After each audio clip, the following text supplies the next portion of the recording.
Alrighty. Looks like we've got it all going.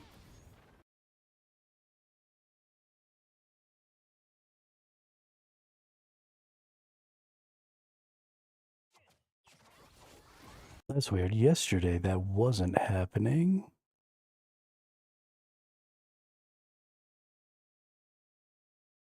Hang on. Whoops.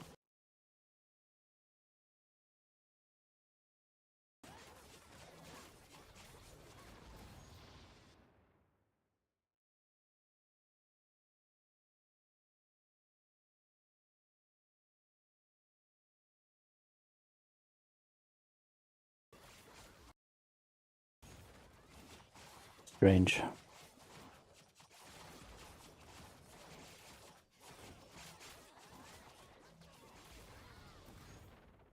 This game really doesn't like to be not the focus. Let's see if I can change that.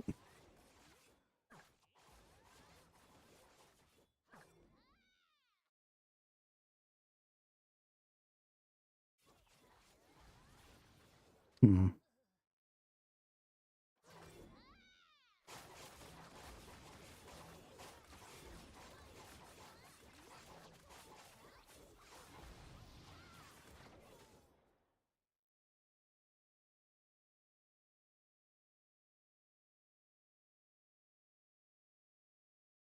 Let's go in here. Let's restore all the windows.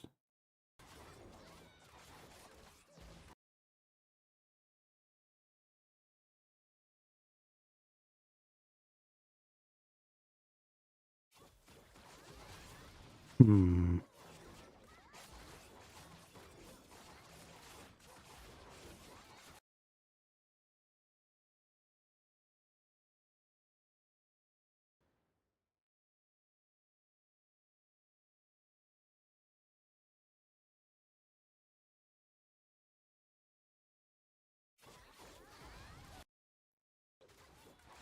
Yesterday it was kind of working.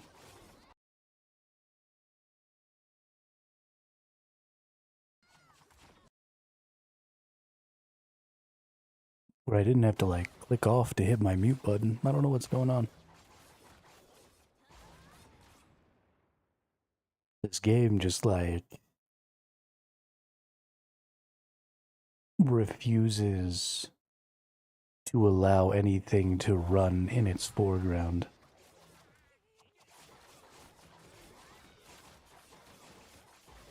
The way this game is programmed is so bad.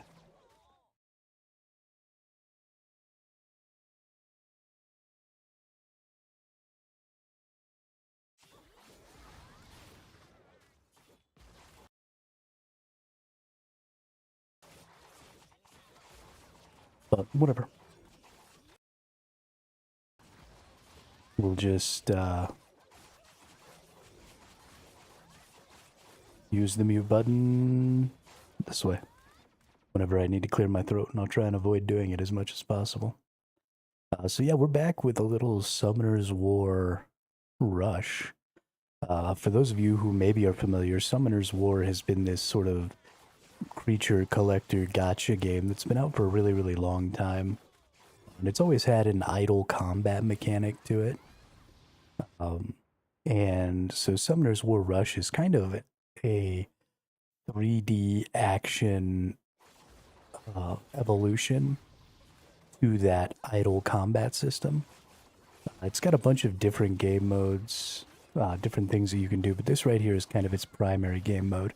Right, you build up your team, you fight against a bunch of enemies, you gather up resources, and then you use those resources to make your team stronger across this mode and across a number of other modes. Primarily right now, I'm kind of just waiting for Warborn Above Ashes to come out here in a few days. It's going to be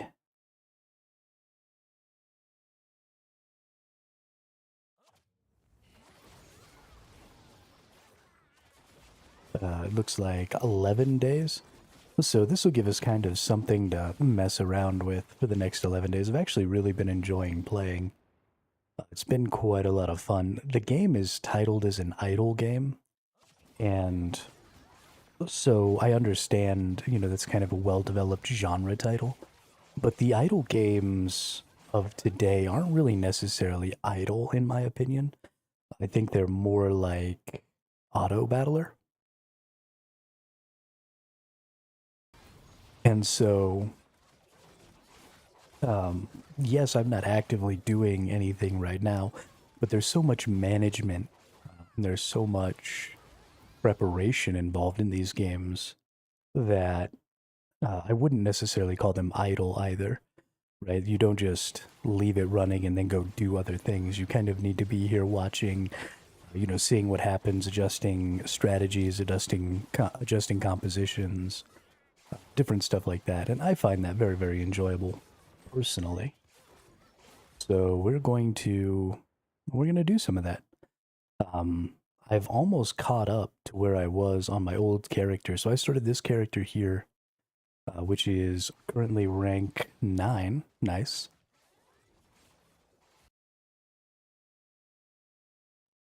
I'm on server English 172. And so I'm rank 9 right now. But I actually started this character originally and got myself, I was rank 2 for a while. Some of these folks have gone and gotten past me, but I should be able to catch up to myself pretty quickly here. And then we'll have, well, we already have 2 people in the top 10. Eventually that character will obviously fall out of the top because, it's not going to make any more progress because I actually deleted that account. It was made on the same account that this account is on. So I deleted it and then remade it. And so it's still just showing it as part of those metrics over there. But it's interesting to be able to try and catch up to myself. I've actually gone really, really quickly this time. But something we need to do is we need to start going ahead and beating some more bosses. So far on this run, we haven't actually needed to use a lot of our resources. On our last run, we were pretty much out of potions.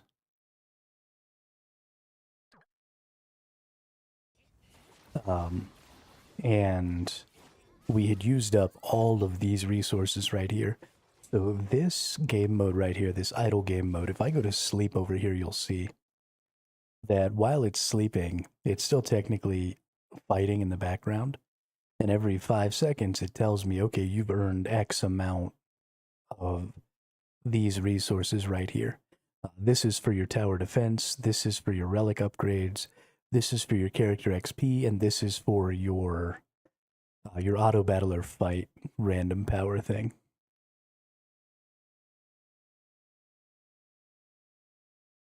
Mr. Uslu, yeah, I haven't been playing Eve for a couple of weeks now, actually. It was just going to take way too long to get anywhere. And while I thought that I could overcome some of my unhappiness with some of the mechanics, like the PvP mechanic and stuff like that, ultimately, I'm just not the kind of person who wants to play a game where I can get killed by people significantly stronger than me and, lose my ship, lose all my stuff. It's just never going to be something that I'm going to be able to do. And so it was best just to go ahead and kind of call it quits.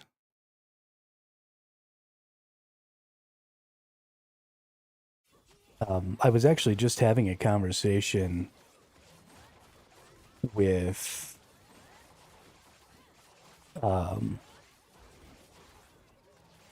somebody on Reddit yesterday, and we were talking a little bit about we're in the Light No Fire subreddit, and this person was talking about wanting some form of PvP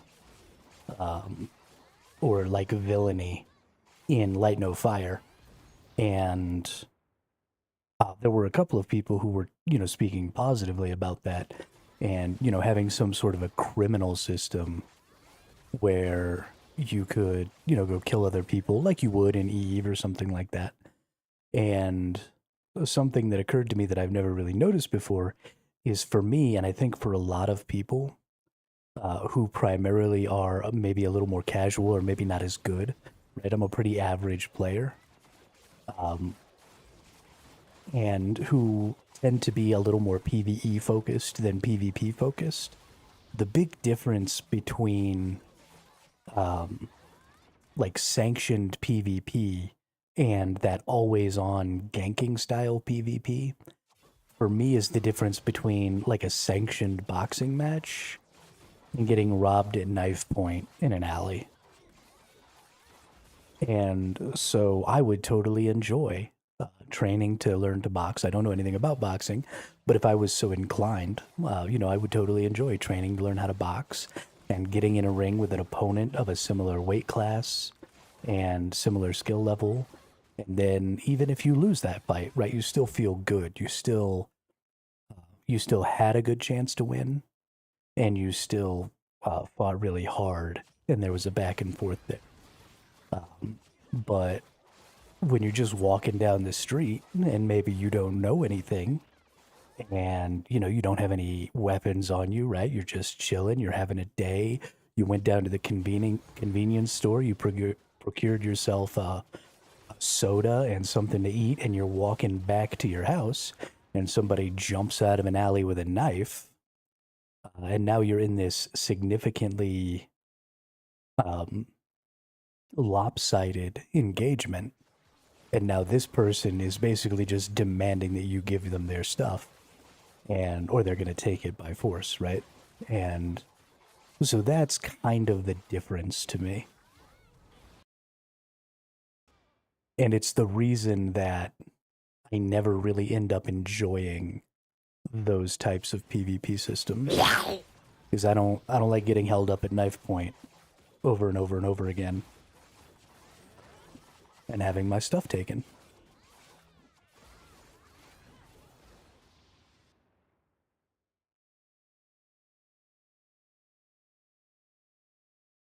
I lost 1 billion loot I gained from exploration, probably like 12 hours plus.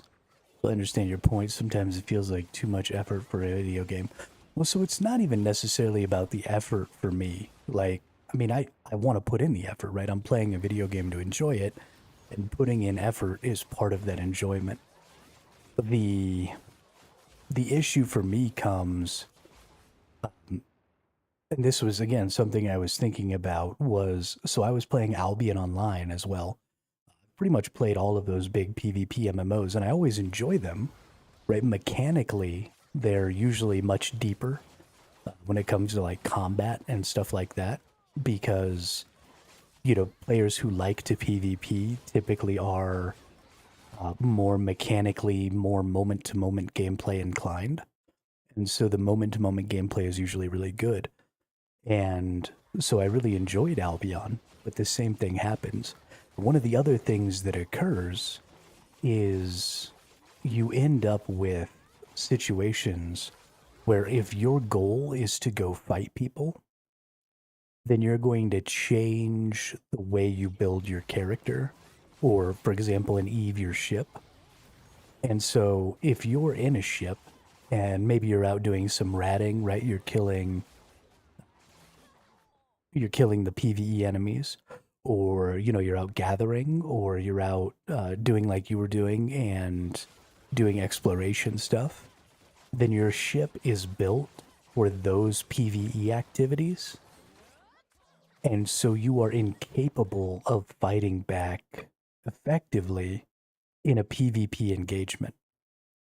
And so not only are you in a PvP environment, but you're at a disadvantage, not just because the person who's going to come attack you is likely better at PvP than you, just based on the fact that they've put more time into it, but also they can be in a ship that's just designed for PvP and attack somebody who's in a ship whose goal is to be doing some other activity. And so there's no contest, right? You can't defend yourself at all in any of those situations. your only option is to escape. You can't fight back. You can't try and make them stop. You can't impose any risk on that person who's attacking you. You absorb all of the risk in that situation because that person just comes and attacks you, and attacking you doesn't do anything. Now, it's true that they might be flying around and they might get attacked by somebody who's a little bigger and badder than them, but that's not risk imposed by you, right? They're imposing the risk on you by attacking you, but you don't get to impose any risk on them by, returning fire or fighting back. And the same thing is true in, like Albion Online. I like to play the spear, and the spear is a really good all-around weapon.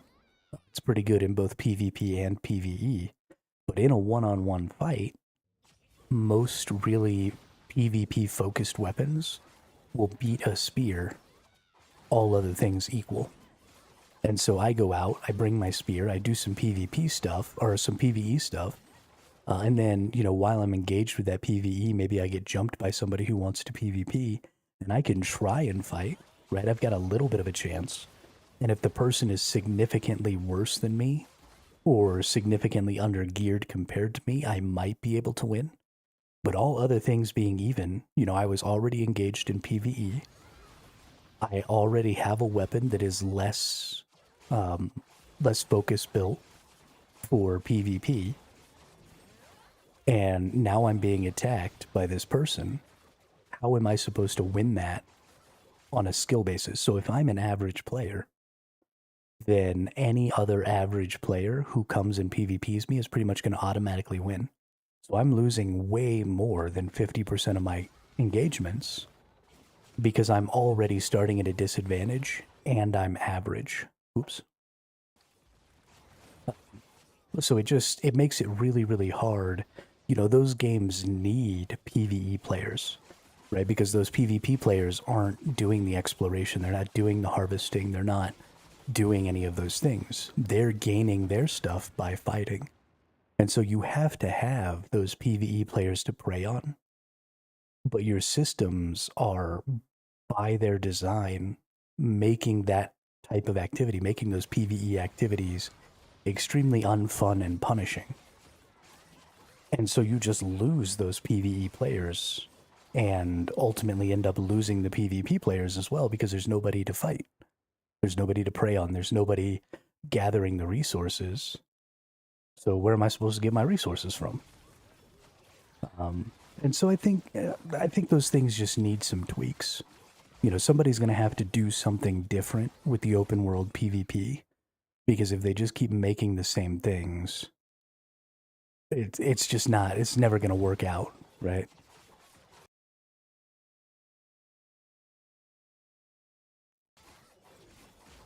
Exactly. My only chance is descan every second and escape if I get attacked. Exactly. And that's not imposing any risk on the person who attacked you. They can come fly right up next to you.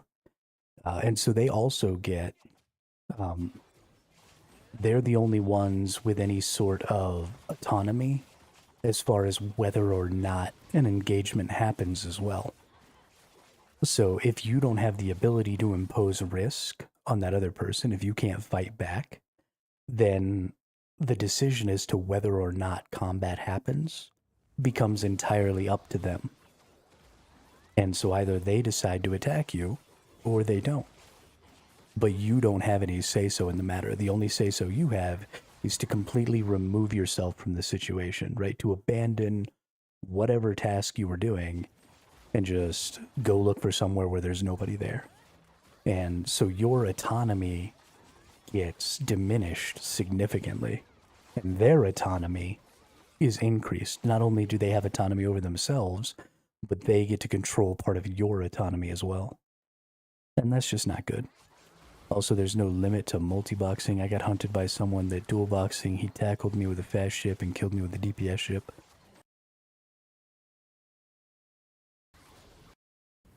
So that is an issue that's very specific to Eve. And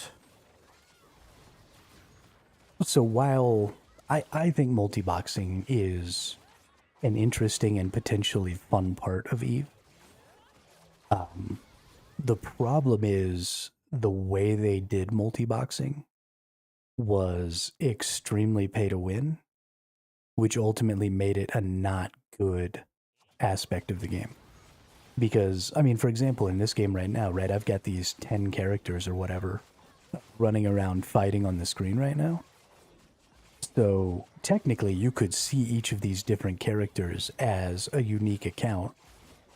And so if everybody was able to just do this really easily like this, right, just have 10 characters that all kind of move together and work together, and it wasn't something that was behind some sort of a paywall, then, you know, there's some value to having sort of a squad on squad style gameplay. So I don't think it's the multi-boxing that is necessarily the issue. The issue is that multi-boxing isn't just a part of the game, it's a pay-to-win part of the game. And pay-to-win just always makes PvP games worse, right? I mean, that's just one of the biggest things you need to focus on if you're going to have a PvP game, is you need to focus on making those engagements as even as possible. And as soon as you include pay-to-win, you just take away all of the legitimacy, all of the potential for equality there. So, like I said, I don't think it's the multi-boxing necessarily that's the issue. It has a lot more to do with how they went about multi-boxing. Let's see if I can actually kill this boss here.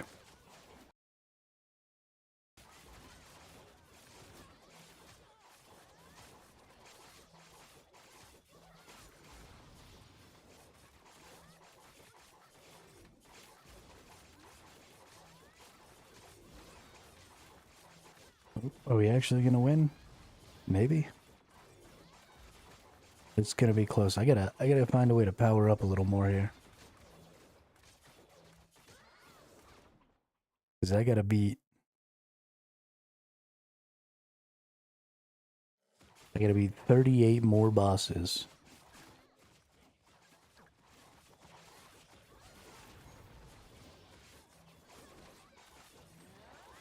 Gotta beat 38 more bosses.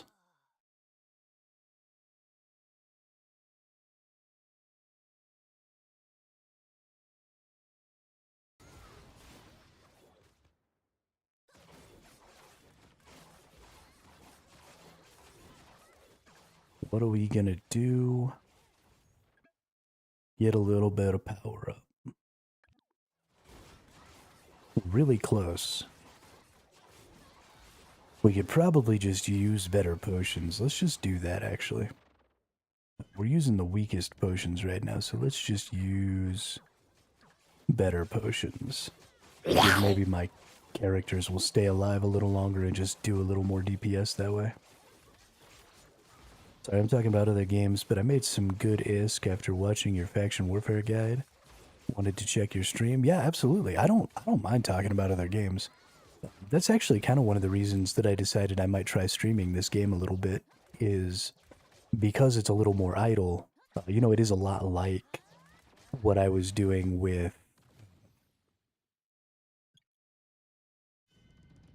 Eve, is, you know, we were constantly just kind of sitting there looking at status bars, and so it gave us an opportunity to talk. That's why, you know, we started making the chat game. You see the little characters in the sides of the screen is a game that I'm developing specifically for my stream, where chat, which is this little bunch of nerds over here, will fight these other bosses that I'm going to develop over here. And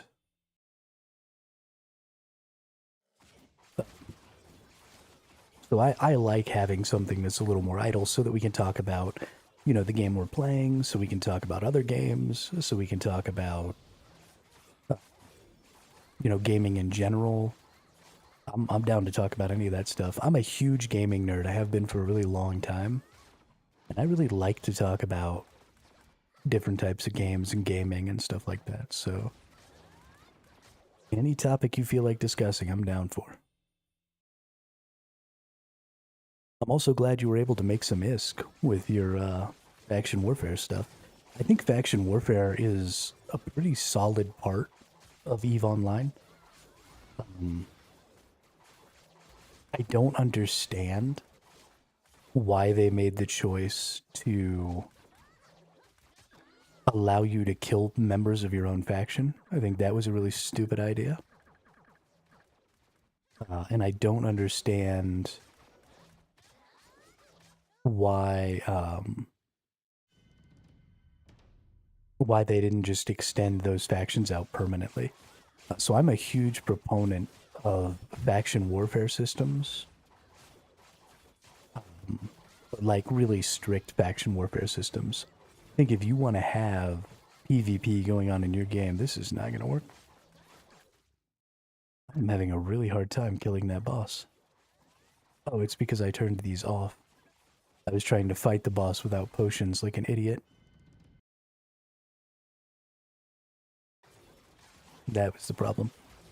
Anyway, so I think faction warfare systems are great, and I think if you want to have an always-on PvP system, you absolutely need to do it within a faction warfare system.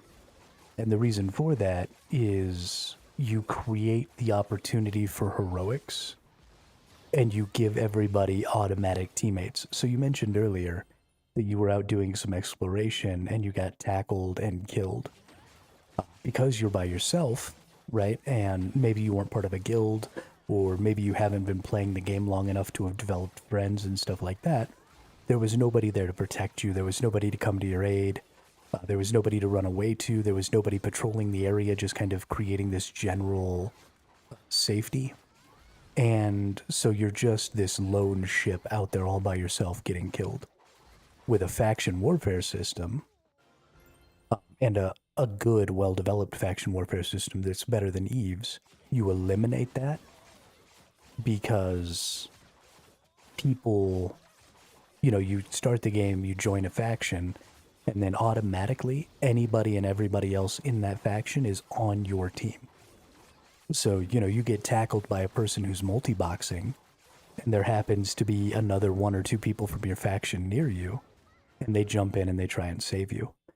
Right? And so that creates this system where you get to do the PvE thing you wanted to do, and then somebody else gets to feel really cool by attempting to jump in and save your life, right? That's a big fantasy. That's a fantasy that a ton of people have, is like, hey, I'd love to be the hero. I'd love to go in there and do this, you know, game-changing thing, or, you know, have this epic moment where I swoop in and, you know, this person gets away and I kill the person who was attacking them, and yeah, me. And so it creates an opportunity and some room for that just doesn't really exist in systems that don't have any faction warfare.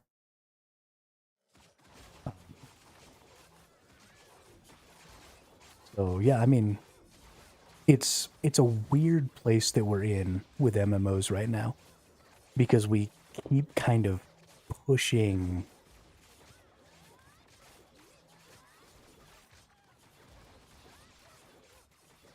Twin Tower. Sky Arena is better. It might be. I haven't played Sky Arena. I like this game, though.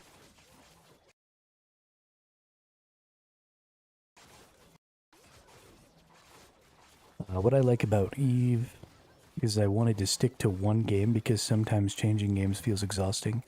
EVE has potentially a bunch of different things you can do, like industry, PI, PvP, PvE. I agree with that, Oozlu. Absolutely. And that's why every time I get into an MMO game and I start playing them, I start harping on their systems. And I start harping about, you know, having better, more varied skill challenges and stuff like that. EVE Online is an MMORPG, Twin Tower. It's a really old MMORPG. It's been out for like 25 years. But that's why I'm always talking about, you know, the more different types of skills that you have, that you can express in a game and stuff like that. Ultimately, the more retention you can expect, because you get more different types of players doing more different types of things.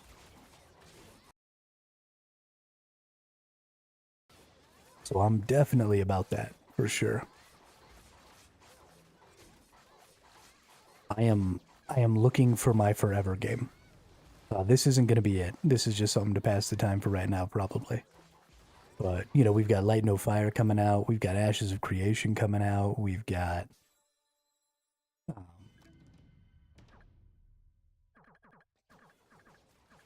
we've got Ion 2 coming out, which I'm not really hopeful for, but maybe, who knows. We got a lot of stuff coming out in the future, so we'll see.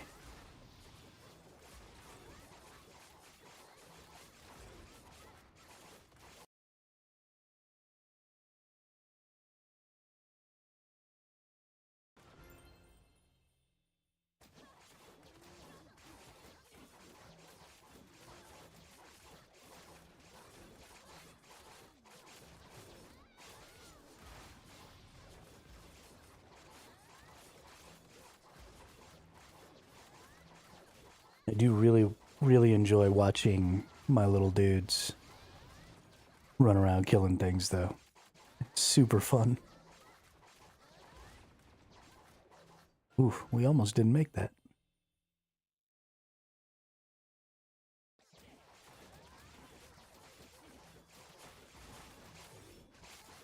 I need more power.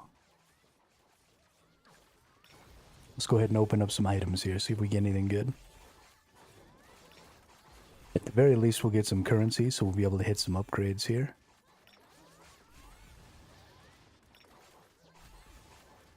Big part of my issue is that I don't seem to be doing enough damage.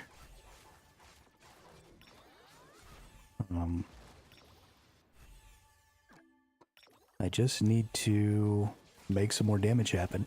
It might be specifically the Mons I'm using. I might need to pull out one, put in somebody different.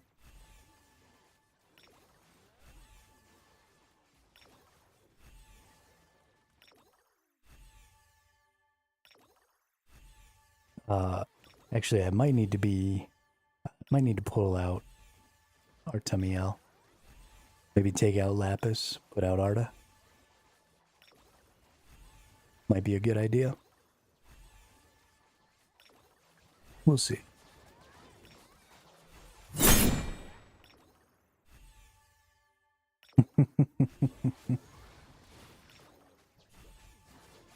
I need to hurry up. So the boss doesn't actually have a hit point indicator. So the way I created this boss game, Uslu, is I did it all in streamer.bot. I'm actually in the process right now of porting it over. Yeah, it doesn't have an HP indicator. He has lost HP. He does have an HP stat. It just currently isn't being shown. Let me go look at my global variables here real quick. Yeah, so right now he's only got 50 HP.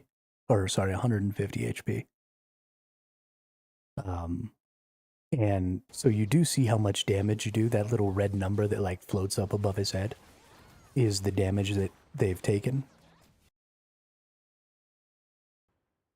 But I'm in the process right now of porting the entire project over into a Godot project and running it sort of independently as a web application, and then just overlaying the web application onto my stream. So that process is causing me to have to go back and basically redo all of the logic that I've already made in streamer.bot and learn how to actually program in Godot. So it's I'm having a little bit of difficulty. So it's kind of in a work in progress state right now. But we're going to be developing it. I mean, for as long as I am streaming, I'll be developing this little game. But it's been a lot of fun to work on, and it's pretty cool. I'm pretty excited about it.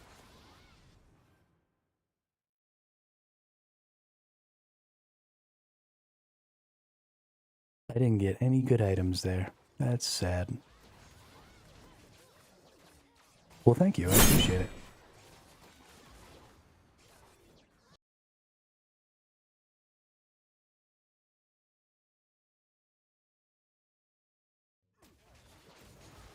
It was fun, you know, talking to the community and stuff. People who watch the stream have come up with some interesting ideas for more bosses. we're going to get like a dictionary fairy, and we're going to get my little brother came up with the idea for a dog boss. It's called Faux Pas. And then somebody came up with maybe a bookworm boss. So we're just going to get a bunch of weird turns of phrase and turn those into bosses. And have a good time. It's going to be a lot of fun. Very excited about it.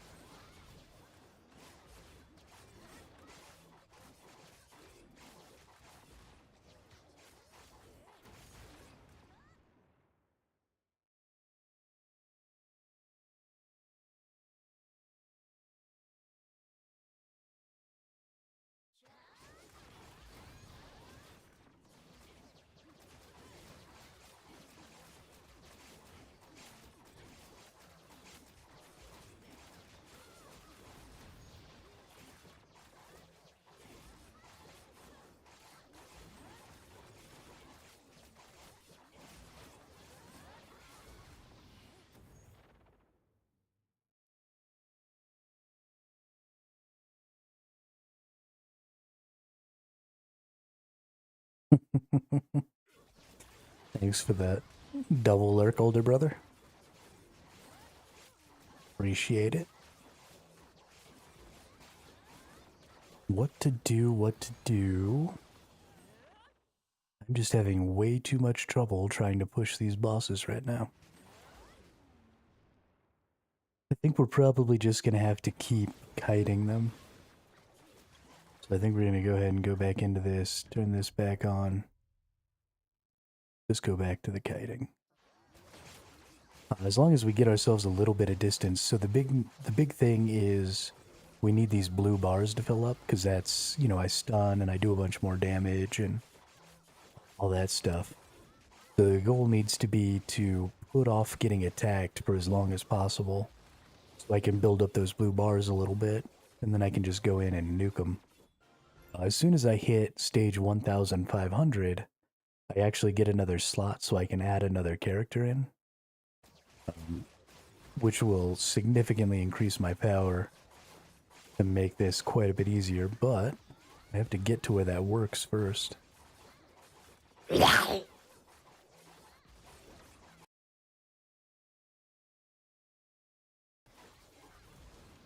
I'm having trouble.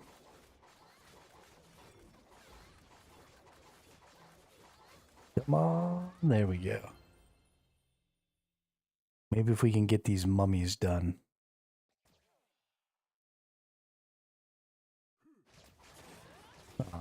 We can kill the mummies, then maybe the next boss won't be as difficult.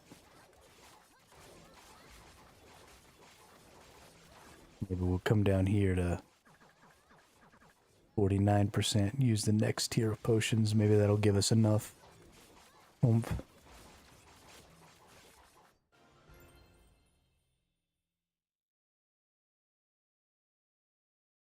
We're just going to come into this corner and then roll down into this corner and then back in.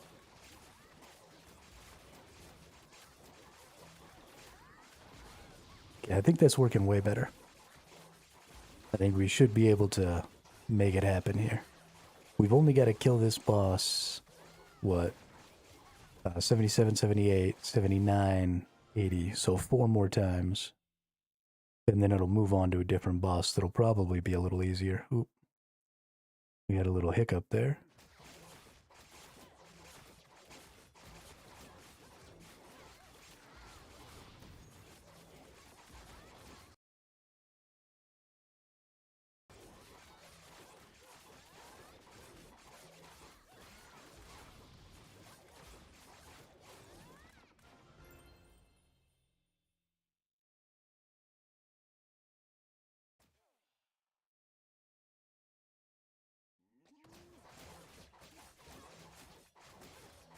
Oh. Something else used up the potion or something.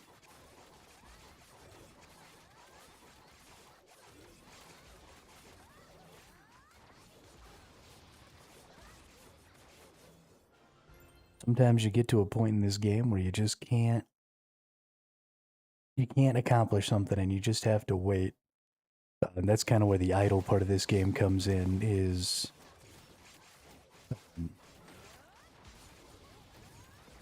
you can end up doing stuff that just is going to take some time. You're going to have to, earn enough XP to level up, or get enough of these little orbs so that you can get enough currency to upgrade, or, whatever it is. The game is designed to try and get you to spend money, as all of these gacha idle games are. And so the trick is to just be willing to sit around and wait, And I think streaming is actually a great way to be able to sit around and wait, because I have you all to talk to. And so I'm not so bored just sitting here watching the screen. I can chit chat with y'all. Let's see if I can take on this desert rock canyon, or this maze rampage. Okay, let's see if I can take him on without having to do the kiting. If he'll just die on his own. Looks like he might. Yeah, we gonna get him. Get God, nerd. Okay, let's just to make this a little bit easier, let's go all the way down to about 28%. We'll use the big potions. And maybe that'll keep my my tank from dying.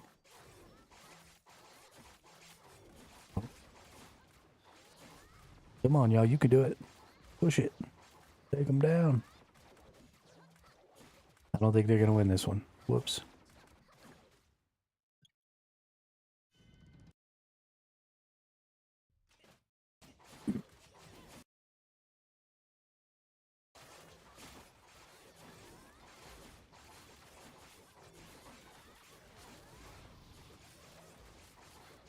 Keeps killing 2 of my dudes, and that's kind of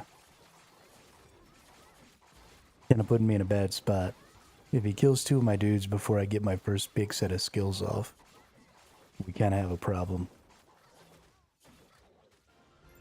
But we've only got 18 more bosses we need to finish here. If we can kill these bosses 18 more times, then we'll be good to go. Because we'll get another Mon here.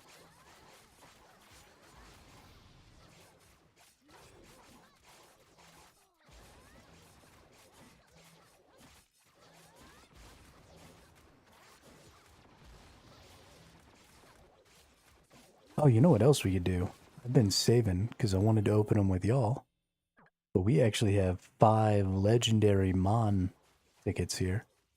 So let's go ahead and use these. Let's see what we get from our 5 legendaries.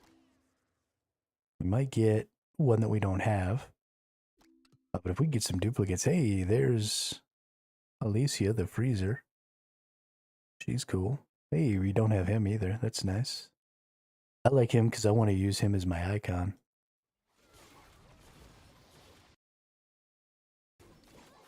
But I think that was it. So we got duplicate of Lapis, who we're using, and then none of these other ones we're currently using right now.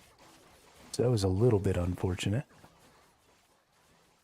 Did Lapis promote though? Lapis did promote. That's nice. Okay. So now we get an opportunity to get a little bit of extra power here. So Lapis, their crit attack increases our crit rate of melee allies for 2 seconds by 20%. So what we want to do is we want to increase Lapis's crit so that she'll crit more often, so that she'll trigger this 20% crit rate buff more during the boss.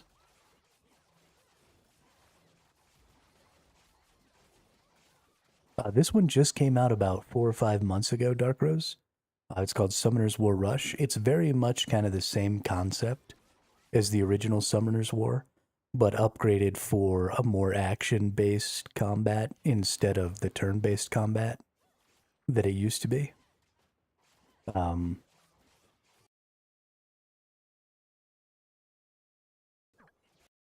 It's still got a lot of the same mons, like we've got Lapis here, There's only like 79 mons in it right now, but it's only been out for a little while, and it's coming to Steam at some point this month. That's where I noticed or realized that it was happening. So I just decided I'd give it a whirl while we're waiting for Warborn Above Ashes to come out here on the 19th. Oh shit, I forgot to lock.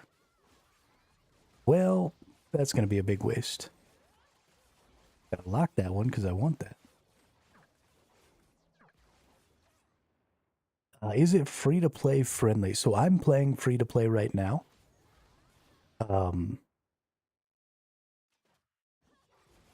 Is it free-to-play? I would say probably not. In that you're never... I guess if you start super early, it'll probably be more free-to-play friendly than...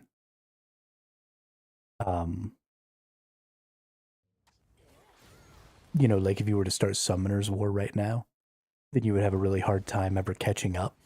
But because you have an opportunity to maybe max out all of the existing mons and then, you know, pick up new mons as they come, I definitely think early on is the best time to start these games as free to play.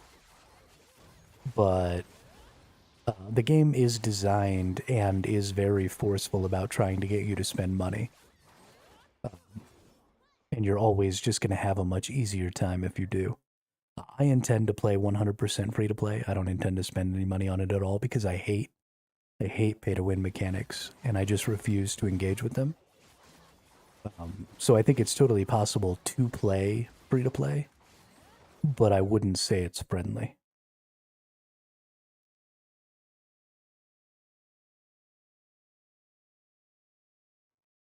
I mean, they intentionally create friction to get you to want to spend currency or to spend money.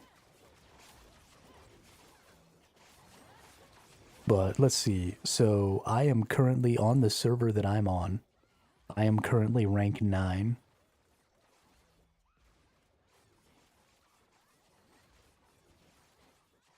Out of however many people there are on my server. So FOMO is alive and well in this game. Just like most typical gacha games. Yeah, I mean, that's exactly right. It's all about FOMO. You've got, when you do your polls, we'll go into the shop real quick. So when you do your polls, you get the same banner stuff, right? You got the standard banner, which has extremely shitty drop rates. And you can increase these drop rates. So your summon has a level. It goes up to level 10. And every time you increase your level, you'll see the drop rates for the legendaries is getting higher. So that, you know, motivates you to want to spend some currency or spend some money so that you can try and get higher drop rates faster. You have your rate up banners, which have, you know, the new monsters or some of the better monsters. So again, you're going to have, they have a different summoning scroll. So it's not the same summoning scroll, right? It's this different one that's harder to get. Thankfully, there isn't really anything else to use crystals for. And you do get quite a few crystals. So I spend my crystals on the rate up summons pretty much exclusively. Except for the weekly crystal stuff that you can buy.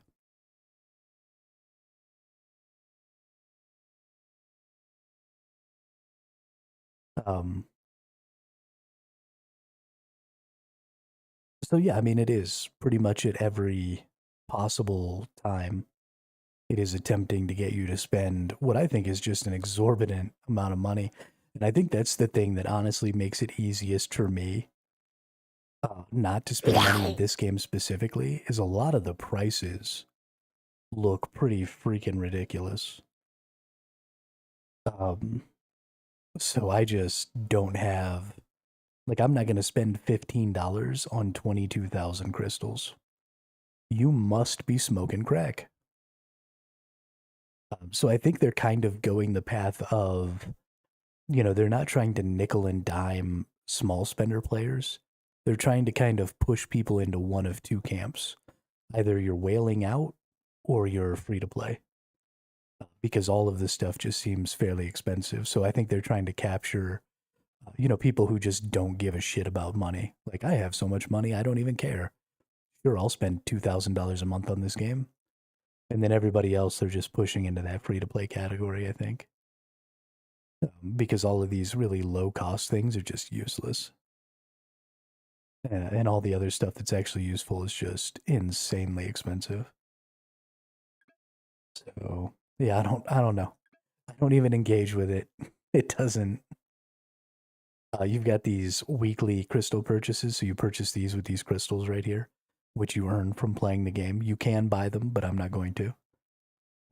You definitely make enough to buy all the weekly crystal purchases every week, just by playing through. So that shouldn't be an issue. You should be more than able to just go ahead and pick all these little bits and bobs up, which is nice. Gives you something to work on. And then you have like a bajillion different passes, right? Instead of just having the one season pass, they're trying to get you to, pay all this money for all these different kinds of passes, which is hilarious.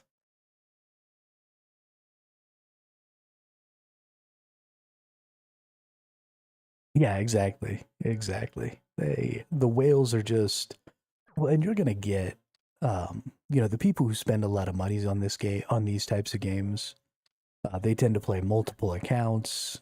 They tend to start over. They tend to, do all kinds of crazy shit and just spend and spend and spend and spend. So if you can capture a lot of money from those, we've got 300 of these draws. So I'm going to go ahead and do a little 300 draw here. Didn't get any of the good mons. These are all kind of lower tier mons.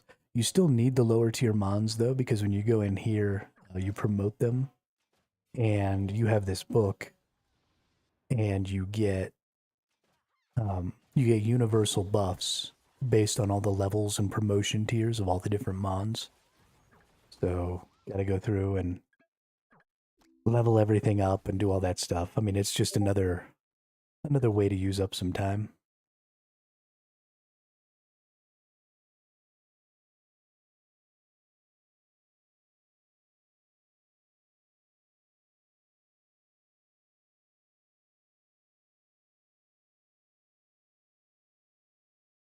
So we've got,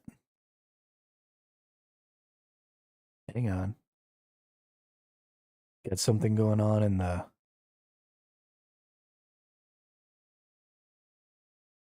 I'll deal with that later. Okay. They got something going on in the Discord.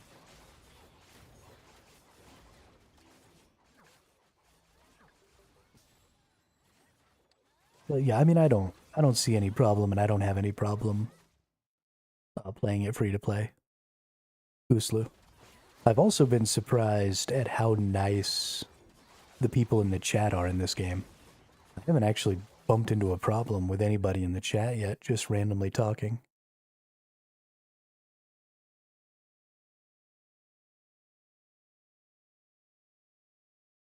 Which is unusual for a game like this.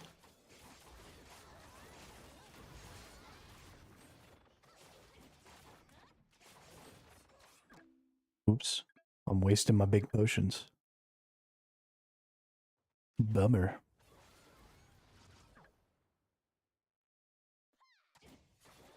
Hey, we're up over 800 million. There's people that are like 3 trillion power. I'm at 800 million, so that's cool.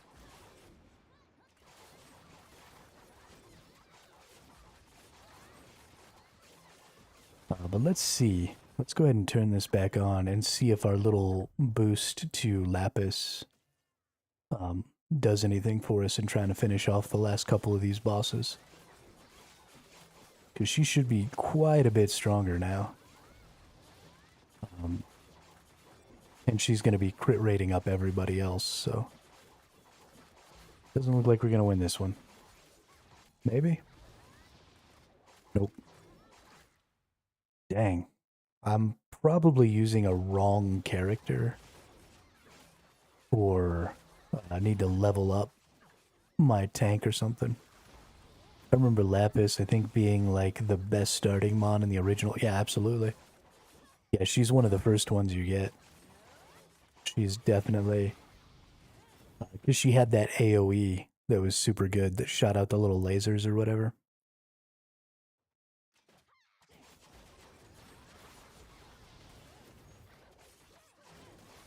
Let's go over here. This is your little like Skyland base. It's much less developed than the one in Summoner's War. But it looks like, they've left themselves some room. They could always expand this. There might be some other cool stuff that ends up coming in at some point. But let's see. This is us here. We've been gathering here for 5 hours. In 3 more hours, we got to redo a gather here. But these are just random resources you gain. Get some orbs. Let's go do our dragon's nest. I haven't done that yet today. So this dragon's nest is 1, 2, 3, 4, 5, 1, 2. So you get 25 of your mons in here. And this is kind of the thing that I like the most about Summoner's War Rush. And the thing that kind of made me decide to go ahead and give it a shot when I realized what it was is there's a tower defense mode, which I like. There's that main mode that we've been watching pretty much this whole time. And then there's a bunch of other random PvP and PvE modes that all use drastically different numbers of mons, like 10 all the way up to 30. And so the structure of your team is quite a bit different depending on which one of those activities you're doing. So this is a big boss fight. You basically guaranteed lose this fight. This dragon has like an infinite amount of health, but the more damage you do to it during the fight, it's just like I don't know if you've ever played. What's the game called?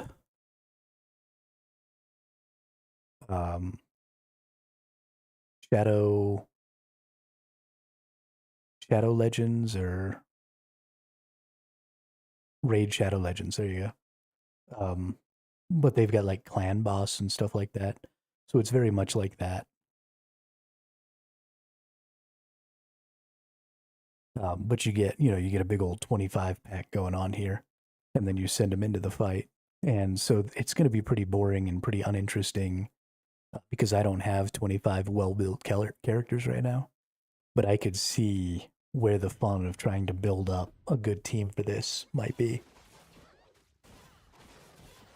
Star Wars Galaxies of Heroes had bosses that you couldn't solo unless you were stupid powerful, but you still got rewards for the amount of damage you did. Yeah, I think that's a pretty interesting mechanic, honestly. I like the idea of having a little bit of, yeah, but you see he's just stomping all over my dudes. But I did enough damage, I'm going to get 23 little chests here. That's a new record for me, which is dope.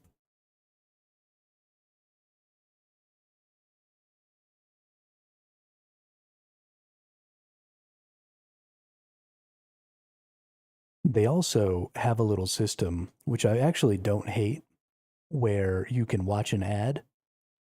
You can't do it on the PC client, but on the mobile clients you can. So you can pretty much double your daily allotment of a lot of these things by watching a little ad for each of these activities, which I'm okay with. I think that's a good way to monetize with ads, is to allow me like, here's this thing, here's how many times you normally get to do it. If you watch an ad, which is ultimately going to get us paid, then you get allocated more. It's certainly better than a lot of other potential ad systems. But I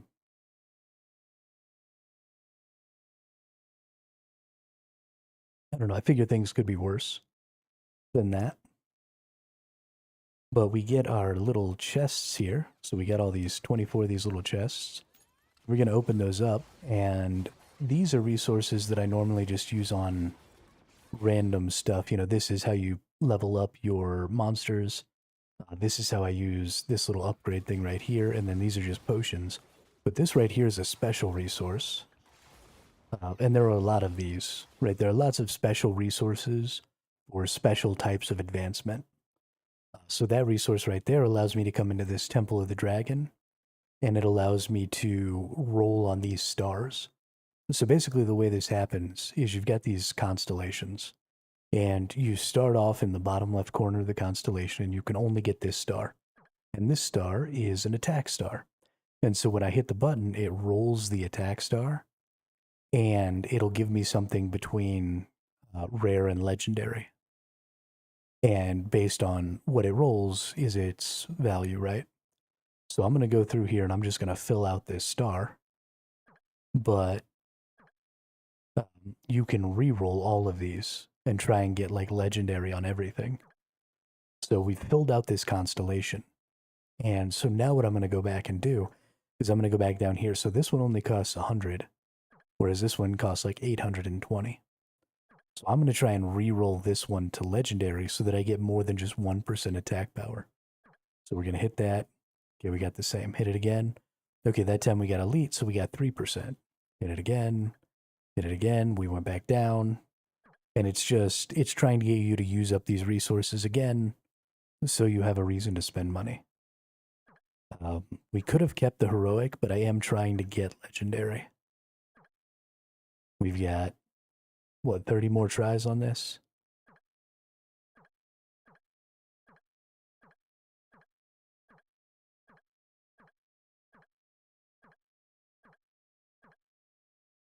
We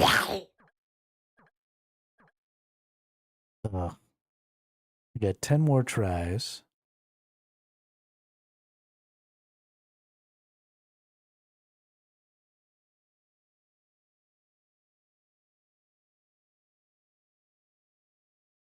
Hey, there you go. I think that's totally reasonable, Slew.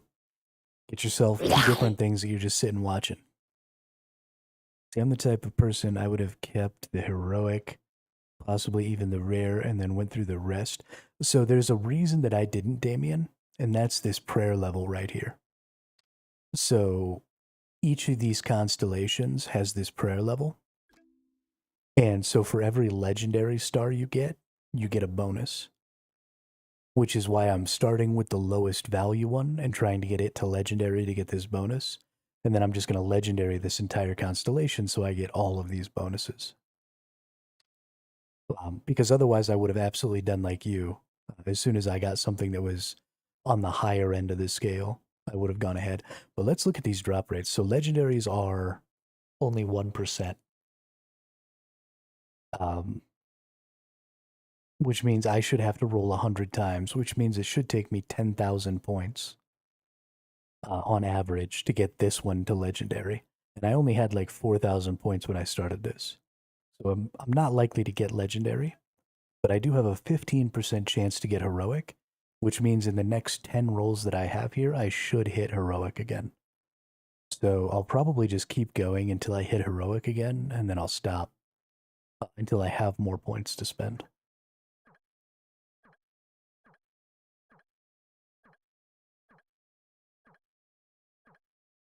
There we go. Unfortunately, no legendary. And this is just going to be a slow burn, right? It's going to be a really long process to try and get all of these up to legendary. But that's fine. It'll give me something to look forward to. And now let's go see here. We've got some coins so we can level up HP. This one specifically only affects my values out here. Do we have any relic points that we can level up? We do. Let's hit up a couple of attack powers on the relics.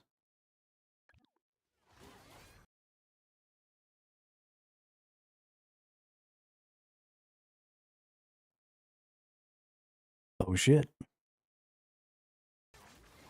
It's the attack up.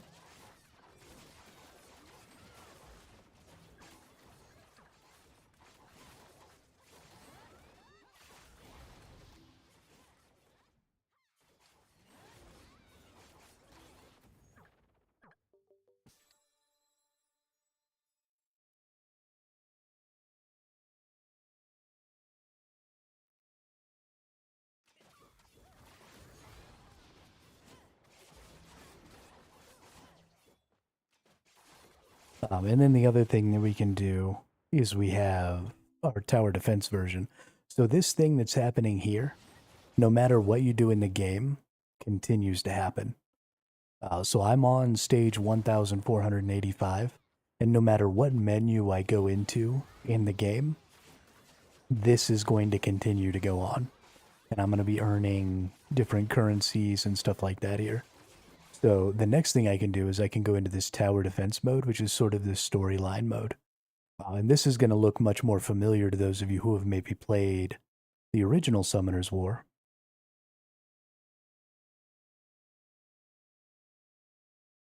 And so now you come in here and you kill these and you get the little stars based on how well you do. And then, you get rewards based on those stars. And then you have, regular, hard, very hard, or whatever. So we'll go in here, and this is a pretty standard tower defense. So I've got my 10-person tower defense. It's either base attack or strong attack, Damien. Are the commands.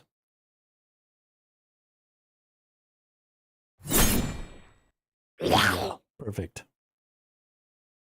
We actually should be getting pretty close. Do you get any advantage if you move manually in stages? Absolutely, Uslu. It's not a huge advantage, but when you're fighting the bosses, you saw that I was moving at the beginning of some of the boss fights. And the reason that gives you a little bit of advantage here, let's just go do one real quick. Let's go ahead and turn these on, and then let's go into the boss fight. But you'll see I'll move, and it'll delay the start. But also, because I'm not getting hit, I'm building up this blue bar underneath my health bars. Is the exclusive skill of each of the different mons. And so, because I'm having to wait for that blue bar to fill up, I cannot be taking damage during that time. Then I end up getting to do significantly more damage because I lose less mons. So that's called kiting. And you'll see now I'm definitely going to lose because I didn't do it this time. So I've already lost 2 of my mons before, 3 of my mons before all my skills went off. So I'm just not going to have the DPS to actually go ahead and beat this monster this time. Because you only get 30 seconds or whatever. And all of my mons are going to end up dead. So we're going to go ahead and we're going to summon them all back. We're going to start it up again. And then you'll see I'll do the kiting again. And we'll just pull ourselves away a little bit. We'll come down here, and then we'll run out and we'll start the fight. And now because I was already halfway full on that blue bar, he's only going to get to kill 1 of my mons. And then all my skills are going to trigger. Now I'm doing way more damage. And you'll see these lines are staying a little more even. That red line is going down. And so I'm going to be able to kill him.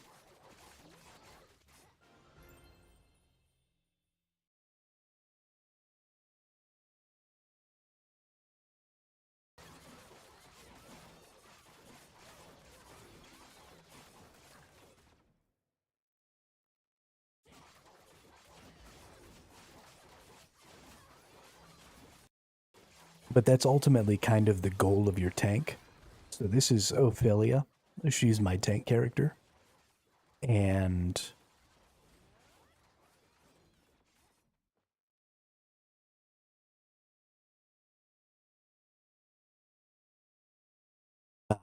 so her whole goal basically is just to live for that first 10 seconds and to absorb as much of the damage as she possibly can. And then if something happens, right, she dies. It doesn't really matter if she dies every boss fight because she comes back to life at the end of the fight. So you just want her to survive long enough that the rest of your mons, I've got a stun in there, and then I've got crit chance up, I've got attack damage up, I've got crit damage up, I've got all these big buffs that happen. So she lives long enough for the fight to get to the point where all my skills go off.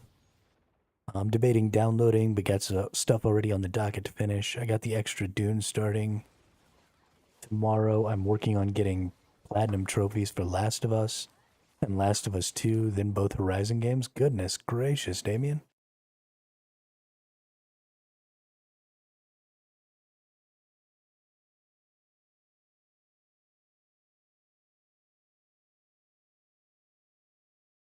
You are a much more goal-oriented gamer than I am. I don't ever care about getting trophies in games.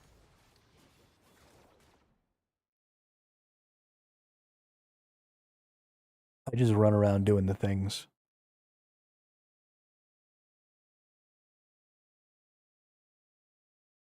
Yeah, but let's go in and let's do one of these tower defense things here.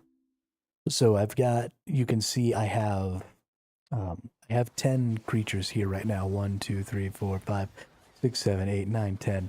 But eventually I'm going to be able to have 16. But in this tower defense version, we can only ever have 10. And so I had to choose, specifically 10. And the best mons for tower defense are not necessarily the best mons for that other mode that we were playing. So we're going to go ahead and go in here.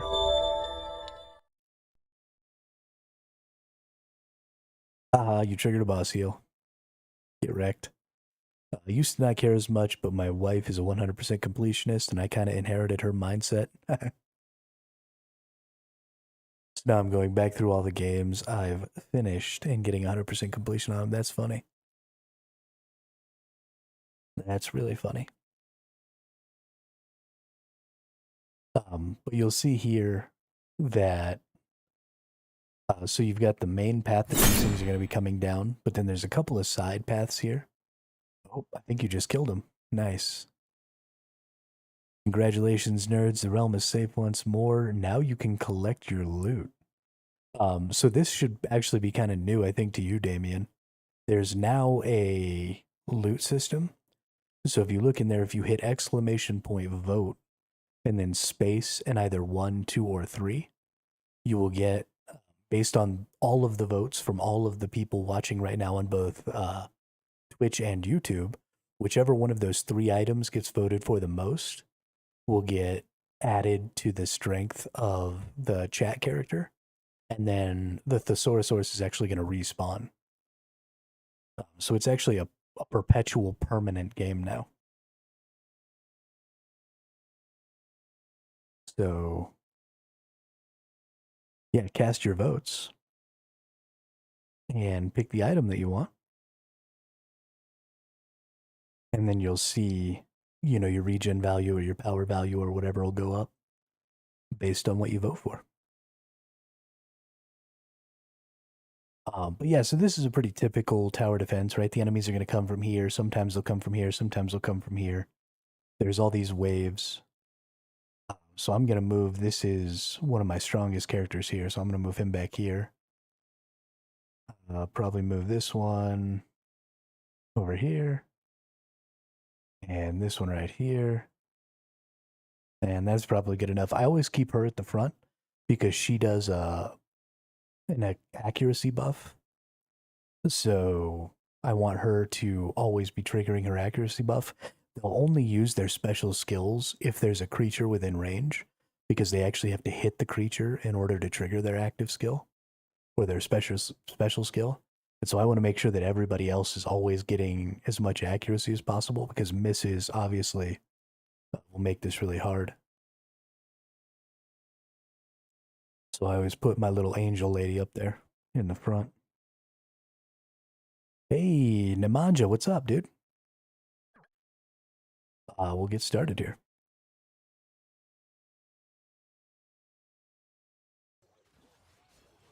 And it's going to be super flashy. You won't really be able to tell what's going on. The game just gets crazy.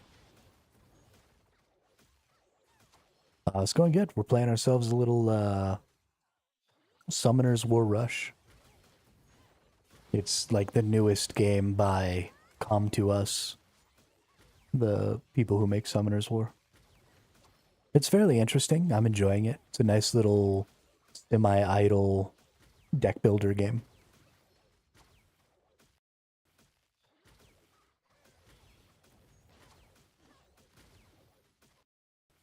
With tons of egregious monetization and gacha mechanics that I'm going to ignore.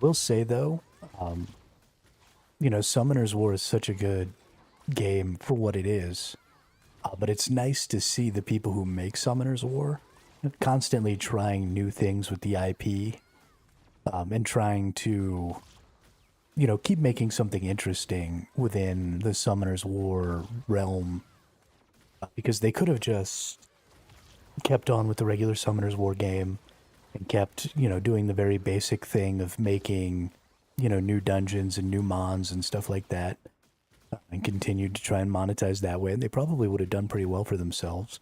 But having a whole kind of new type of game, right? Adding all these different game modes, is all fairly fun. Looks like Dungeon Defenders too. Yeah, so this is just one of the modes. This is not actually the main mode. This is the storyline mode, which is a tower defense. But as soon as we finish this tower defense, we're going to kill this boss real quick. As soon as we finish this tower defense, we'll actually go back to the main mode. And so we'll get our little Tetra copy there. So we go back out into the main mode, and this is the main mode, where you have like an active action combat kind of a thing going on. And there's bosses to fight, and there's all kinds of different stuff like that. Hey, you voted for the nasty knife. Does anybody understand the nasty knife reference?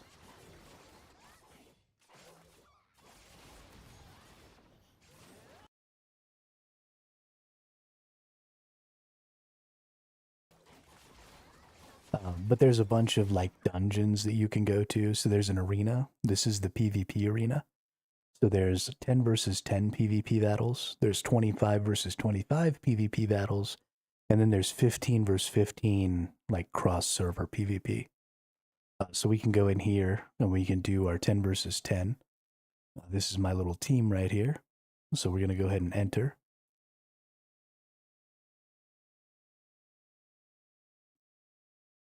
And this is another real person's team over here. And so I'm pretty low tier. So things happen really fast and they're not really all that interesting. But eventually, your tank and your healers and your supports and all those people are kind of going to be important, because you're just going to be much more powerful. So the time to kill is going to be quite a bit longer. So it's pretty boring for right now. But I see it eventually being much more interesting. Also, I'm on a pretty new server. I think this server only started like 3 days ago, 4 days ago. So, there just isn't anybody with a lot of power out here right now.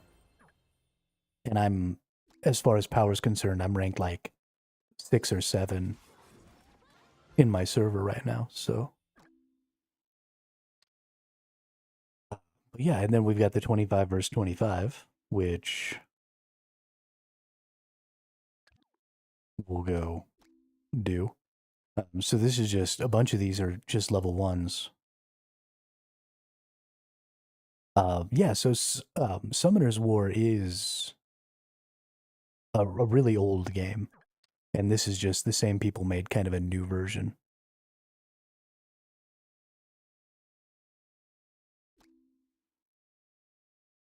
Am I still ranked 9 or 10? I could have sworn I went up a couple. I've been trying to keep track.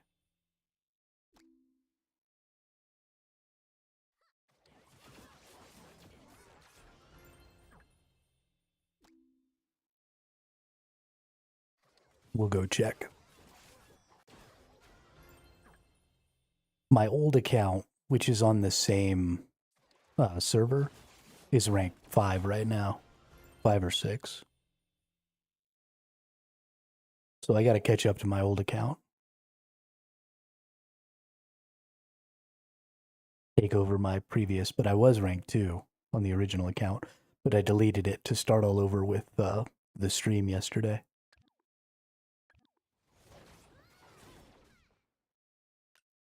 Because I wanted to start from the beginning on stream. Yeah. So this is Survival Gary, was me. So there's some sort of a weird meme in this game where there's just a bunch of people with the name Gary, like inside of their names. So I joined them and I made myself Survival Gary. But that was me. And then, oh, you're right, I am still rank 9.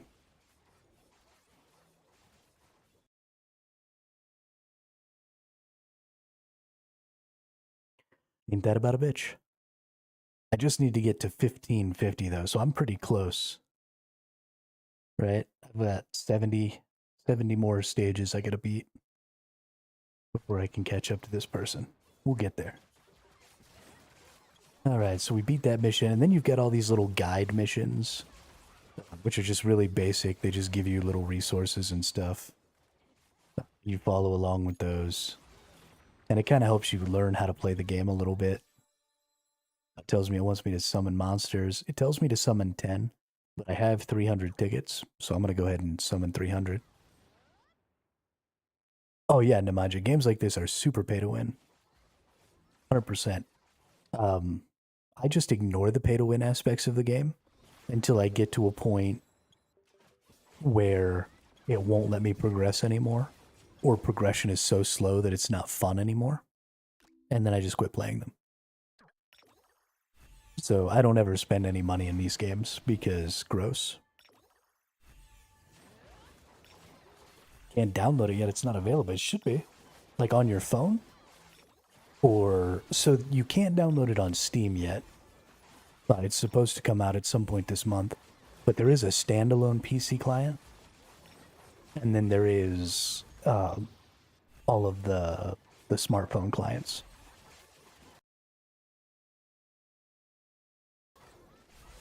But yeah, you can't use the can't use the Steam client yet.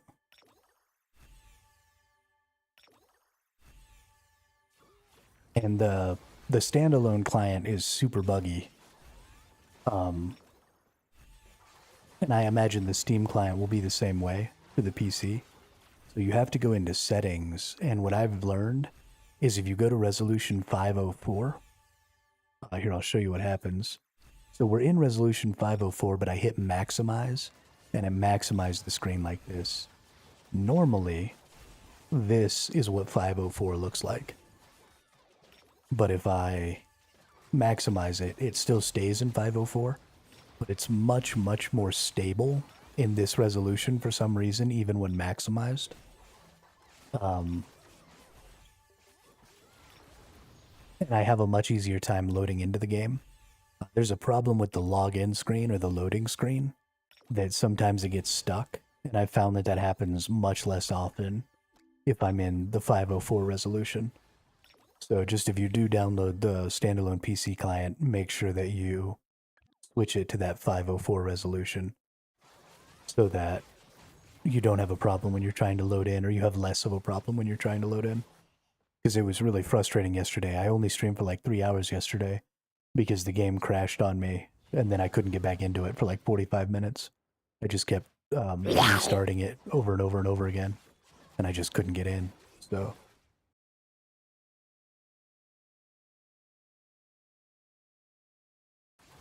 definitely have to finagle some shit.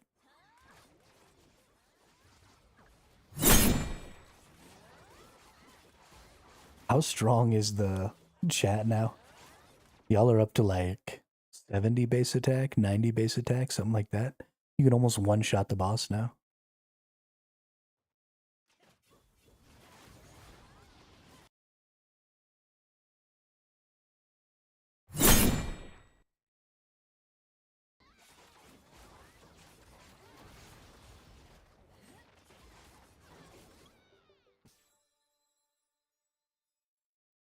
Yeah, boss is dead. So the helmet of defense doesn't actually have any value attached to it. Well, that's not true. It has a defense value attached to it, but the defense doesn't actually do anything right now. Because I haven't done the logic for it, and I won't do the logic for it until I get the whole project ported over to Godot. Because there's no point in doing the logic for it twice, but...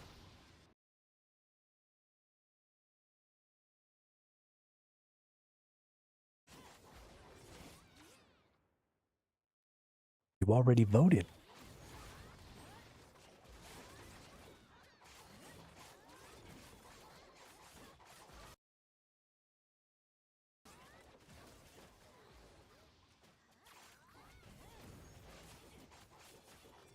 No, not you, Nemanja.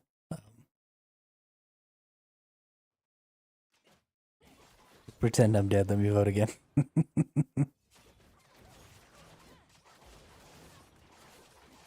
Can we see how much time left for the attack buff? No, it currently does not work that way. So the UI is going to be able to be much, much better once I get it all done in Godot. Also, because instead of having to put up individual little UI elements, yeah, the same item can be stacked multiple times. Absolutely.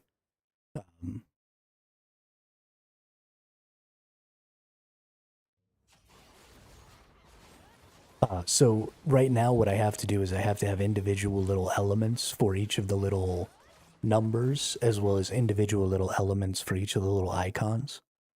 And so that made trying to create a UI really difficult through OBS. So I'm trying to create a web app overlay that is the game basically in Godot.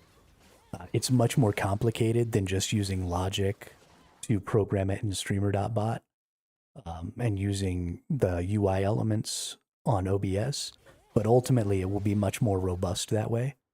So the game isn't really going to improve for a little while. It's just going to kind of be in this half working state for probably a few more weeks at least, if not a month.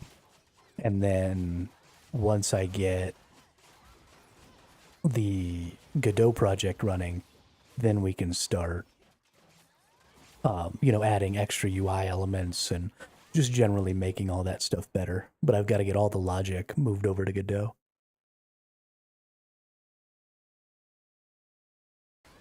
But it's been just so much fun to work on. We're going to have all kinds of cool stuff. I'm going to create a system where a variable is going to be kept. It's going to know how many times or how many bosses you all have killed. And that variable is going to associate to a multiplier.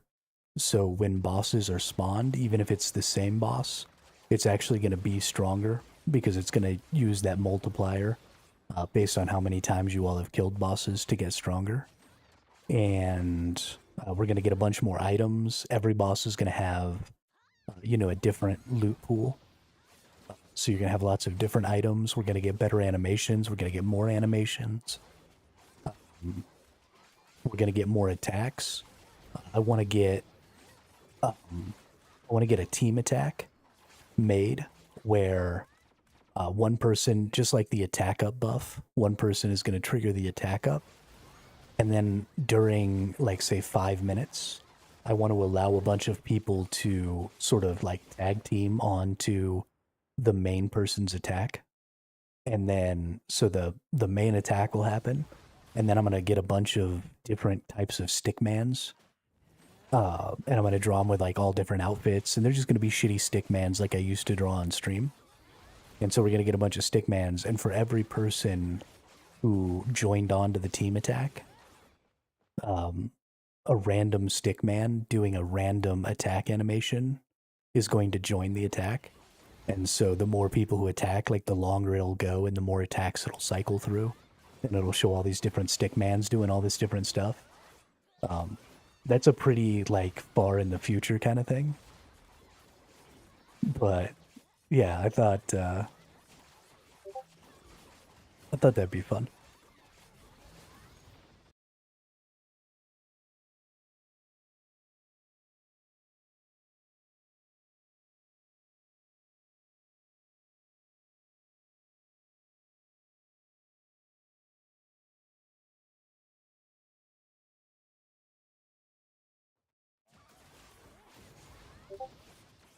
But a lot of that stuff is going to take, especially the animating, is going to take a really long time. It's really easy to make the logic for the attacks because it's just, it's just math. And it's just, if-then statements and stuff like that. So it's fairly simple to get that stuff done. The real difficult part is getting the animations. And even though I'm using AI art, it's still difficult to get the AI to do the art that I'm trying to do. And then I'm animating the thing myself. So, and I'm not an animator. I've never animated in my life. The animations you see now are the only two animations I've ever made.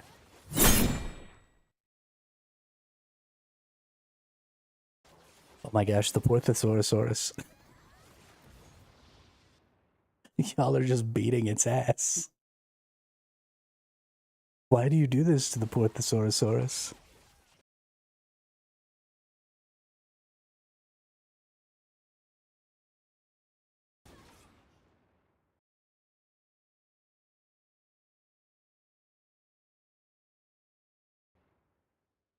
What are we voting for? A nasty knife again. Poor Thesourusaurus.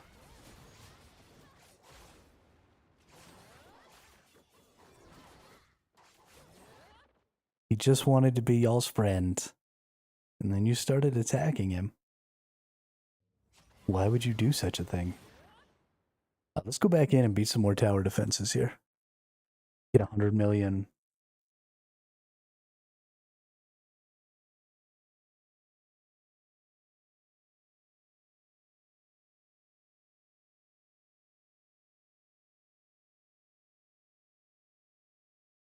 Hasn't delivered any books.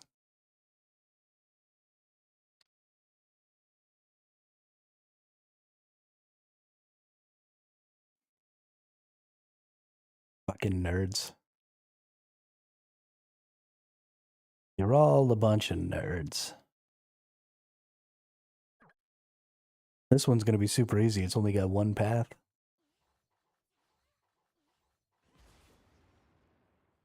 See all those freaking misses, though? Oh my gosh. So bad.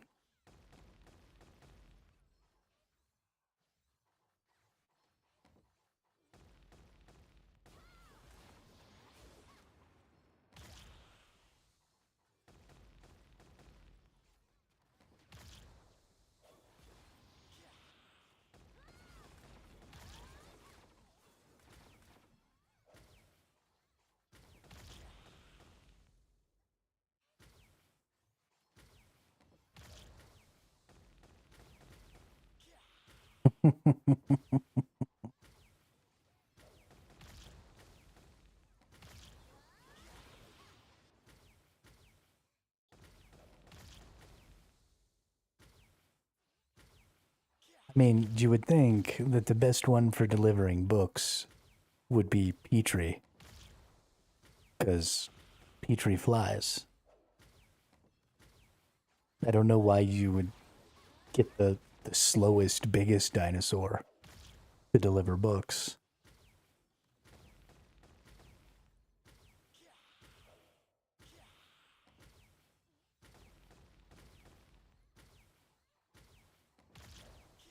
Nope, nope, nope.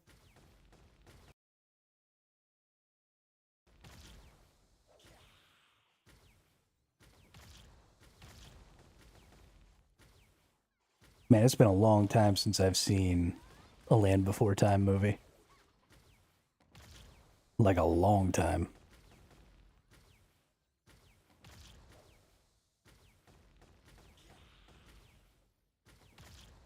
Oh, there goes the attack buff. Womp womp.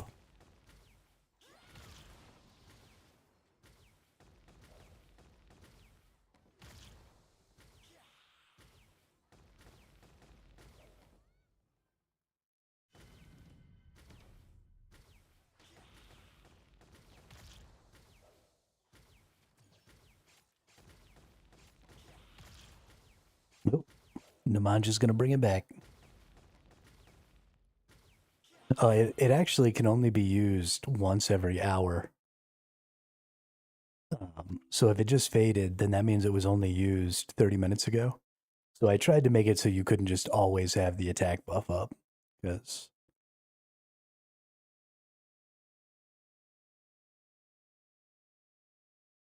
the boss gets 200 HP every time he comes back. And then your basic attack does 1 times your little attack number down in the bottom right. And then the strong attack does 2.5 times your attack power.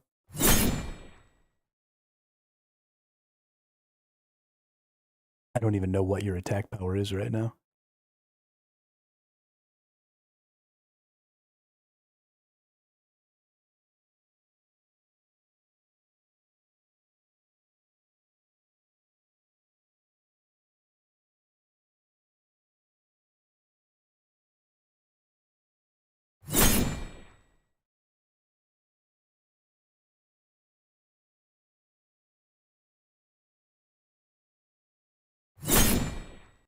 Is it 50? Okay.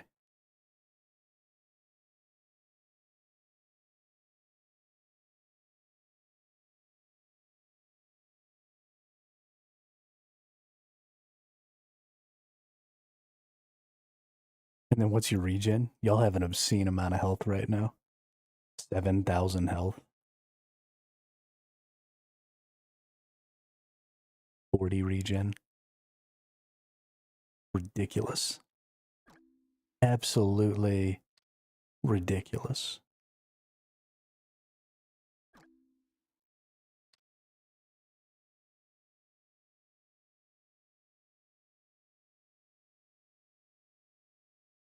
All right.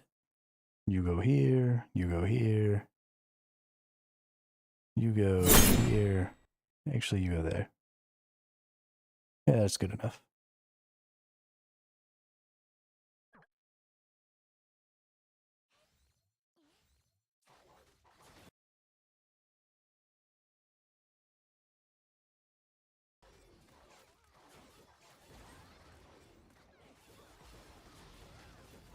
No, not more items. You're gonna be too strong.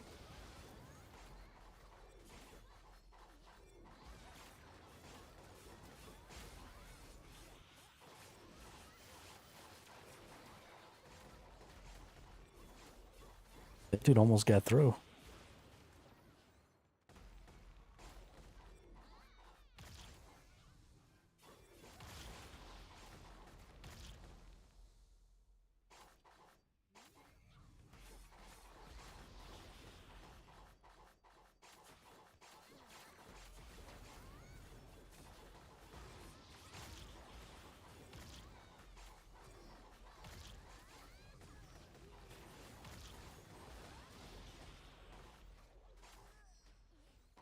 You want to one-shot him with the base attack? That's ridiculous. Y'all are ridiculous.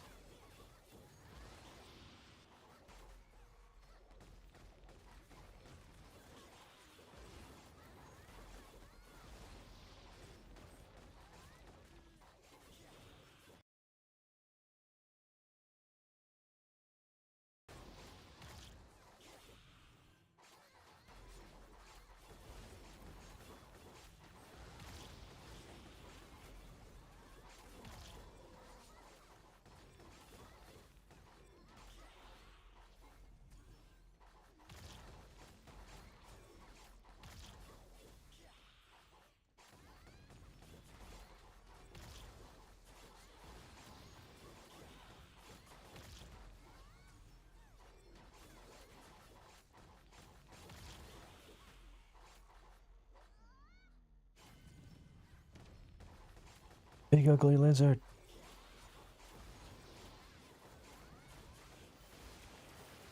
Oh my gosh.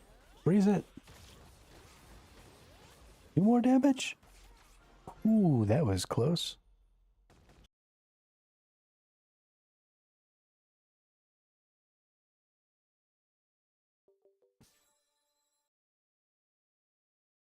That was so close. We get some points here. Let's go ahead and level up.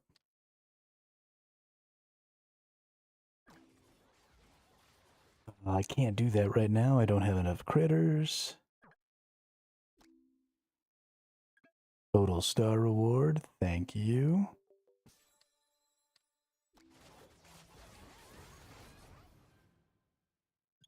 It's trying to get me to spend money, but I'm not going to. Need to turn that off and stop wasting potions. Kill creatures. Use magic orbs. Summon monsters.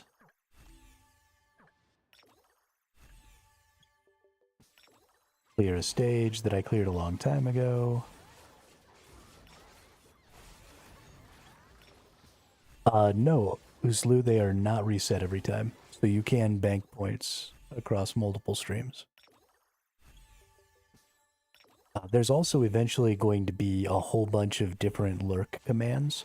So right now, the lurk command, for people who don't necessarily want to be able to talk, just adds 1 regen per minute to the chat's regen value. But eventually, it's also going to affect how many points you gain. So people will be able to come in and do a lurk command, and that will reduce the number of points they gain per time viewing. But it will have a bunch of different effects. Like we'll have exclamation point lurk attack, exclamation point lurk regen, exclamation point lurk defense. We'll have a bunch of different lurk commands. And so maybe each one will reduce the points that you gain by half. So you could use 2 of them or something like that if you wanted. I don't really know. But we want some things for the lurkers to be able to be involved with the game as well. But yeah, everything is persistent, so even all of the items and stuff that you earn will also be persistent. So eventually I'm going to create like an inventory command that will bring up a UI inventory to show you all of the inventory items that you've earned on this particular run. And then ultimately when chat dies, that'll be like the end of the run. And then all of your items and everything will get wiped. And then I'll create some sort of a command that will send it all to Discord so that we can create like a special Discord channel. And so we'll keep a record of all of the runs in Discord. And it'll say, you know, what bosses you fought, how many times you beat those bosses, you know, what items did you earn throughout that time? Were there any special bosses? Because I am going to create some special bosses that have really specific spawn interactions that are kind of random. I've got some huge plans for the game. It's obviously all going to take quite a bit of time, but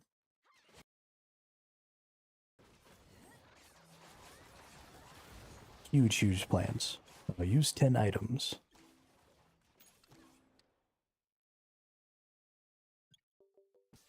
It's been fun, though, because I don't know diddly shit about programming or art or animation or any of it. So it's been really fun learning about that stuff as I went.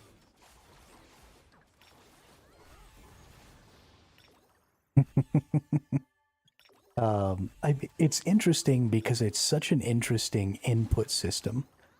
So you all haven't interacted with it very much, but so you'll notice that there's that timer next to the boss. Every time, so the way the game is designed, and the reason it's designed is to drive interaction in the chat, but not just people typing exclamation point and doing different actions. It's also designed to drive people to actually have conversations in the chat. And the reason for that, or the way it's supposed to do that, is the boss attacks on a timer. And so you're seeing down here, every time somebody types in chat, that timer goes up by 10 seconds. So the base timer is a 10-minute attack timer, where every 10 minutes the boss is supposed to attack you automatically.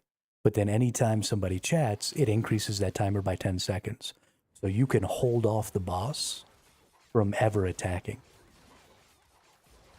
So you can absolutely spam Namaja. I'll have to come up with a way to try and mitigate that.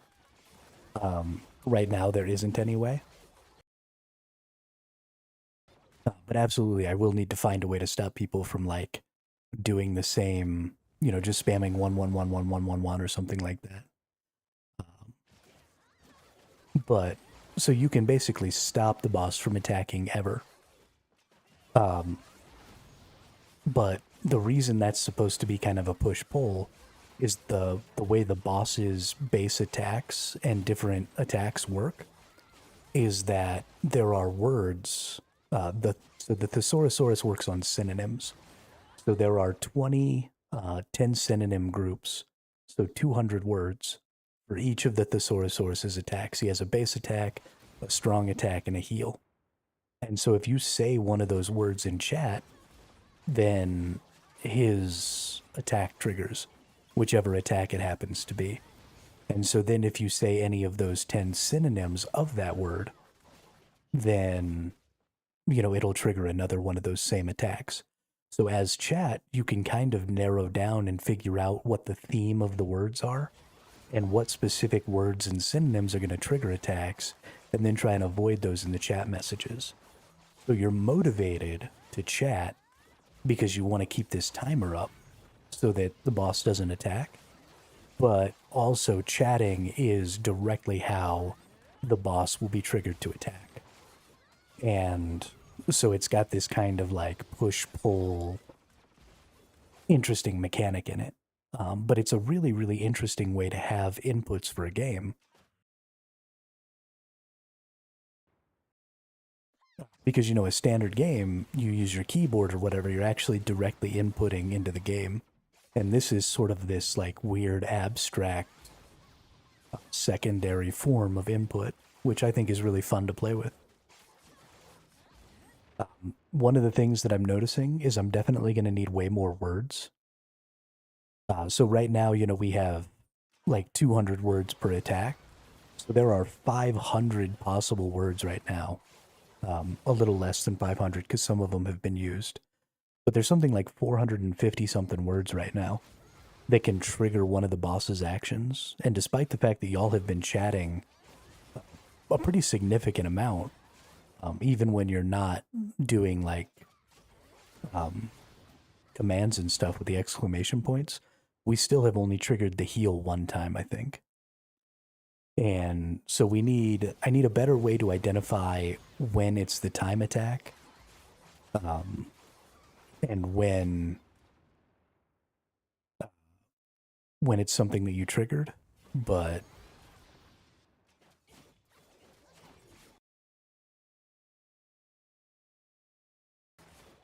that's fair, Namanja. Some of you do already know them.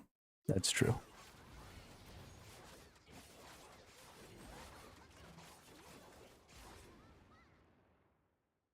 But then it won't always be synonyms, right? It'll be dependent on what the boss is, and each boss will have its own theme, and that theme will be how I choose the words. And each word can only be used once. As soon as a word gets used, it gets deleted. So you can't just spam the word over and over. If you like decide you want to kill chat, you can't just find one of the words and then spam it over and over.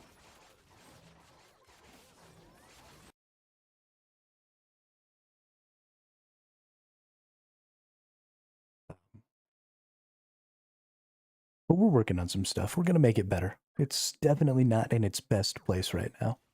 But I'm very happy with the fact that the concept in general seems to work pretty well.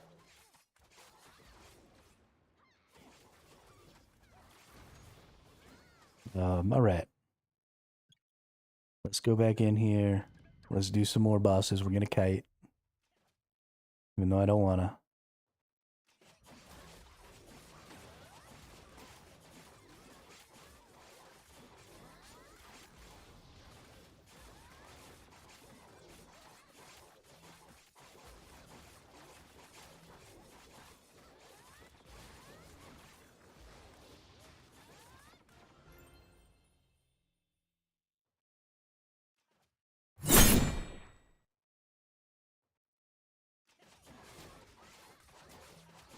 Oh no.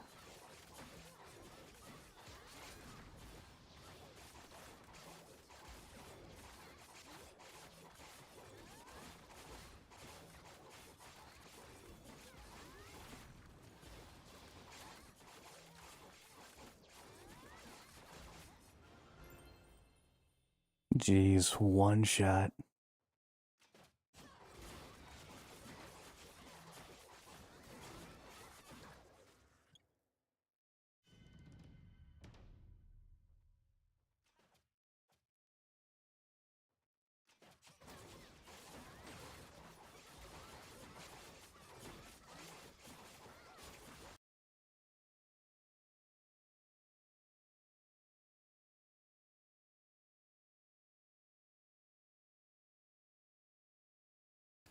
So this is where the biggest difficulty I'm gonna have is I need to find a way to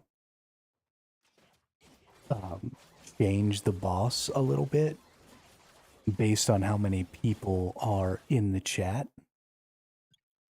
Because things are balanced right now. Well, they're not balanced. But I'm going to have difficulty balancing for different times.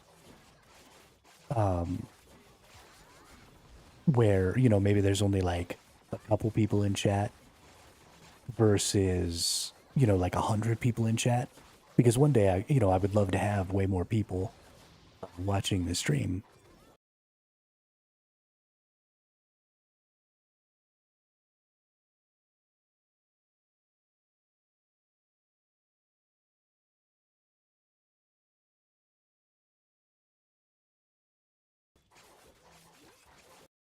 Sorry, I had to cough.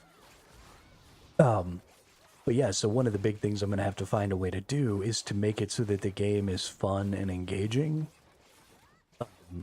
no matter how many people are in the chat.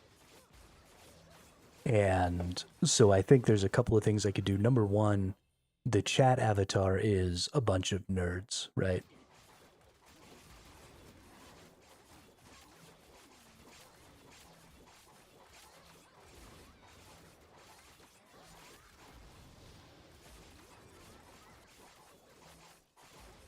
That's an interesting one, Damien. Yeah, I think I was going to maybe use a defense value. Like a consistently updating defense value. So just entirely based on the number of people who are actively watching the stream. So, and that value will just change. So they take more or less damage. Or maybe some sort of ability to mitigate a certain number of attacks per time. Like a stacking block buff or something like that. So, you know, for every person that's in the chat, then the Thesourusaurus blocks one attack per hour or something like that. So if there's 100 people, it would attack 100 100 per hour, or yeah. I get talking and I'm not paying attention to, you know, playing the game. This is supposed to be an idle game, guy. Oh, it's because I've got this set way down here. This will fix that. There we go. Now we won't have to actually do anything. I had it set all the way down to the bottom. Now she starts to heal way earlier, so she takes more hits. So now she's dead, but all of my big attacks are about to trigger, so it doesn't matter. Yeah, and now we'll be able to win. No problem.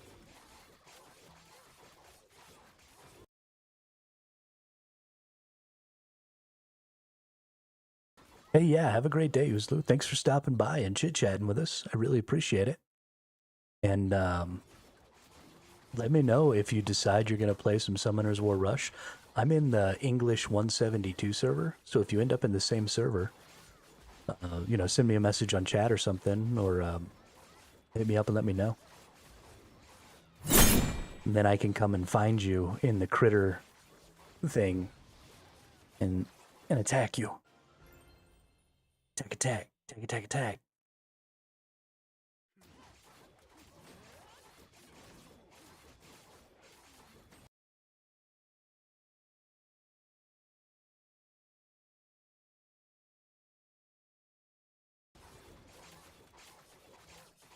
You know it. You want to beat him. Exactly. Exactly.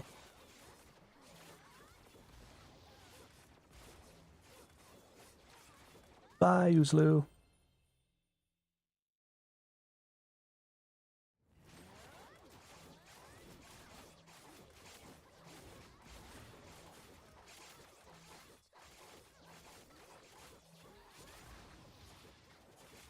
You earn points by watching. So every 3 minutes, you earn 50 points.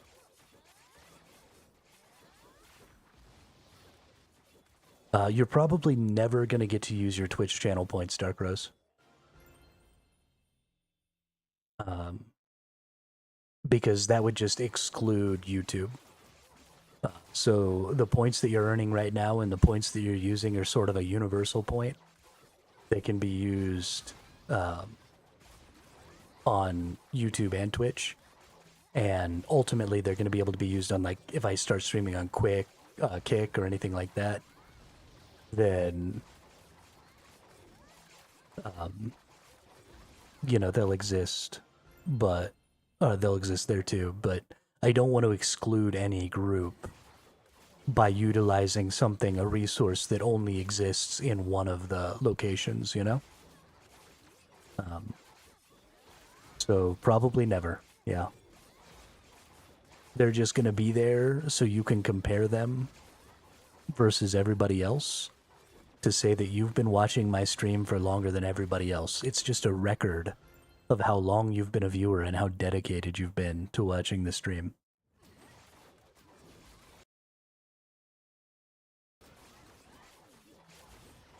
And anytime anybody's like, oh, I've been watching Survival Hermit for 8 months, I've been here for a long time, you can be like, I have 36,000 survival rations. We are not the same.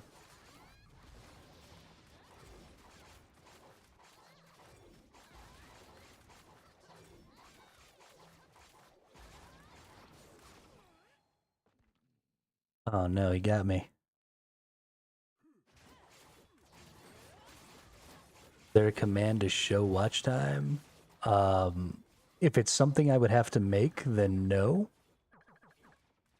Because I have not made a command. But I don't know if there's something like inherent to Twitch or something like that. You have 7 survival rations. But that's because you watch on YouTube.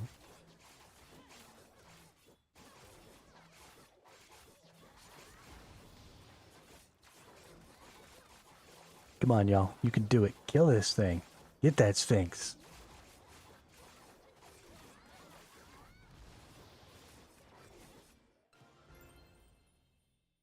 Hey. We're in level 1500. Which means we get another slot. Which means we get to add a new unit to our little group here. Oh no. You killed him again. Poor Thesourusaurus. Oh, I feel so bad.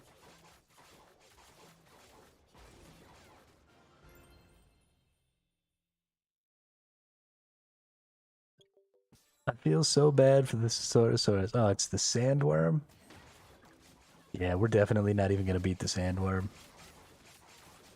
Let's add a new creature. Which mon are we going to use? I think I want Arda.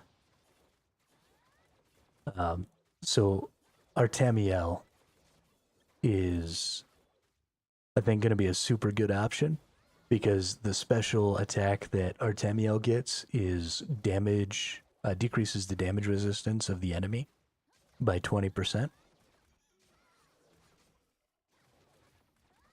Okay. Yeah, I don't have that. I'm a bad streamer, Damien, you know this. Yeah, this is definitely going to be the character that we pump or that we put in here. So I've got 100 million. So let's just level this dude up. Straight to level 45. Nice. And then we'll go back into the formation. We'll deploy that bad boy.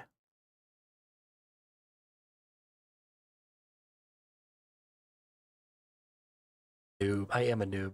Good streamer. Very smooth or a very soothing voice. Also very informative. You are a trash can. I am a trash can gamer. Super trash can gamer. You don't even know. Why do you think I gotta sit here and play this idle game? If I had to actually control these characters, we would never get anything done.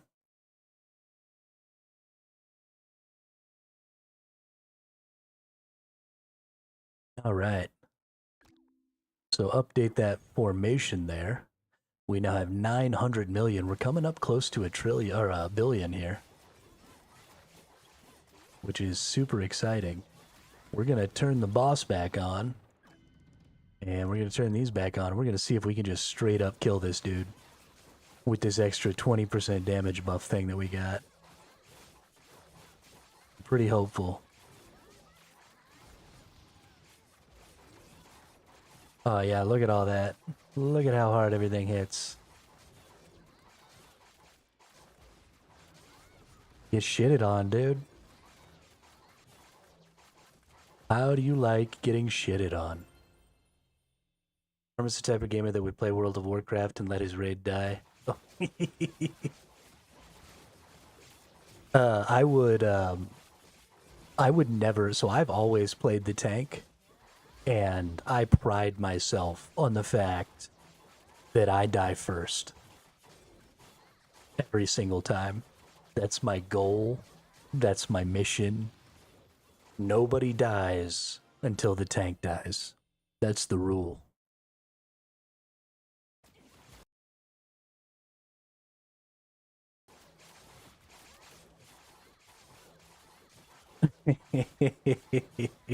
Well, so I don't want to die. I just want to be the first one to die if anybody's dying. I am super lucky when me and my buddies were playing Guild Wars, the original. Um, our buddy that we were roommates with. So me and my brothers, or sorry, me and my two brothers, and our really good buddy growing up all lived together during college, which was right around the time the original Guild Wars came out.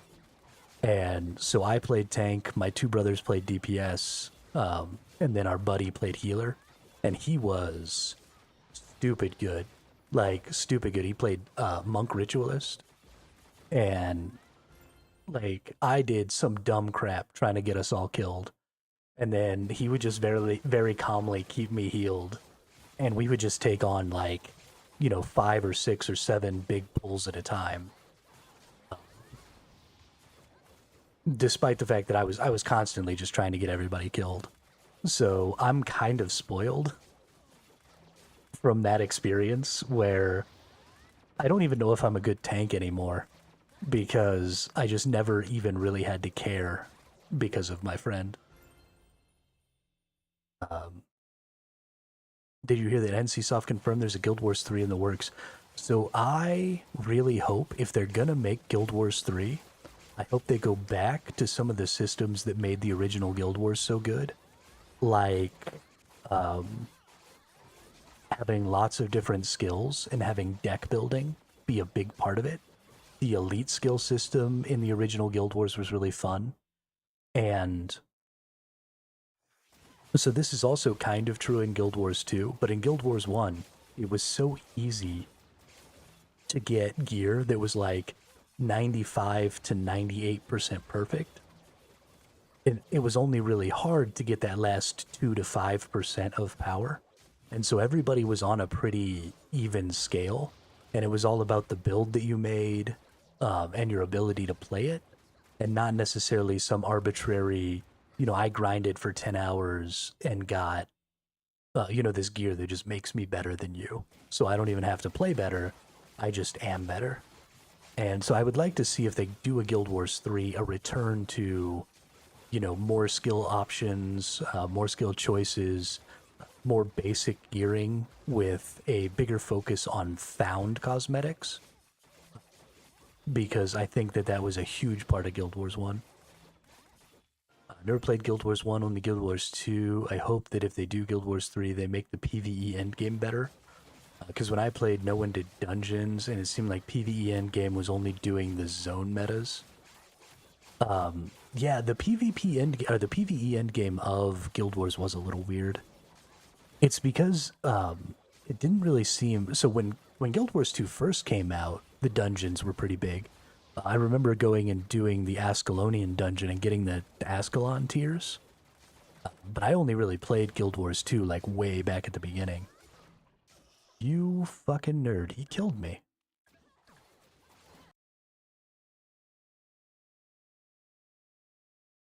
So I don't really know what the state of Guild Wars Endgame is or has been even for the last few years.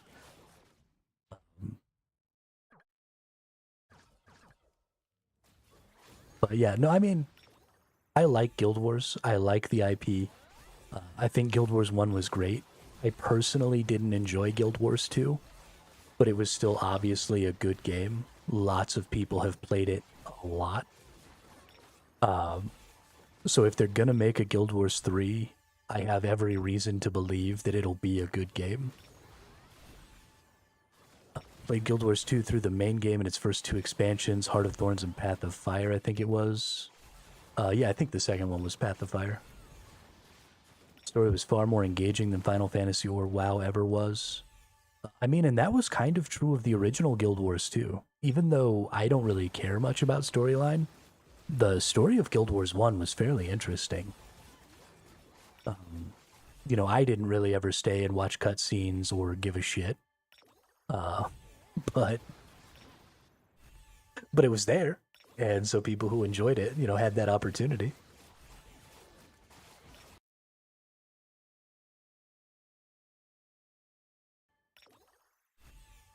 But yeah, no, I'm hopeful.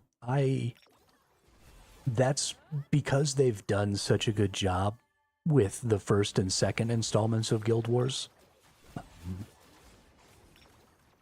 I'm going to assume until I'm proven wrong that Guild Wars 3 will be good. Guild Wars 2 was the only game that actually made me tear up when a certain character died because I was so invested in the story. That's cool. That's never happened to me before.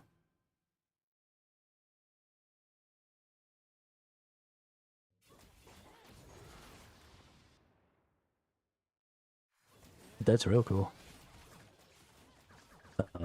Ooh, we almost have enough crystals. We need to go ahead and beat a couple more bosses here.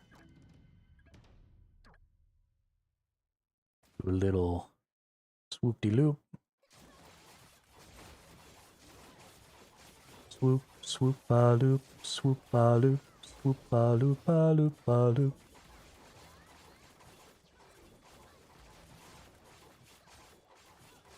Aha, no points for you.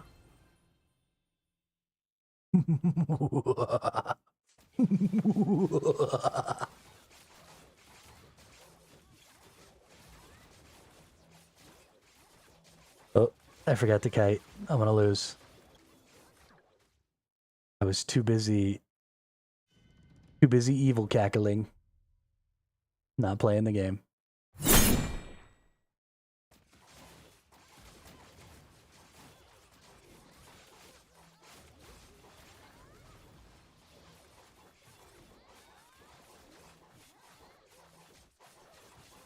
Poor Thesourusaurus.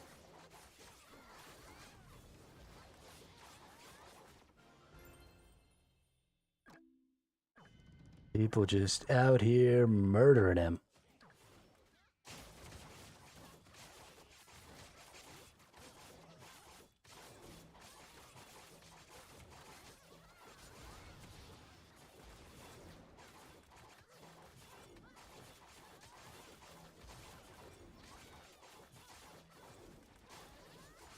What's going to be fun is when we can one-shot him with base attacks. Yeah.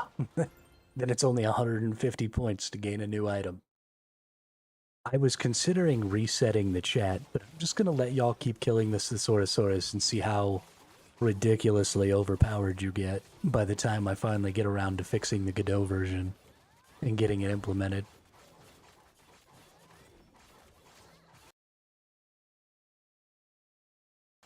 And then we'll reset once the Godot version comes out.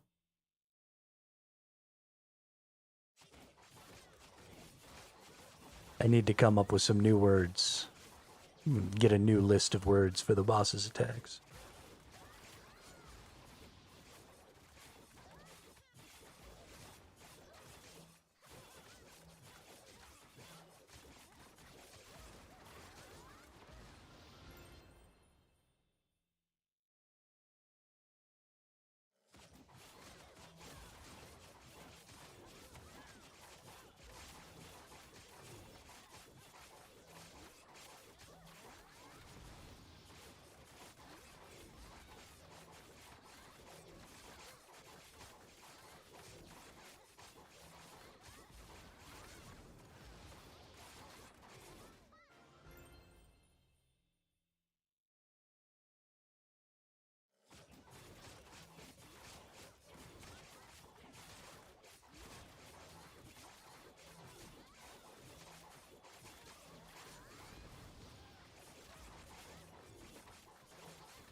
I can't wait to see what you do with this little game you got going on. Would be cool to see this become as good or even better than the more popular than Tangia dungeons / boss battles are.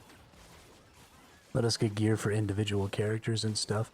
So I don't know if I'd ever break apart chat into individual characters. But I could maybe see some companion stuff happening.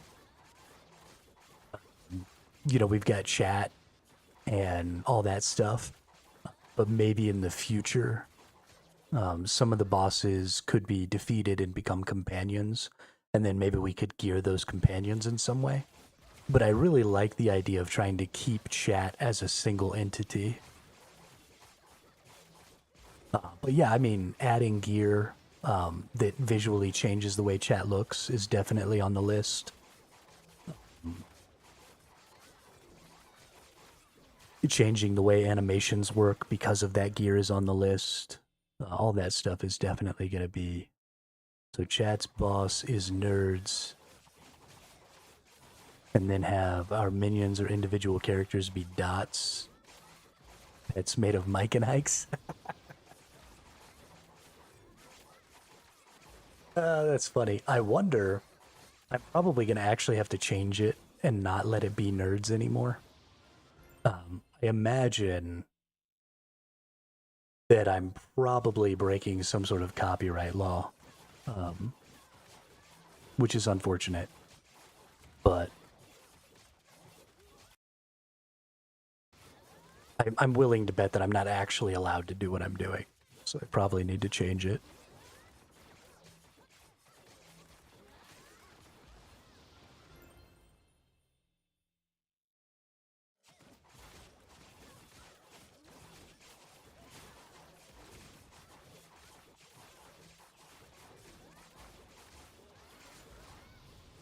Which is too bad, because I thought it was pretty clever.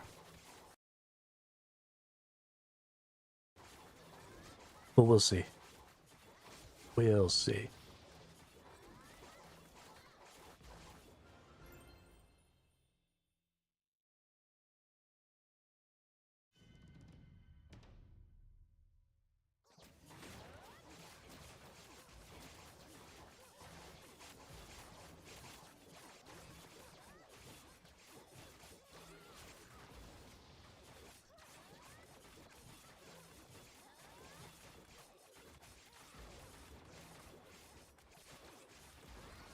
At this point, I'm a small enough streamer that I can get away with it.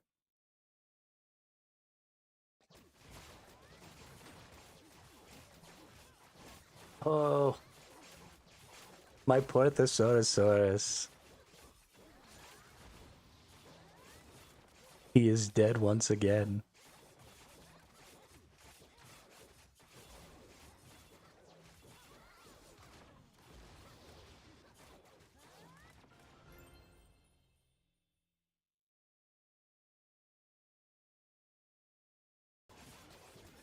Yeah, see, now we're cruising with gas here. We got our next person in, and we got out of some of those bosses that were causing me some problems. We are cooking with gas. Basically spawn camping.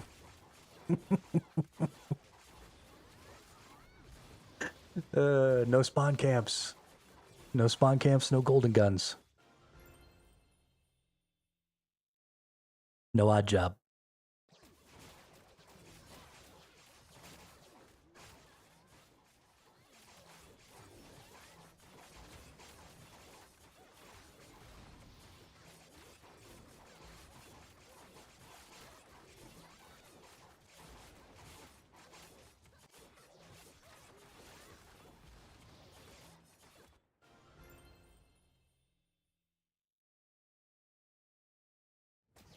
Alright, what rank are we now? We're not still 9, are we? Yeah, we're rank 8 now.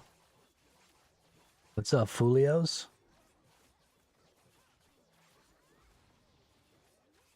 Next I'm coming for images. What's images power?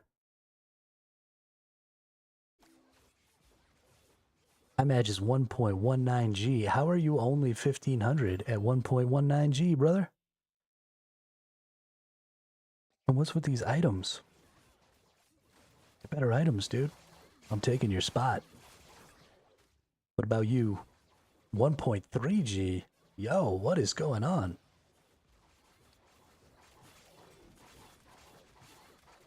I'm lower than both of them, 1.03. And I'm up here at 1791. Balling out of control.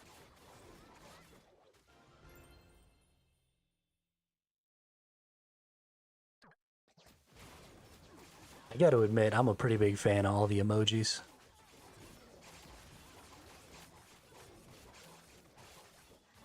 They're pretty freaking good.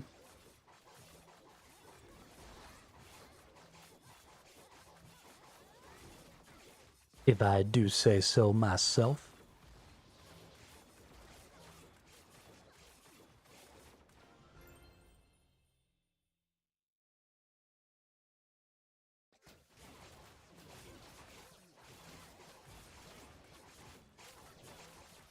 Oh my god, you have 9.1k HP? If I remember the original Summoners War correctly, people would wait until the last hour/minute to push their arena ranks. Yes, Damien. So there is a GVG system in this game that I haven't got to interact yet. Because you have to get to stage 2,800 before you can open it up. But last night was the weekly reset. And so while I was awake playing last night, the global chat was actually lit up with people, talking about going in and sniping people and stuff like that right at the end of the week for the GVG. So that's definitely still a thing. And it's global, I think. I don't think it's just on my server, because all these people are from different servers in here. So I'm pretty sure it's like a cross-server thing. So there's some interesting stuff with that. Like I said, I haven't got to participate or anything in any of that yet, but hopefully in the next, week or two, maybe I can get there. Interact a little bit.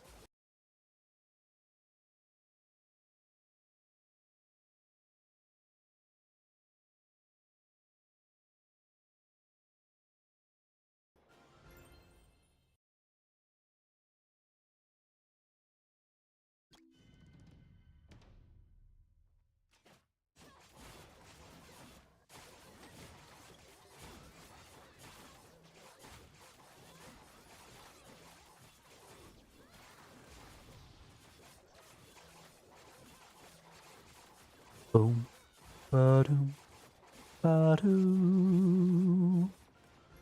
Boom, ba-doom, ba-doom.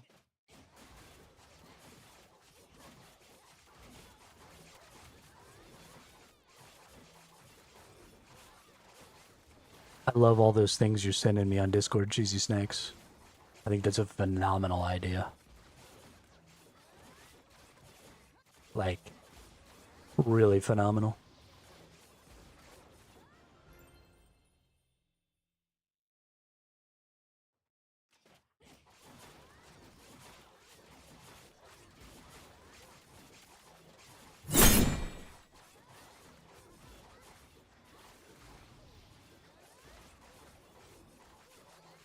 No, you kill him again. My poor baby.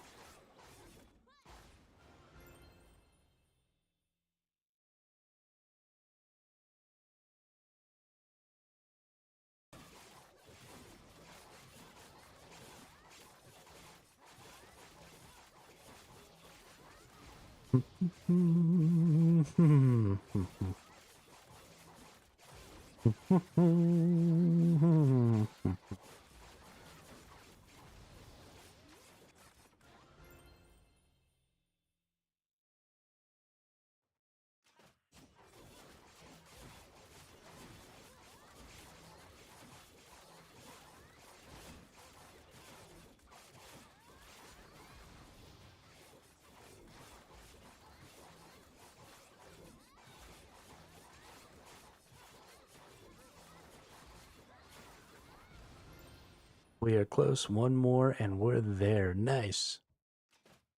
Nice. Fantastic work, Nemanja, Damien. Y'all have done a wonderful job of breaking my game. I honestly appreciate it, because now I know lots of things that need to be done to fix it.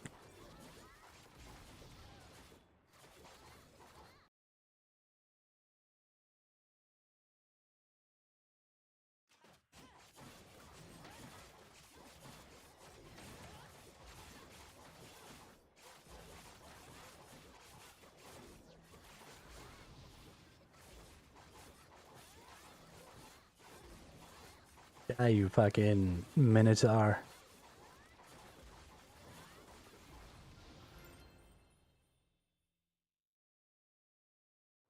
Oh, we got 100K. Let's go into the shop. We've been working on this banner. So when we get these two right here, this is going to be enough that we can go ahead and promote this unit. So we're going to go ahead and open up our 1K here. So there's 300. Didn't really get anything for that.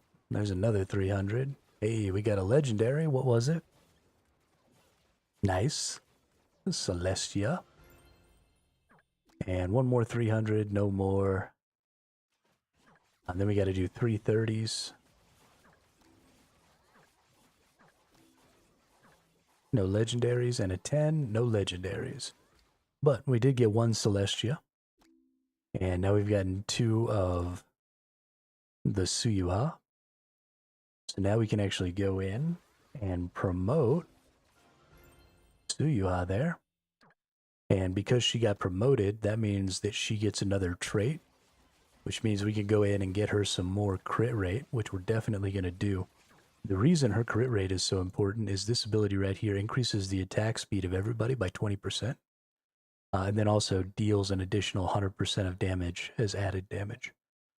So big deal. So let's go ahead and get some crit rate.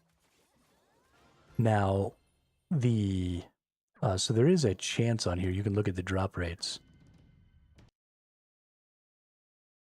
Getting any legendary, there's only a 0.5% drop rate, a little less than 0.5. But you can see getting the highest tier crit rate is 0.006. I actually got this one already on her. And then we have a couple of other tiers of crit rate, right? There's 3.6, there's 3.2. And these have much, much higher drop rates. So I'm likely to end up getting one of those. But we're going to go ahead and we're going to hit that crit rate and we're just going to watch. And it's automatically going to go through and just keep cycling and spending this little currency we have down here while it tries to go ahead and get that crit rate. You could go through and just click that one at a time, but it's literally going to take hundreds of attempts. So that would suck.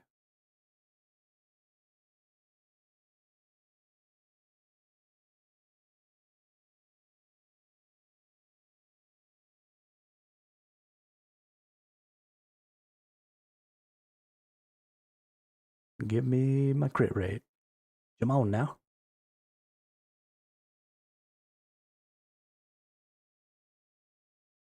Just don't turn Sarah into a T-Rex, because then we just need to pull out a flare and run. So when I made the Thesourusaurus, I actually made a T-Rex version, and I made a Triceratops version. And then I went into my family group chat with my brothers and my mom and asked them which one they liked more. And my mom was the one who responded first, and she said Triceratops. So that's how you got Triceratops.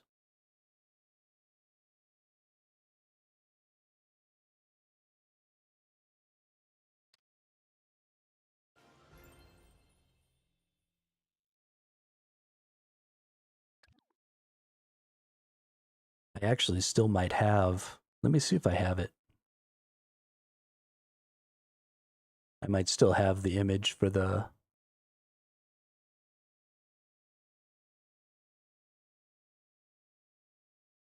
I do.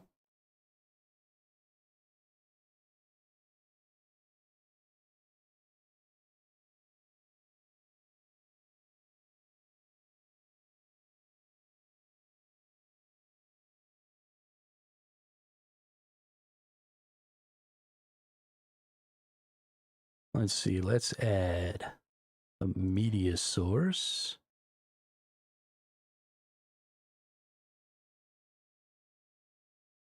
We're going to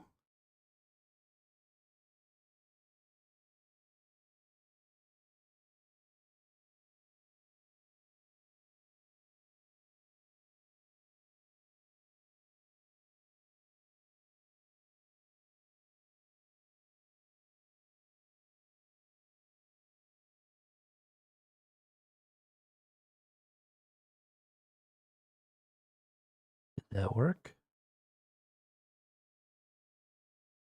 I don't think that worked.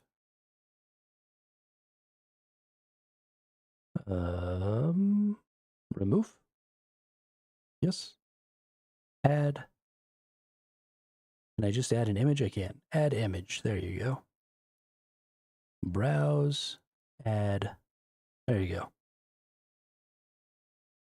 So that's what the T-Rex one would look like.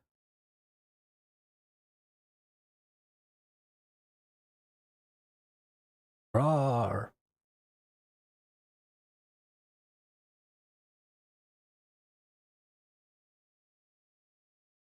Yeah, I would like to say that I had anything to do with that. It is just an AI image. A scarf? Nice. Yeah. Yeah, I kind of like the little cardigan thing, but a scarf would be super dope.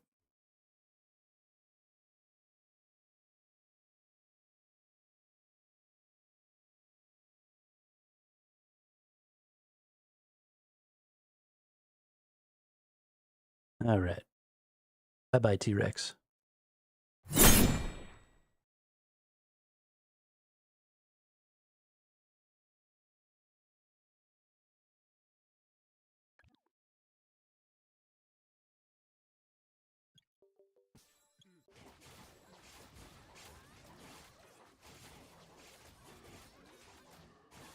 Bye-bye, T-Rex. Oh, I failed the boss fight. Well, let's unfail the boss fight.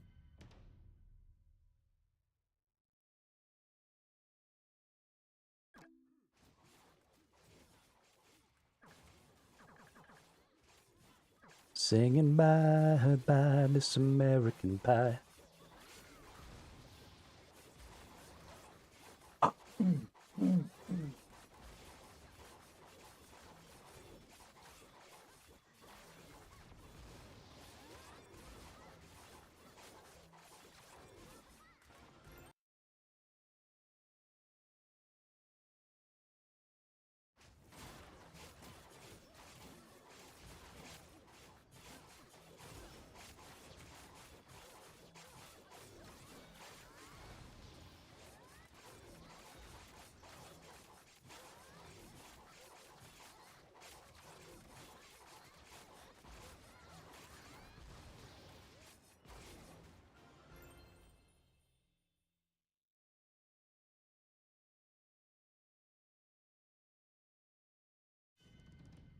Oh no, not the sandworm again.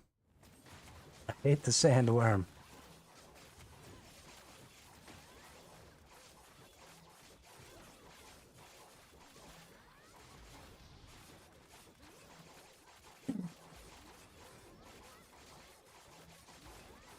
Oh, we gonna get you without kiting anyway.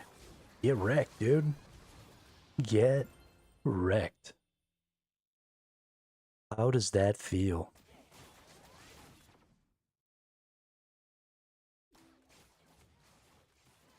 Hey, where we at? Oh, shiznit. 7 more levels. And then we're back to back 5 and 6.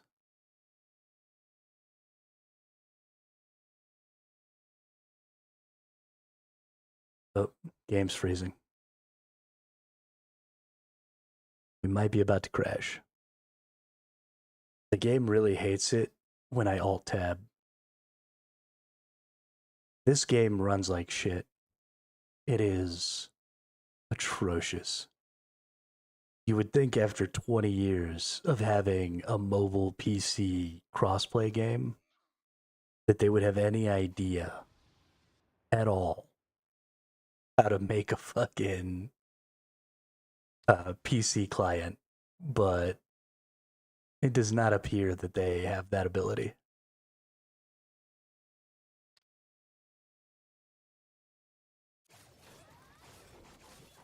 The minute you alt tab out, this game just takes a dump.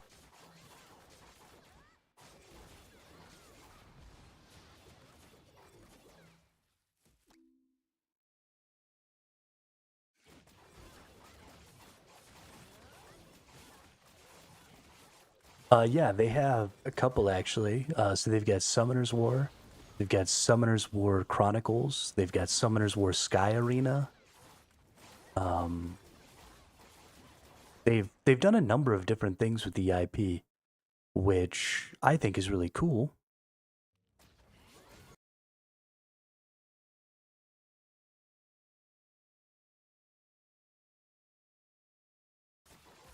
But I also like that they're not just going the same route that, like for example, Pokemon did. So Pokemon had this really interesting IP and this really interesting original game. And then they literally just made the same game 14 million times. And so it did take a while for Summoner's War to branch out from their original game. But, now we've got a more active gameplay. We've got, Sky Arena is something totally different. Chronicles is kind of like a whole MMO thing. And they're branching out and trying to bring the IP to a couple of different places. Are they all going to be hits? Absolutely not. But at least we're getting some different kind of stuff. 14 million times making the same game and then sue anyone who makes a better game that's similar. Exactly. Exactly. I am not a fan of Nintendo just because of how litigious they are. It really impedes, and this is something that gets talked about a lot actually in the gaming space specifically. Um, but a lot of like intellectual property and copyright law and stuff like that really have a negative effect on video game development. Because, for example, things like the Nemesis system from the Lord of the Rings games, where you fought the orcs or whatever, is patented or whatever it is. So you can't use any systems like that. So we've never seen any more RPGs. Oh, did you one-shot it? Oh my gosh, you one-shot it with the base attack. Congratulations.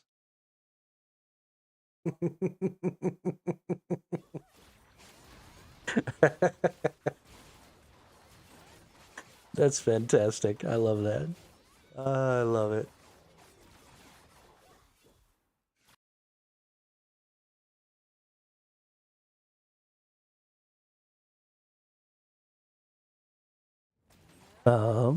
We are not fighting the bosses anymore. Oh, this stupid fucking worm, dude.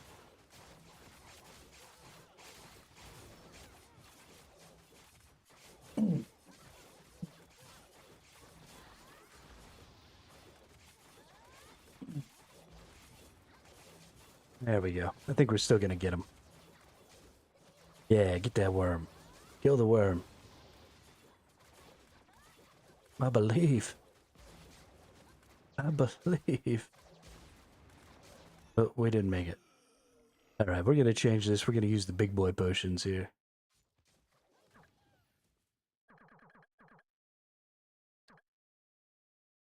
Now we'll kill the worm. We need not read, yeah. Um, the UI element for your HP was never intended to have more than 4 digits. So I'm curious what's happening with that right now.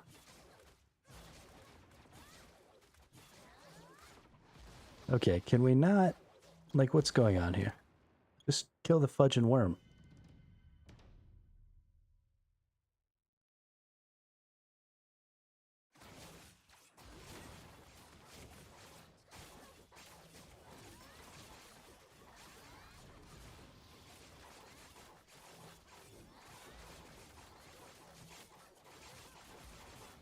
$9,860 HP. Yeah, we're about to be over 10K. Y'all have to tell me what happens when we break the 10K mark. Because it was definitely designed to only be 4 digits.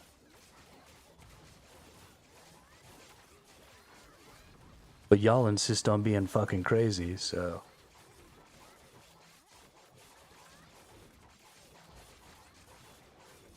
Over 9,000?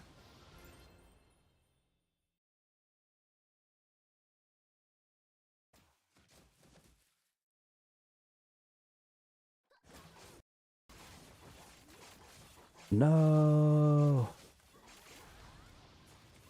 I don't think we're gonna win this one. Nope, no point wasting potions. Reset it. I forgot to kite. Y'all got me monologuing again. You got me monologuing. Okay, I don't think we're gonna win this one either. Goodness.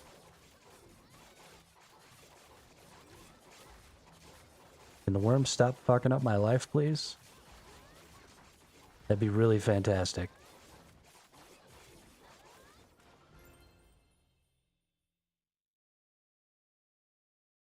I hate this worm.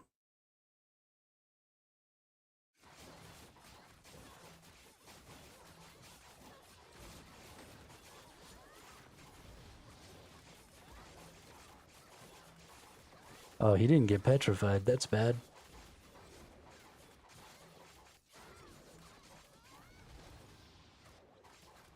Keeps hitting your troops in the back while you're kiting, but it's not sure if it stops the blue bar regen. No, it doesn't stop the blue bar regen when he hits him.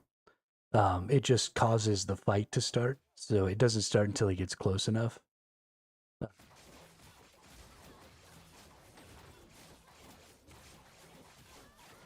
But no, it doesn't stop the blue bar.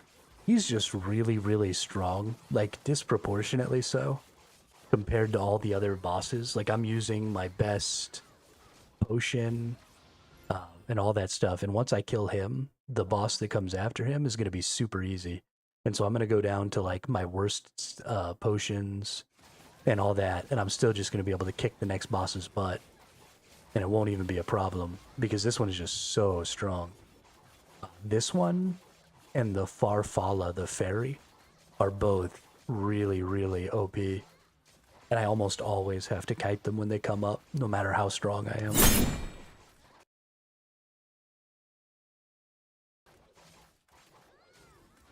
Ooh, we barely squeaked that one out. But we only got to kill him a couple more times, and then we're good to go. So 3 more, and then we're home free.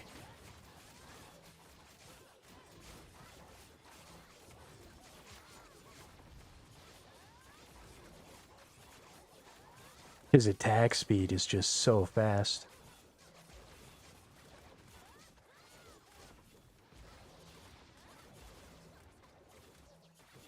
I could actually probably change up my lineup.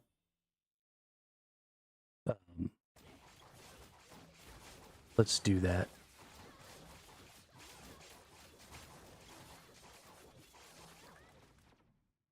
So I have Ceres. Yeah, we can have 10k HP. Yeah, but what does it look like? Can you still read it, or is it like overlapping the nerds and stuff?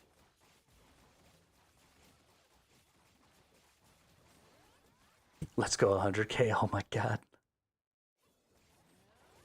You can still read it? Okay, cool. Yeah, get 100k. Break it. Break it some more. I mean, it'll keep reading just fine.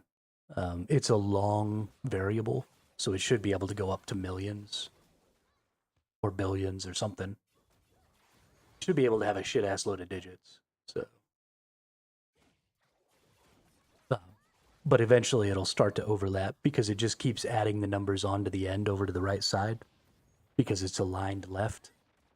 So it should just overlap the nerds really ridiculously. When I make the one for Godot, I'll probably have it go up to a certain number, and then I'll have it start using numbers like K, M, or sorry, letters like K, M, B, stuff like that, in case you ever get to values that are way higher.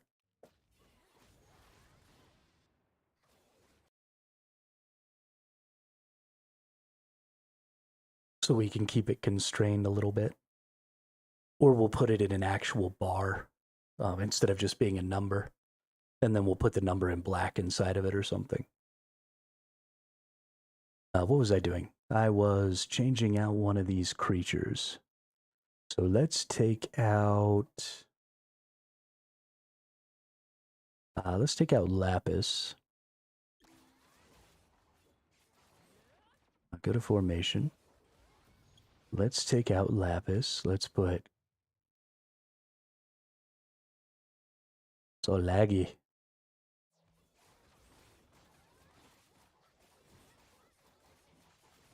Put Kraka right there, and then let's go ahead and add Ceres back in.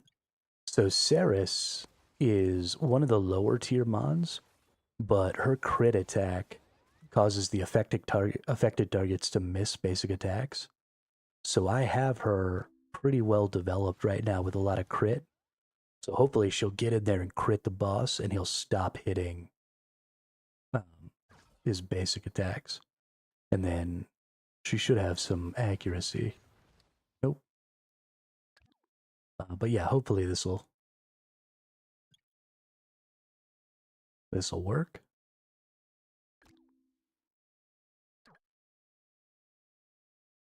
Do we keep HP when you start new stream? Yeah, Nemanja. All the variables are persistent. So your damage value, your HP value, all of that stuff stays.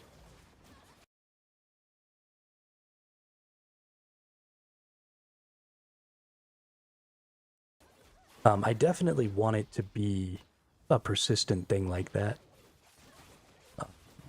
Because I don't want each stream to be one run. I think it's much cooler if you can come back and like see, maybe you've been gone for a couple of days and you come back and there's like all this new equipment on the character and all that stuff. I think that'd be really cool, so.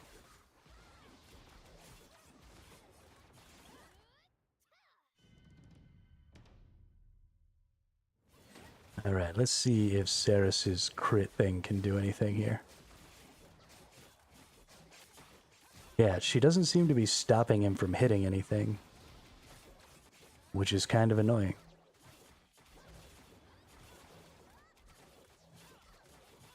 It's like she's not critting. Maybe she's missing? Do I need more accuracy? I mean, I still won that fight, which is surprising, but...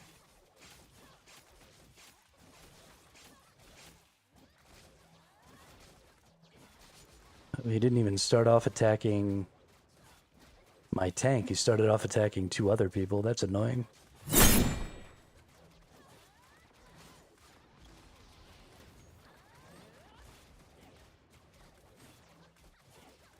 That worked out.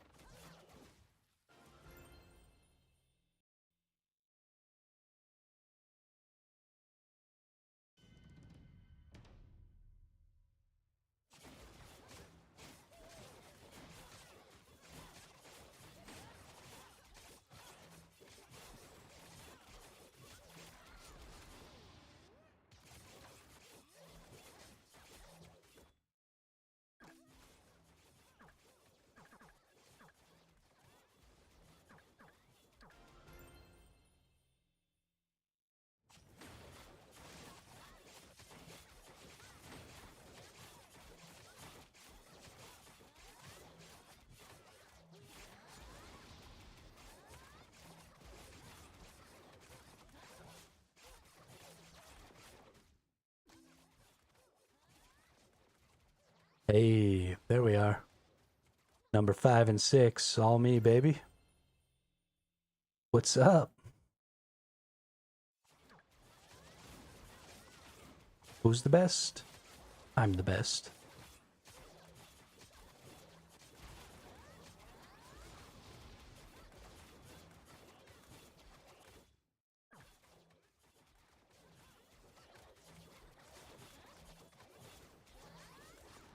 You're right, it is us. It's not just me, Nemanja. It's a team effort. I gotta remember that.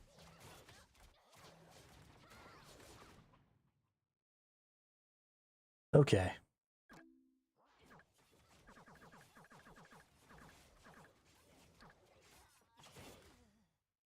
Try with a better potion. Let's open up some orbs. We're almost to level 18 on the orbs.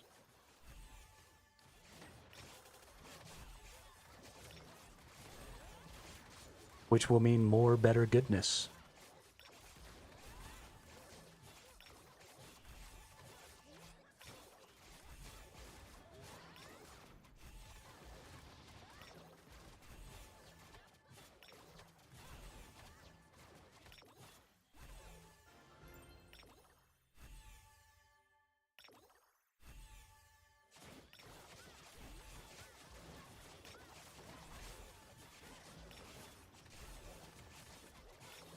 More better goodness.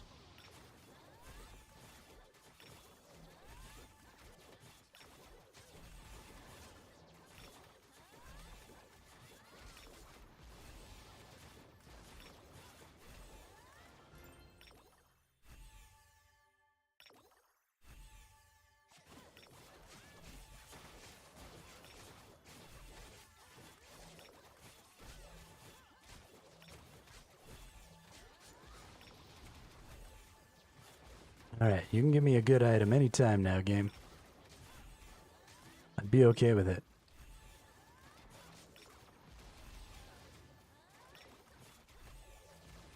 So what it's doing right now is these orbs contain one item each. I have 342 of them now. And what it's doing is it's automatically opening 6 of them at a time. And then, based on some criteria I gave it, it's deciding if they're better or not. And then if it's not, it's just dismantling them into resources. One of the big resources is this gold up here. You see I'm getting 100,000 or so gold every time it opens up a pack of 6 of these and dismantles them all. So I'm basically waiting for anything of this red tier. So it's going to open up hundreds and hundreds of these. Every time I beat a boss, I get 10 more.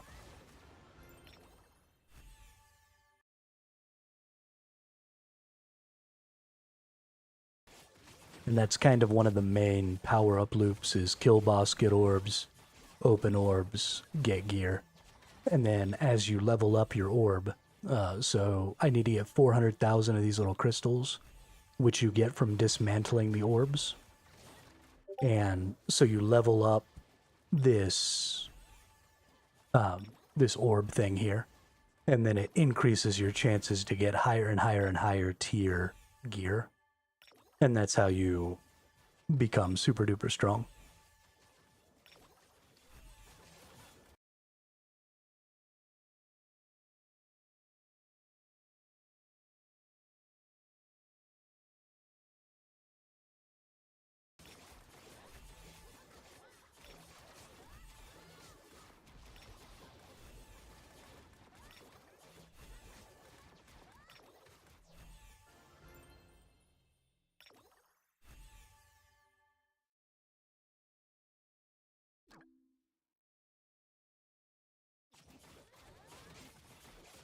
Congratulations.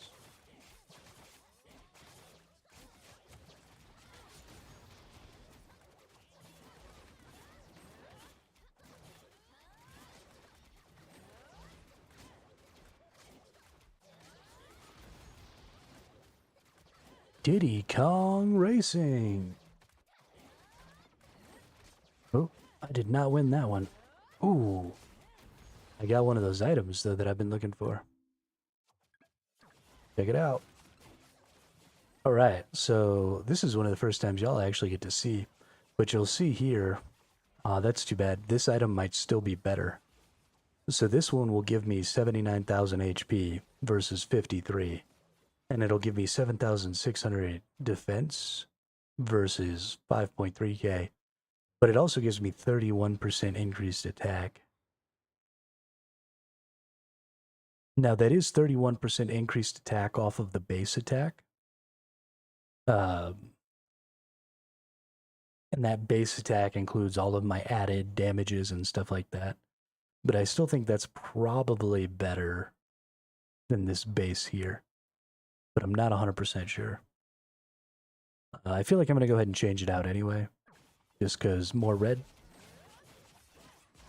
More red make good.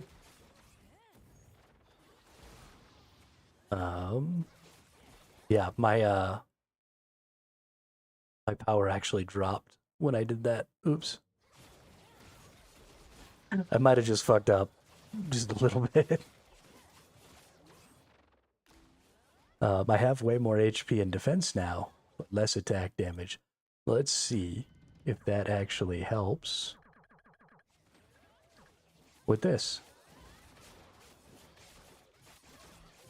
Will I stay alive long enough to actually murder this nerd?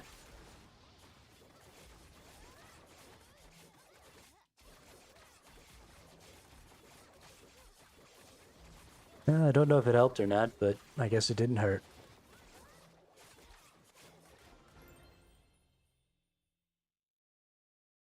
That's fine.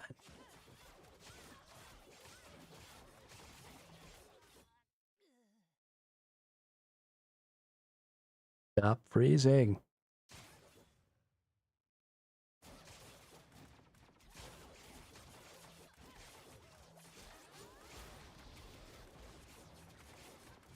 Come on, you can get him. You can get him. Yeah. We got him. Get dumpstered. Now we're going to go back up here to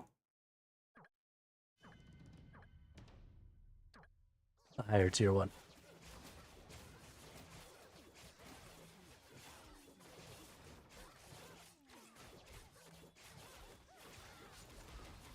All their base attacks are just a little bit too fast. I need to slow down their attacks. I need like a crit or something that makes them attack slower. That'll make me happy. I don't understand why Ceres isn't blinding them and making them miss. I wonder if she only makes them miss her. Because she doesn't seem to be doing, like, anything for my team right now. Which kind of makes me just want to go back into the formation and change it back.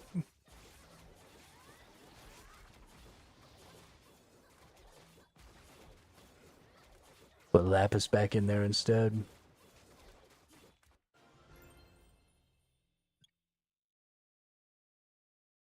So let's go do that. Formation. Take out Ceres. Put back Lapis. Much better. And then we'll go into manage and let's get to some of our 44s here. And let's go ahead and level you up one time. Level you up one time. Level you up one time. Okay. Almost. Let's go to our book. We've got a couple of bonuses to claim here. Hey, there we go. Now we're up to 930. Let's go back into the bosses here. Let's kill these things.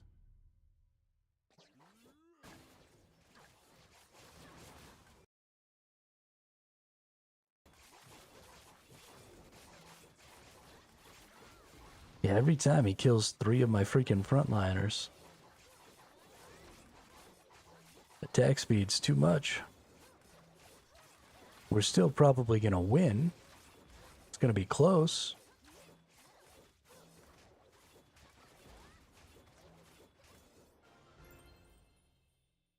Gracious.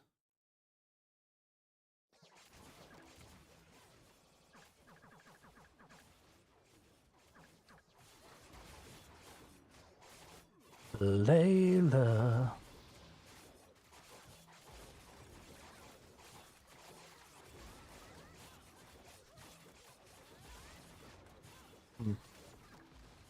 This needs to go up a little. They weren't healing.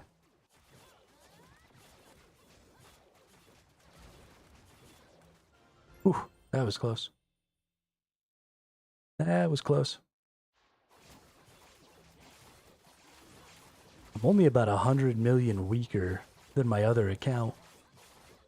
So I'm curious how my other account was doing so much better. I mean, I guess my tank was much higher level on my other account. I leveled it up, like, way up so that it would survive better. It was level 60 something, I think, at this point. But and maybe that's what I need to do. Maybe I need to get some more XP and Put it all into the tank. Get it up to level 50 or something at least. Because I had 13 million, I think. Yeah, I've got 5.5 million here, and I had 10 or 12, maybe as much as 13 on my other tank on my last account. And so these potions heal a percentage value. So the little potion heals 25%, this potion heals 50%, and this potion heals 75%, which is why I'm sliding this use when HP is bar.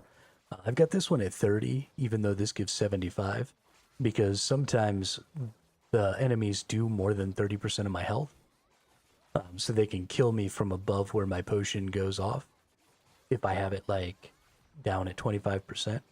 So I pump it up a little bit and I just waste about 5% of that heal every time, just so I get more heals off. But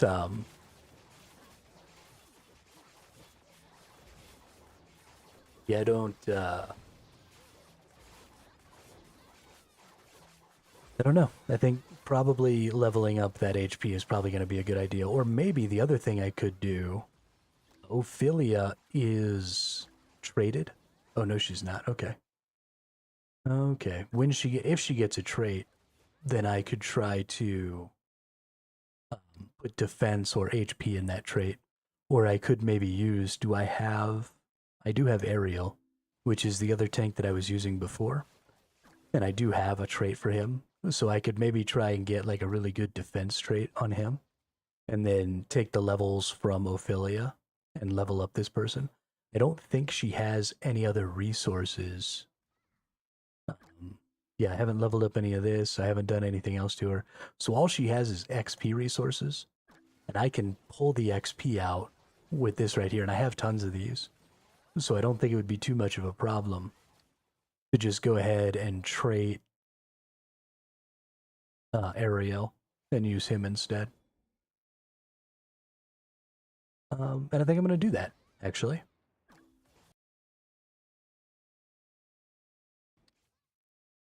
So here's what we got to look at. His exclusive skill blocks damage equal to 25%. So if he's alive to trigger his skill, he basically gets a shield for 25% of his HP. So the more HP I give him, the better that is. So I guess the question is it going to be better to add defense to him, or should I increase his base HP or his HP with my trait? And I actually think the answer is going to be to go ahead and increase his HP. So let's go right up here, and we're going to hit HP, and we're just going to grant him maxed ass HP here on his trait.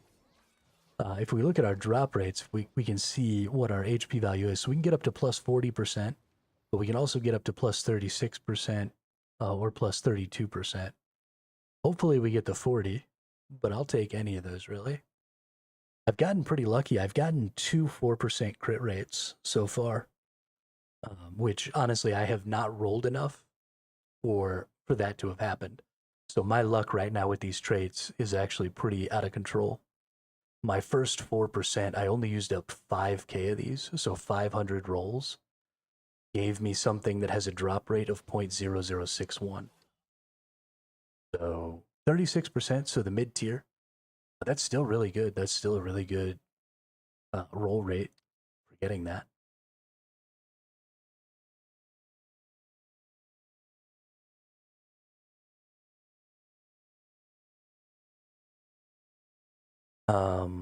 Yeah, so I'm going to go in. Let's grab Ophelia. Let's go ahead and take away all her XP there. And then let's go into Mr. Ariel.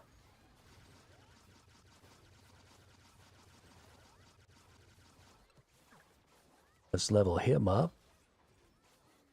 And then let's go into our formation. We'll take Ophelia out. We'll put Ariel in. Now the two brothers. So this is the light version. And this is the water version.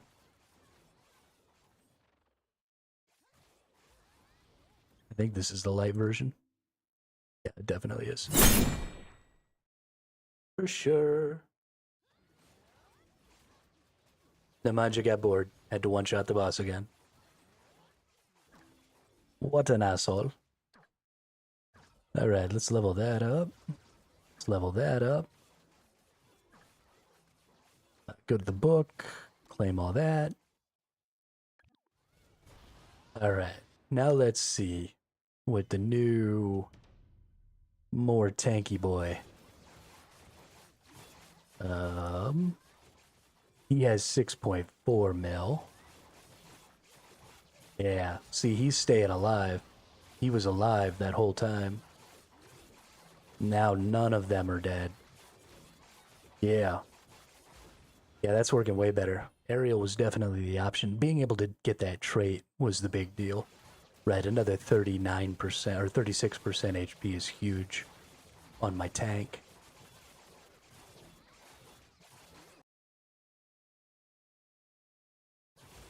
Just want more damage. Can't make yourself get the regen to try and max out the regen value. Gotta go for damage. You play DPS when you play MMO games, don't you, Nemanja?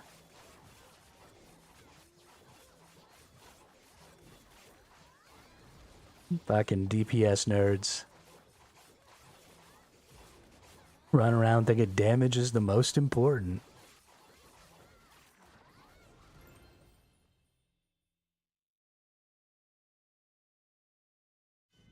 Oh, silly Billy.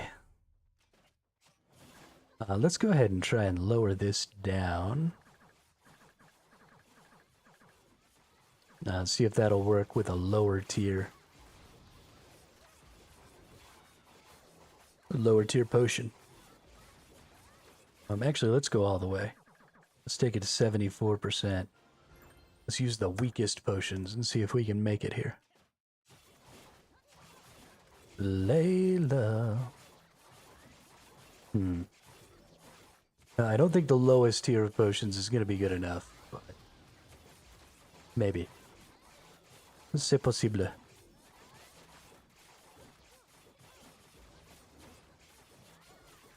At the very least, we can always level up the potion again.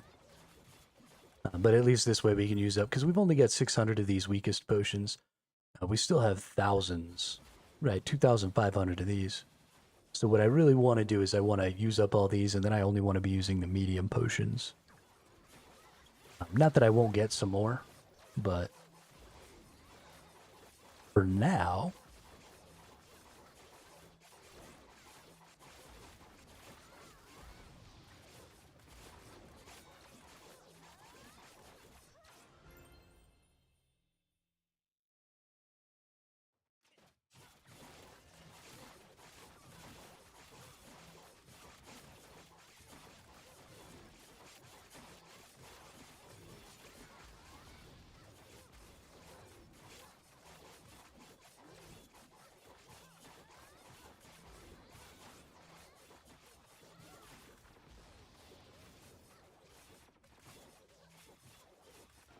You know, that's not a terrible idea, Nemanja.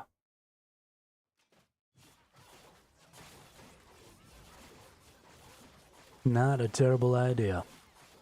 I think I might go ahead and increase this to the next tier of potions. And let it go through some boss fights here.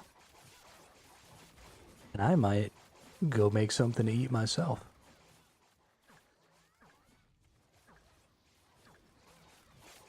It's a great idea.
That was tasty. Sorry, I'm back. Had to chit chat while I ate my tacos. I think I must have lost to a. Oh no, I didn't lose. I just stopped fighting them because I waited too long, I think. What it looks like.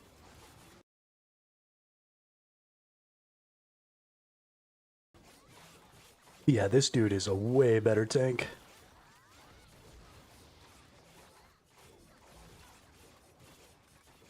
he still got killed, but he lasted right up until they triggered their big attacks. So that's just working super well.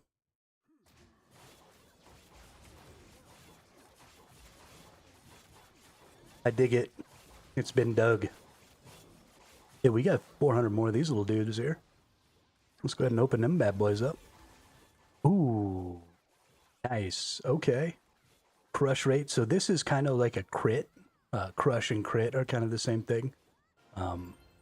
Usually you want more crit rate than crush rate. But if it's going to give me an extra 23k base HP and an extra 600 base defense on top of a nice crush rate, I mean, just the equipment score on these is so huge. I think we have to take it.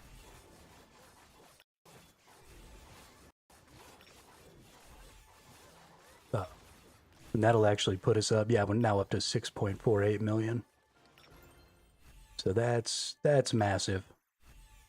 Big boy upgrades. Big boy upgrades.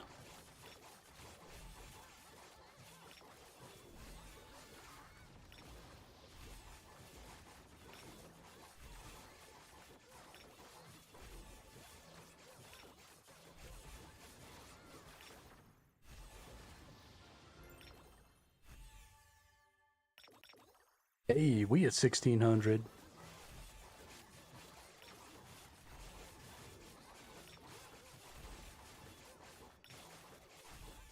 We got about 180, 190 more before we catch up to our last character. And then we'll be in the money. In the money. But my own character is the next person I have to get past. And that'll put me into rank 5. I want to be in the top 3. Apparently you get more weekly rewards or something for being in the top 3. I don't want whatever that is. Fucked.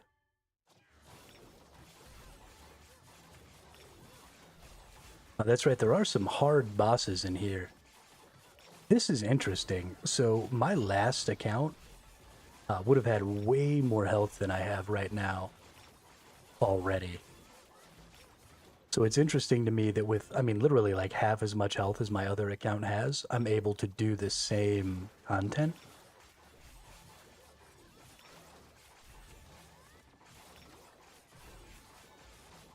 Kind of interesting. This lich is killing me pretty hard. I might need to go ahead and upgrade my potion here just for the lich. Let's go ahead and do it.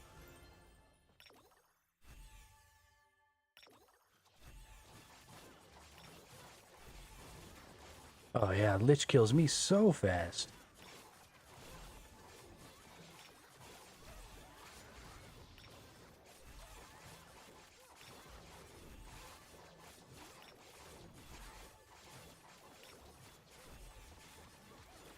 But we got big boy potions. We'll be alright. I love how these things are just opening themselves in the background. I really do like this style of gameplay, this very idle style. And I really do think that EVE Online is kind of the godfather of games like this. Because even though like the combat and stuff in EVE Online was very active, and you had to be clicking and things like that, especially PvP combat, you know, things like gathering, you could literally be sitting there for an hour or more, not actually doing anything. And you know, traveling around was sort of automated and all that stuff. And so these style of games really do have a precedent in a long history of, you know, online multiplayer games. And so there's just something really fun about only really having to worry about the composition and deck building aspects of the groups and of the characters and stuff. There are so many ways to modify your character and so many choices. There aren't nearly as many choices in this game. You really actually only have your traits here. And that's really the only thing that you can do on a per character, but 7 traits per character. You can massively alter the way a character works by choosing specific traits. We actually need to lock that and running them. So, yeah, I mean, it really is just an interesting concept. And then your builds, again. Wow, Hermido is playing a new game. Everyone calm down. What's up, Gravy? How are you today? How'd your stream go?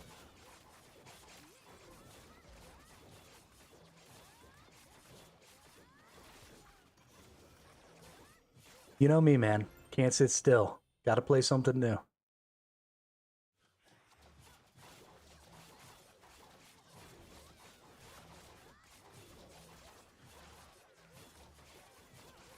Na na na na na na.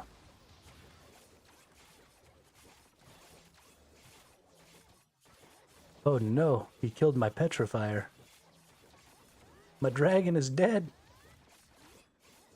Playing Chronos New Dawn. We got that old Dead Space Resident Evil vibe. Been loving it so far. Nice.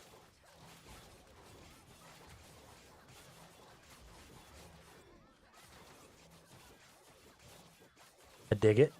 I dig it. You talk shit to me about playing new games. You've played just as many games as I have.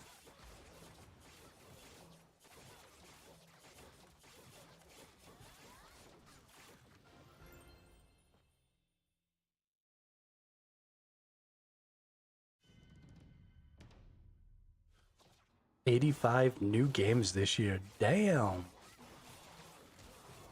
Damn. That's awesome. That's real awesome. Why your stream's always popping, dude.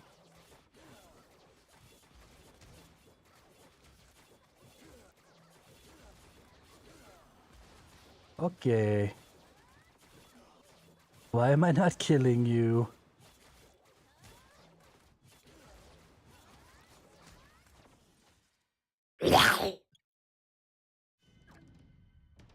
She's me no likey.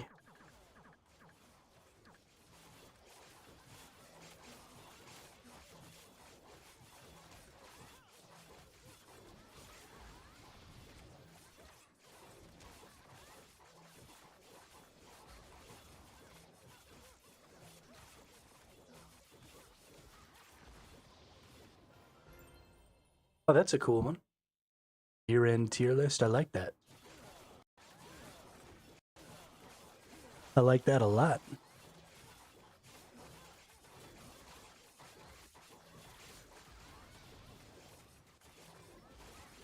Hella dope.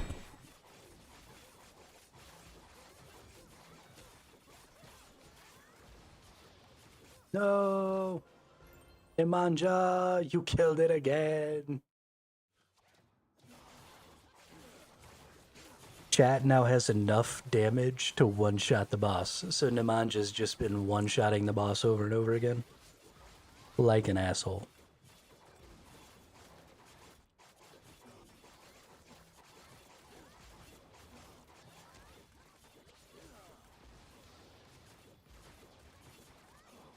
What a way to announce yourself. Come back, one-shot the boss, bammo.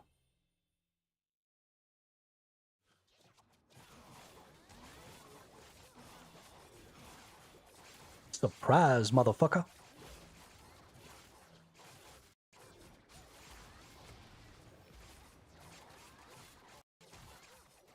Nemanja has entered the chat.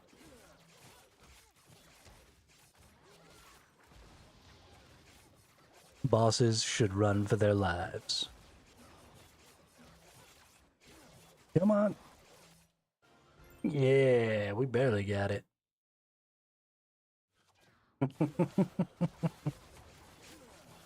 Many nasty knives? I don't know. I don't know. It doesn't keep track. It just adds the value for right now. So I mean, I guess I could do the math, but that sounds awful. Wants math. Yeah.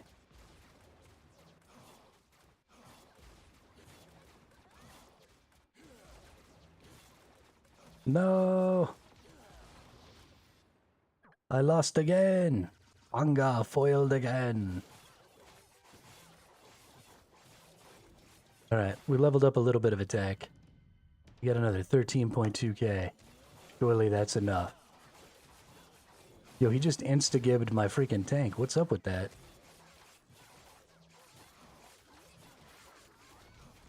Stop hurting me.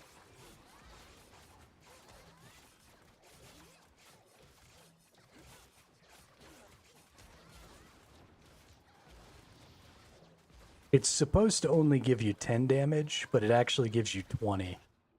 Because I messed up the logic.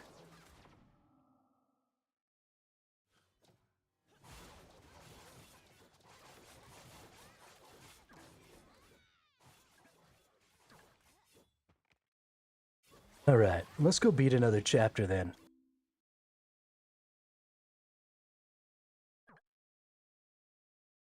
Raise our rank in this mode here. I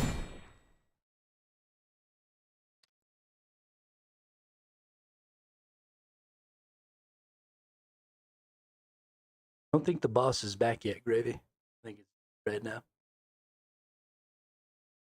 I'll need to get a static image for when it's dead, so you know not to attack. And then probably do something that brings to like 2 logics.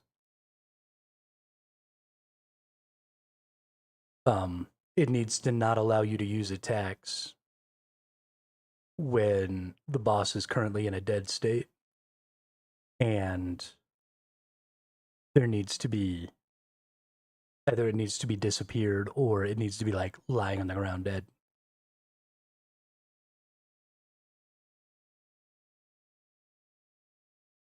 All right, what are we going to do here? We want to put all of our big bads inside of here. We want to put this one right here. Yep, that all looks just fine.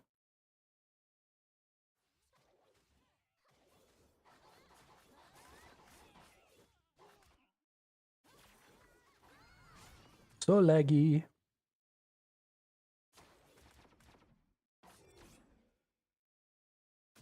Okay, game.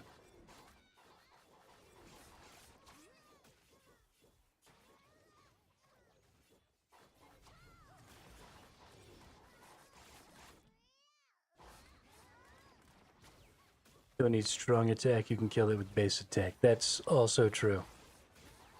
Don't have to waste all your points on the strong attack. You are too powerful at this point.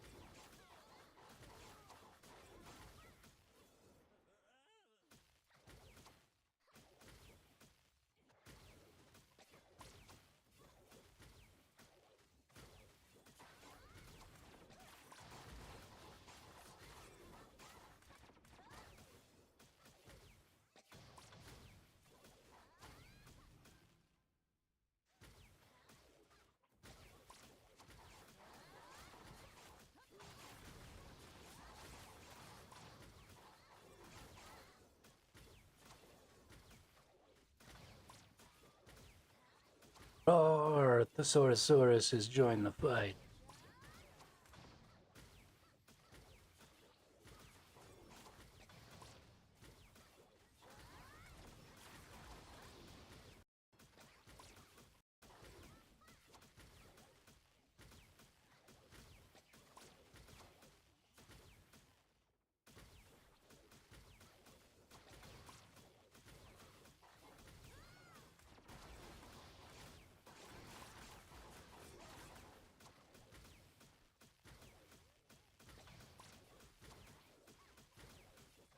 I've been trying to come up with a Thesourusaurus voice so that I could actually give it voice lines. It is difficult, let me tell you.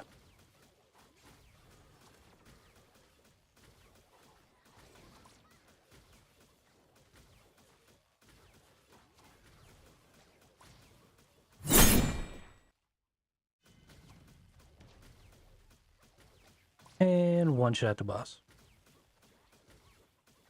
Did that make you feel powerful, Gravy?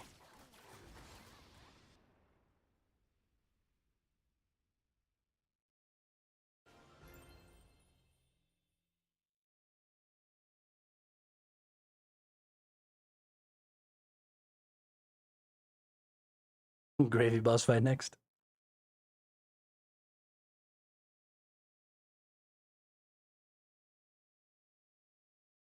Yeah, I need to create a boss for you and Sleepy. And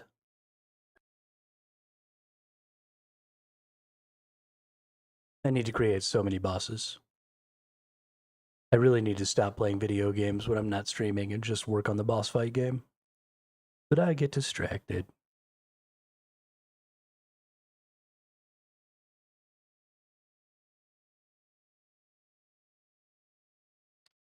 Entrez-vous.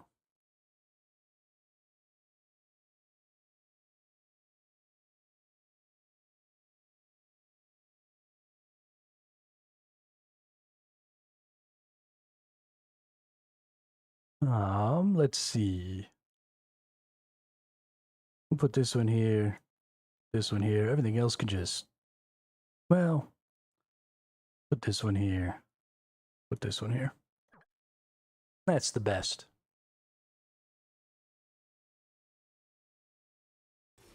But there is no final boss, Gravy. It's just a constant cycle of random bosses.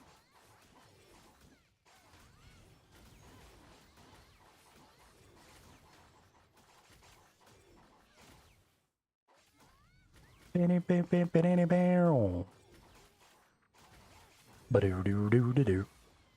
Ba-do-do-do-do-do. Ba-do-do-do-do-do. Do-do-do. It's close to midnight. Something evil's lurking in the dark.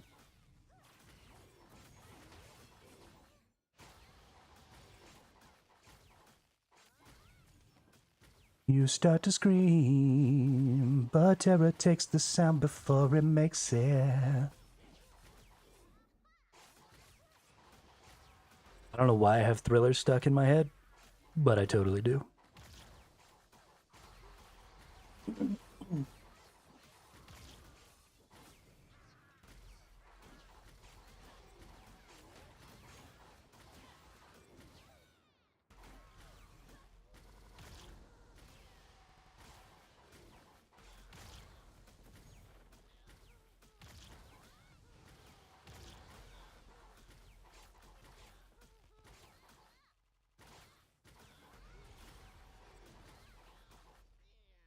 I don't want final boss. I want lots of types of bosses. New content update.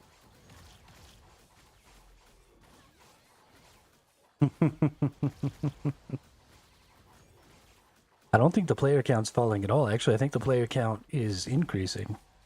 The fact that the boss respawns was probably one of the biggest hiccups.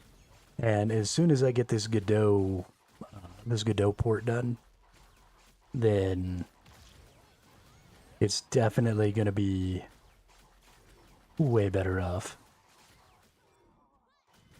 As soon as the Godot port's done, the workflow and the pipeline should be way better. Like, way better.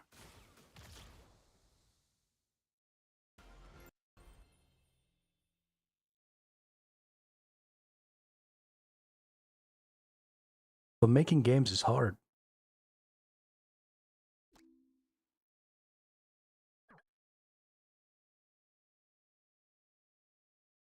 Give me another free Tetra. Yeah.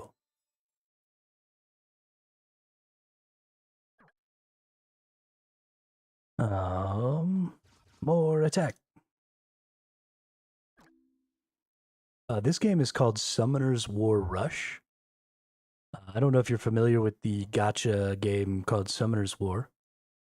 But this is like the new game that they put out that is under the same IP with some different mechanics and game modes and stuff like that. It's actually pretty good as far as the auto battling idle gacha game genre is concerned. I would definitely put this one up there as one of the best that I've personally ever played. I am thoroughly enjoying myself.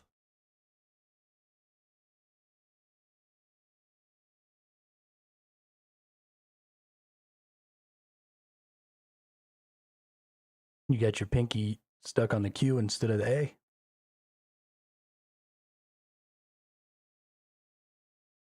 But yeah, so all of this stuff just kind of happens on its own, right? It's an auto battler. And you just kind of build your teams and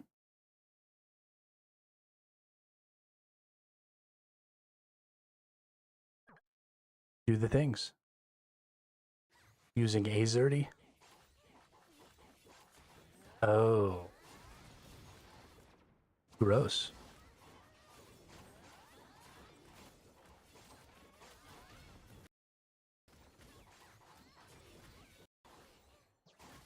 I know there are lots of people out there who have um,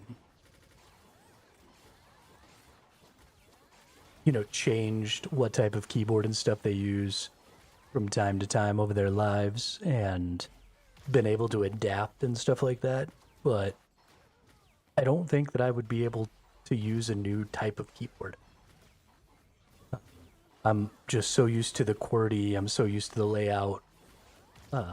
After something like 30 years typing on a regular keyboard, I just don't think that I could do it.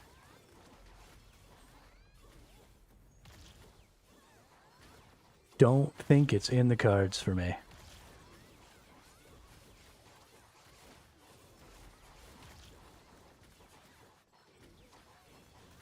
You start to breathe, but terror takes the sound before it makes it.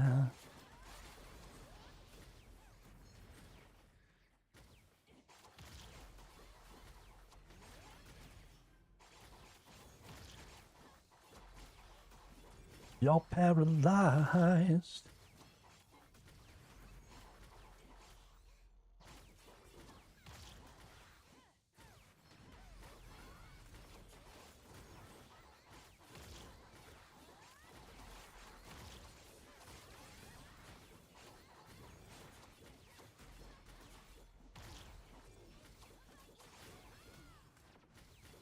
Ba-dum dum dum dum dum. Ba-dum dum dum dum dum.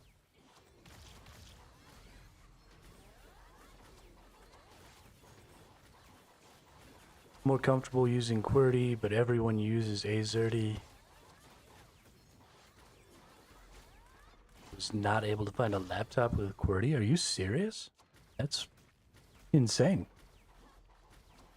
I thought everybody in the world used QWERTY. I thought that was like the global standard.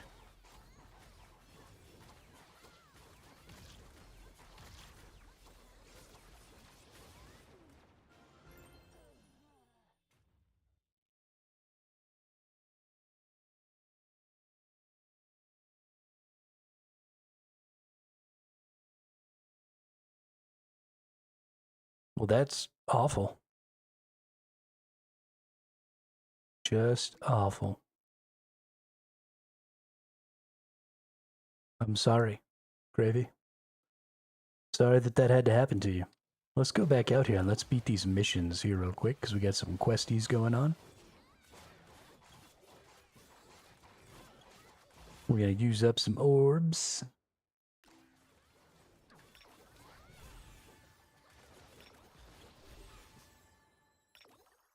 Summon 10 monsters. Ooh, it is lagging right now. Summon them up. Get them monsters done. Clear stage 1,000. We're so far beyond stage 1,000, it's not even funny. Beat 5 creatures. Kill them. Kill them all. Unless you mention you want QWERTY, then it will take 2 to 3 weeks because they have to ship it from somewhere else. They don't keep them in stock. That's insane to me.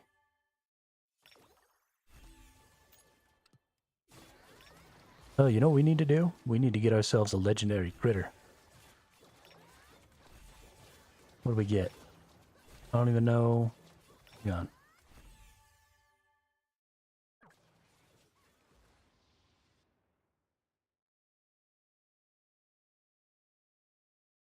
Yo, why is this game so lagged up right now? The Royal Hoverboard. Alright, gives defense and crit damage, not bad. Not bad, not bad.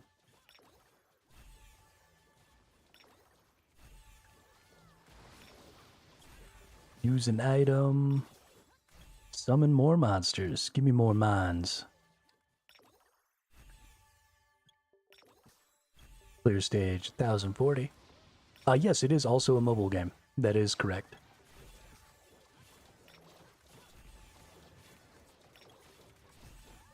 It is extraordinarily pay to win. It is extraordinarily predatory in its monetization. So you really do have to go into playing it with an understanding that it is trying to suck as much money out of you as humanly possible.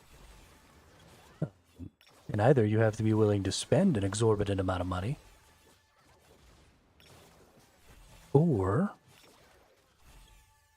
you have to be willing to just kind of sit around and wait for the game to do the things. Because it wants you to spend a stupid amount of money.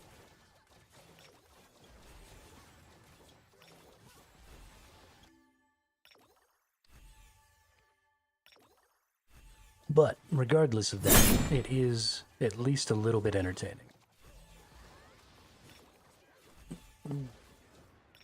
Nimanja's given himself a goal, and I can just see the motivation waning.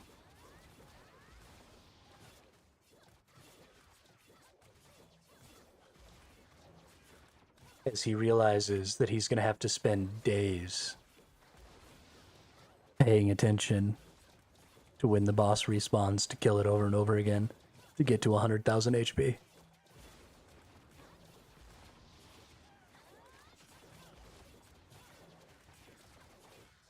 What if the vote is 50-50? Honestly, Gravy, I have no flipping clue what happens if the vote is 50-50. Vote something else and find out. I actually didn't write the... Is it the first one? I didn't write the poll stuff. I borrowed it. It's one of the ones that was made by somebody else on streamer.bot. So I did not make it. I stole it. I stole it and reworked it for my needs. Every time was first one. Okay. Thanks, Namaja, for paying attention to that. I appreciate it. That is some good information to know. I might be able to go in there and rework the logic in the code to make it so that it chooses a random one if it's 50-50, so that people don't feel like they've wasted their vote if they pick one further down in the line. I definitely think that would be a better outcome.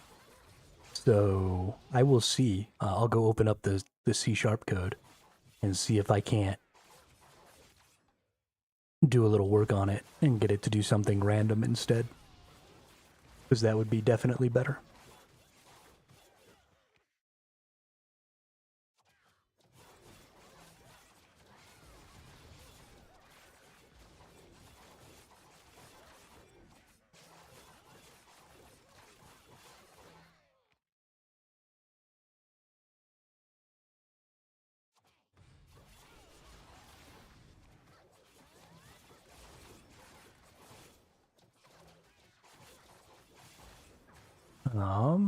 Level up some damages. Getting it. Getting it. Alright. Can we do the boss again? Let's do the boss. We do the damn thing. What's my name? What's my name? What's my name?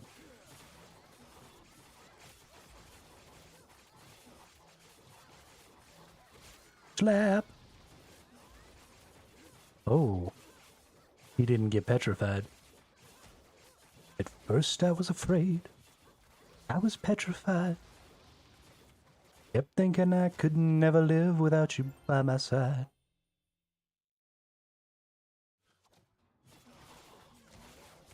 Oof. Insta-gibbed. That hurt. I'm probably gonna fail this one. Gonna have to restart it.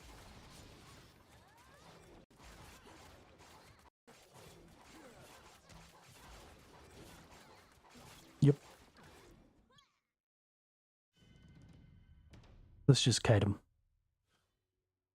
He's very kiteable.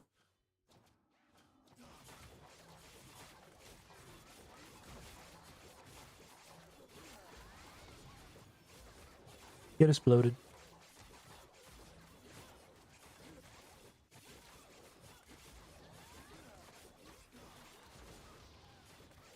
Dig it, dig it, dig it, dig it, da da da da, dig it, dig it, dig it, dig it, da.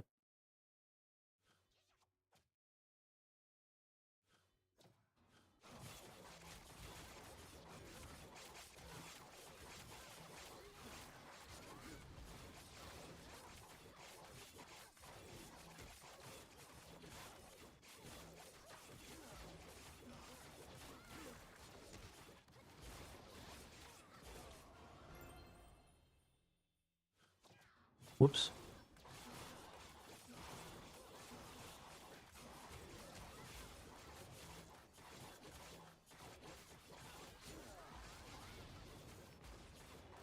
Well, at least he got petrified. Maybe we'll survive.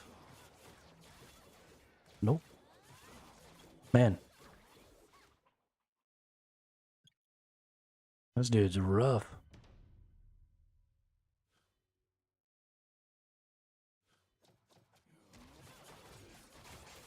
He insta-gibbed him again. Oh, and then he insta-gibbed another one. Yo, can you calm down with the one-shots, dude? Dude's been learning how to fight from Nemanja. Just one-shot everything with a basic attack. What an asshole.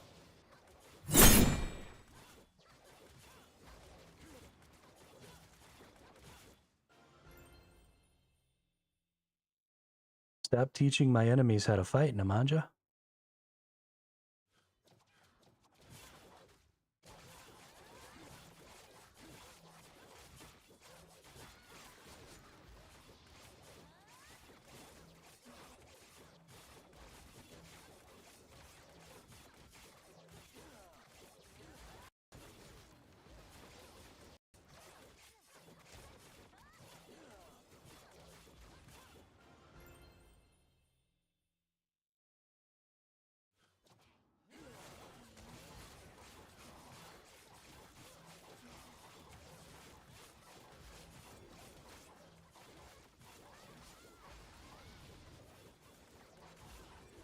Oh, so you're saying it chooses the first person who votes, not the first one on the list.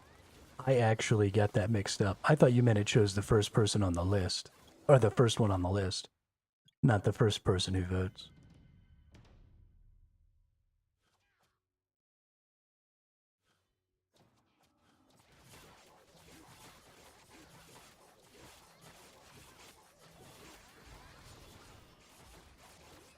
I get it. That makes sense.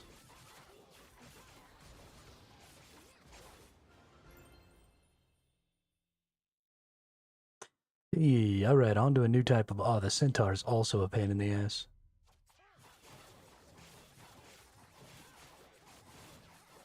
Oh my god, they all do so much damage. Stop it. Stop killing me.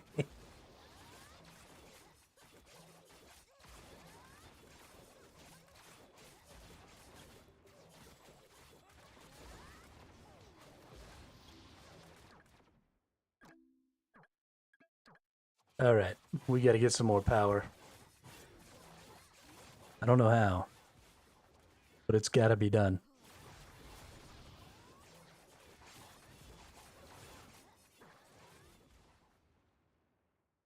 Probably need to level up my aerial some.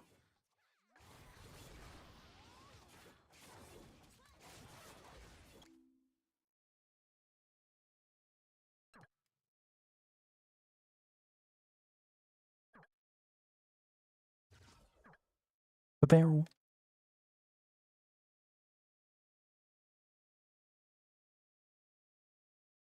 I mean, you might have. Sometimes I catch myself just skimming chat instead of reading it the whole way. That's totally a thing that's happened. More than once.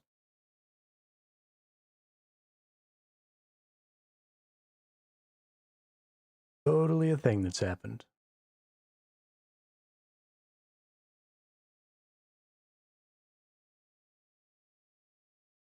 Got it.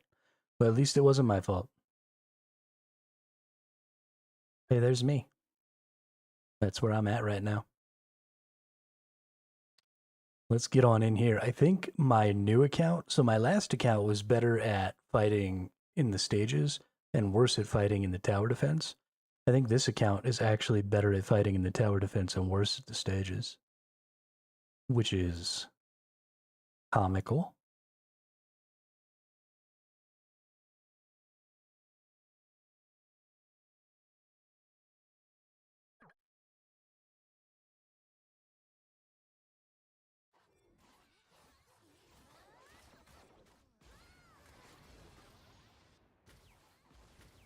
We slapping and zapping. Slapping and zapping. Oh. Kill that butterfly. Kill that butterfly.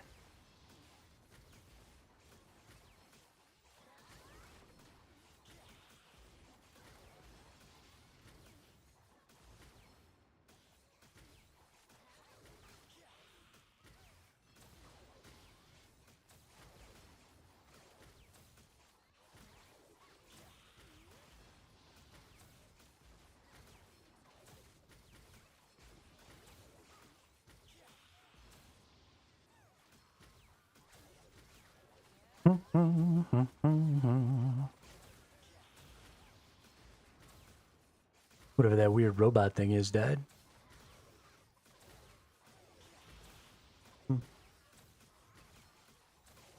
Yeah, this time it gave you vote 1 as well. Interesting. I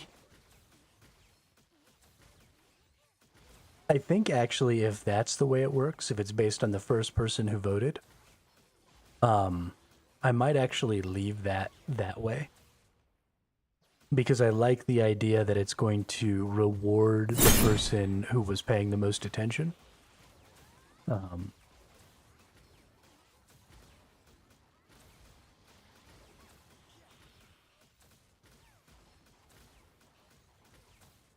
So we actually might just go ahead and leave that as is.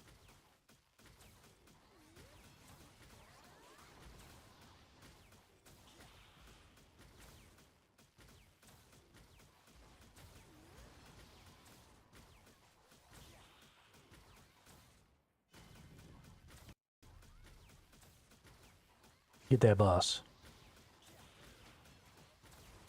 Show me what you got.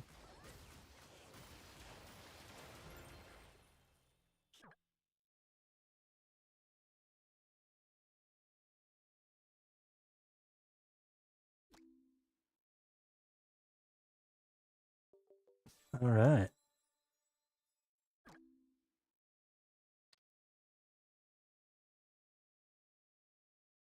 Yeah, and especially when there are more people, there will be a lot less, yeah, a lot less 50-50s for sure.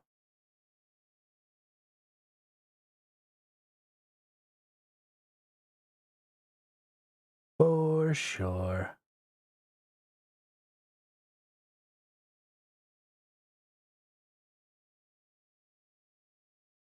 You know what, actually, let's leave that one there.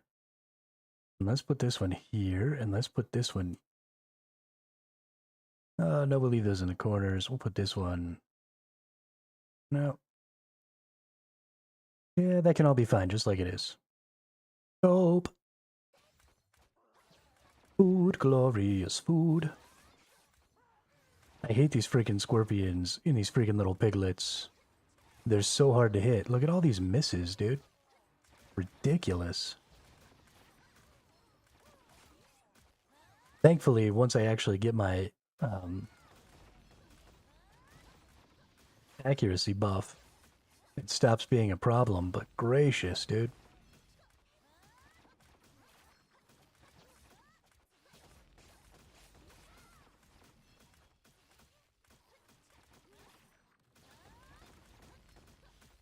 Gracious me.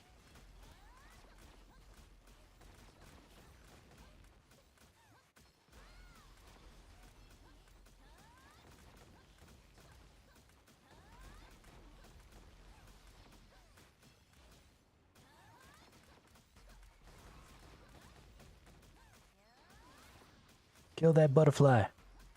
Kill the butterfly.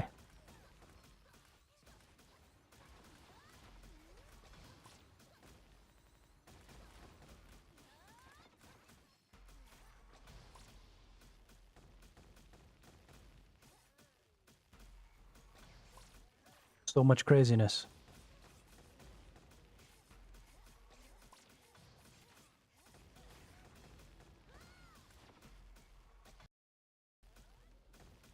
I had to move my mute button so that when the boss comes out, I can actually slow it down, because I think I might need to be able to interact. Might need to interact for this one too. No, still going. Okay, we're good.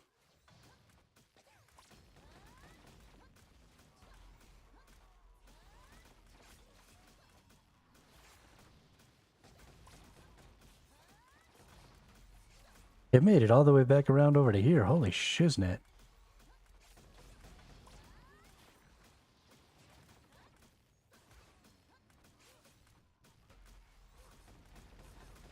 $20k HP. Alright, big boss time. Oh yeah, no, we're gonna annihilate this boss. It's funny, because those little sub-bosses are like way more dangerous, apparently, than the main boss. He just dies. So ridiculous.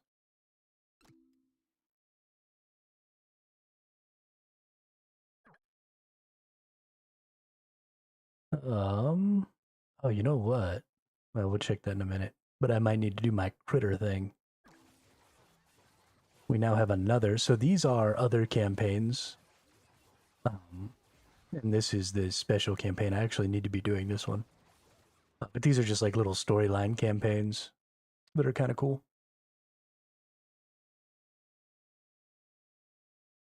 Yeah, it looks like it's always the first person who voted. That is cool to know.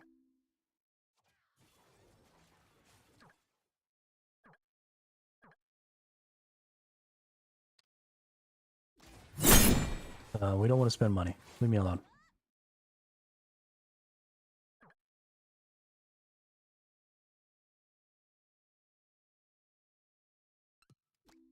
What's going on with the critter commotion here? Is it done yet?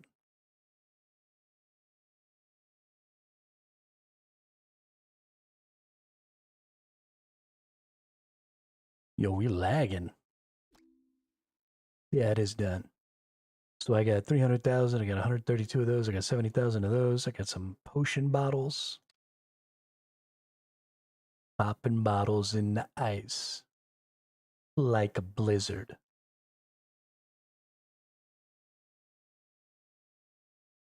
This person is way too weak to be up here at a diamond. So the way this works is based on what tier you're picking up, you get more loot.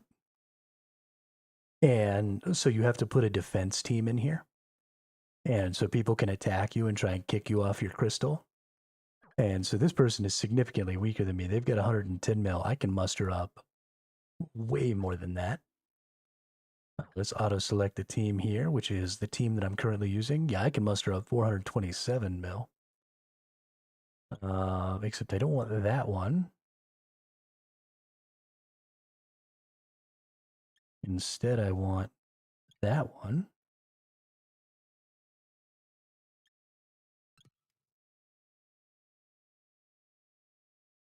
And instead of lapis, let's do Kraka. Yeah, 430 mil. Challenge that bad boy.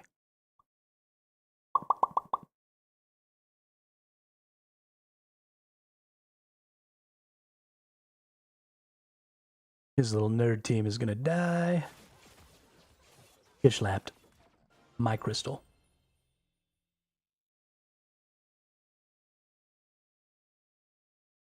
My crystal. And now for the next 8 hours, as long as nobody comes and slaps me, because there are definitely people who are strong enough to come slap me. But for the first hour of the 8 hours that I occupy this, I actually have like a little protection. So I'll at least get 1 hour out of it. But then this person is significantly weaker. So if anybody's going to get slapped, it's probably going to be this dude. So I might get my whole 8 hours out of this. Who knows? Who knows? Bubble. Bubble, bubble.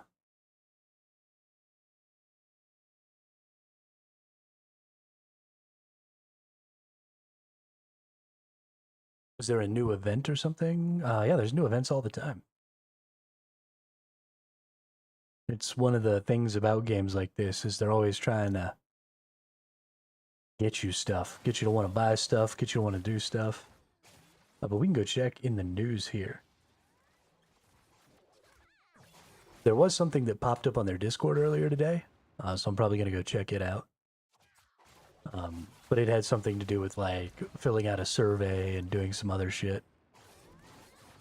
So we'll look at that some other time when we're not streaming. Bottles in the ice like a blizzard. When we drink, we do it right, getting slizzard. Drink scissor up in my ride. Like 3-6. Now I'm feeling so high like a G6.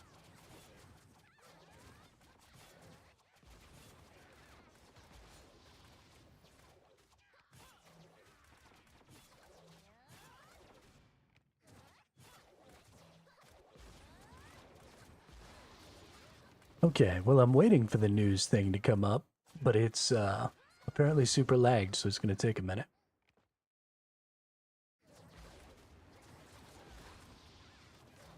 There we go. There we go.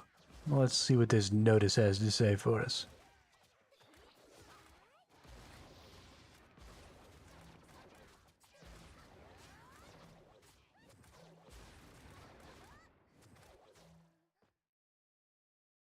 Looks like they got rid of some exploitative accounts. Looks like whatever the new event is. Wow. Doesn't look like whatever the new event is here.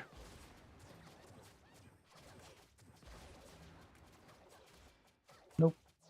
No new info.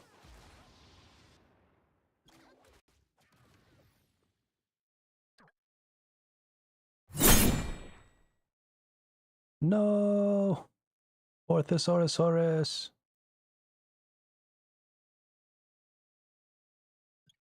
Panga foiled again.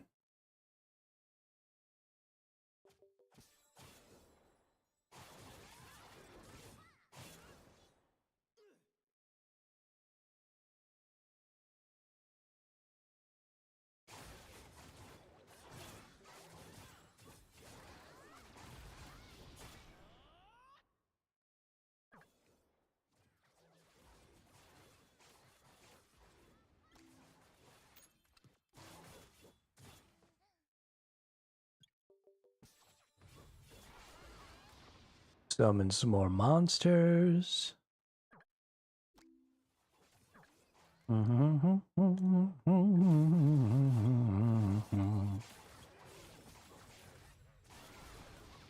Use up some more magic orbs.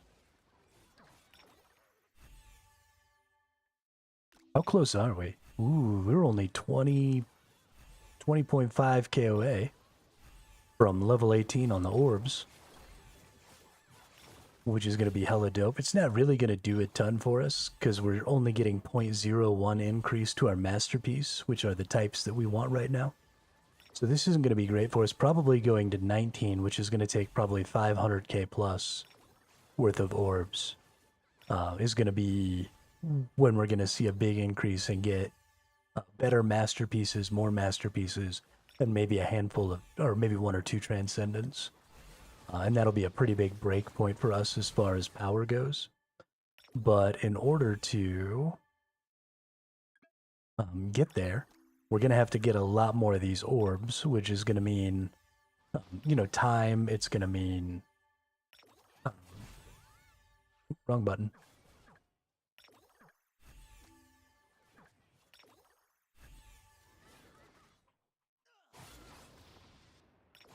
Okay, I'm summoning critters.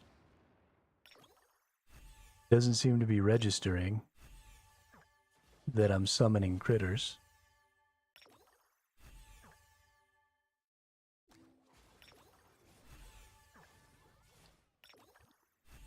There we go. It wanted to be difficult.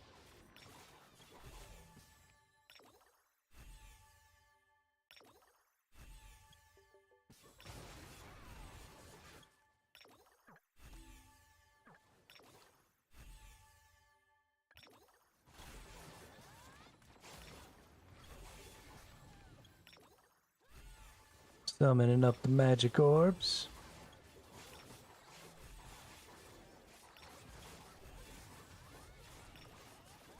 Alright, now we're into Clear Chapter 5-1.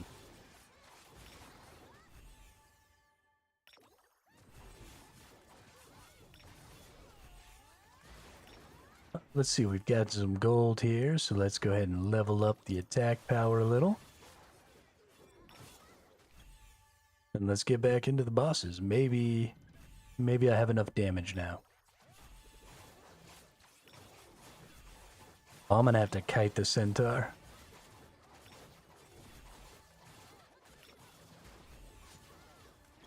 Yeah. We're gonna have to pull a little kiting action.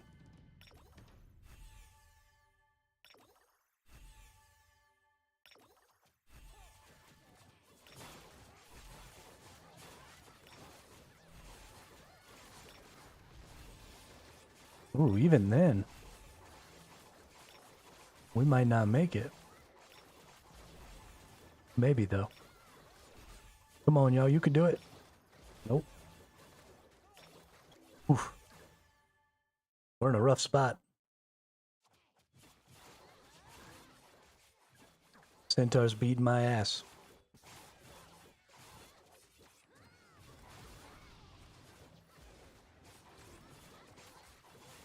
We might just have to take it slow for a little while. That might just be a thing that has to happen.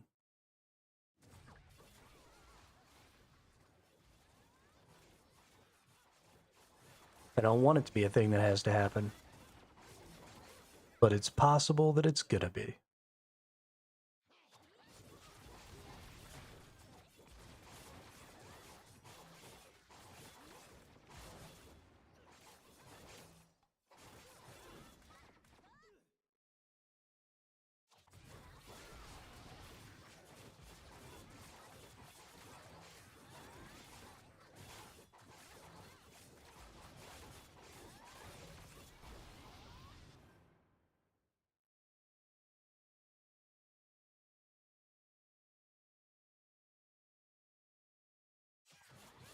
It's funny, I sit up more to play this game than I sit up to play like any other game that we've played. It's kind of ridiculous.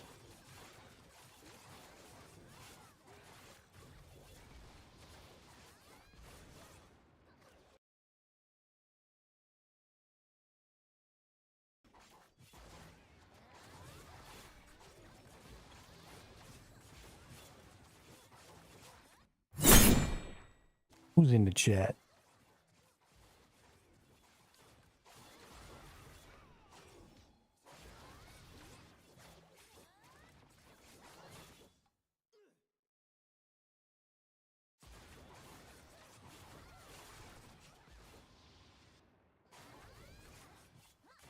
You know what I bet you we have?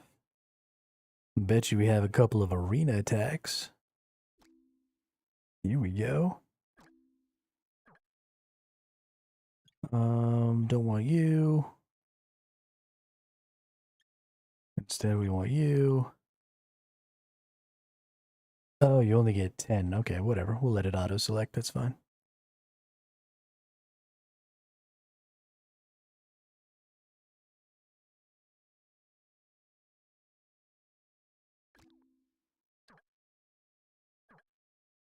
Attack! I have a 100% win rate on this character so far. Nice. Attack, attack. Attack, attack, attack. It would honestly be kind of fun if they had like an active PvP in this game and you could move things around. You failed to connect to the network. Moving to title screen. Thanks, game.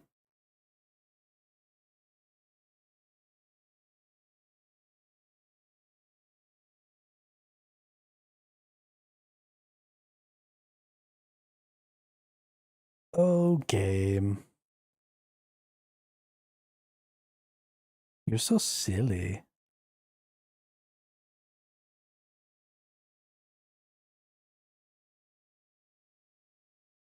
Why are you so silly?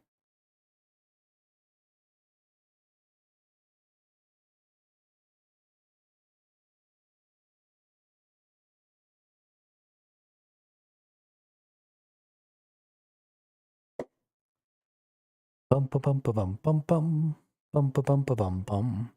Bum pa bum pa bum bum bum. Bum pa bum pa bum bum.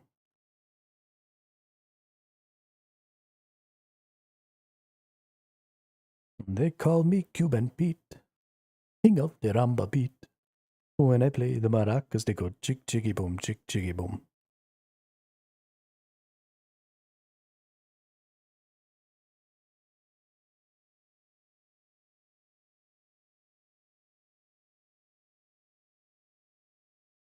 Tap to start. Oh, is it going to give me the stupid little notifications again? Are you about to ruin my life, game? I think the game's about to ruin my life. Please don't ruin my life.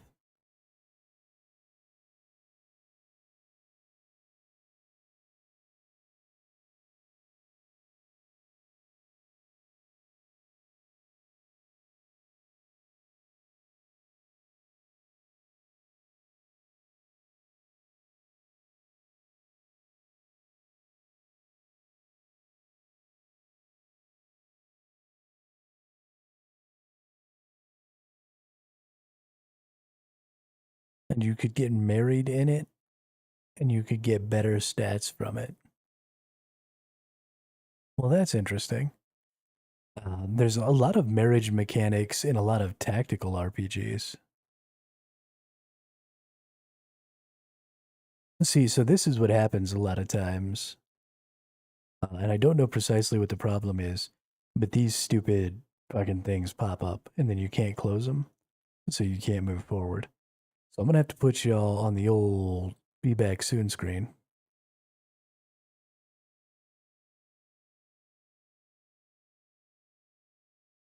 Oh my gosh, 24,475 hit points.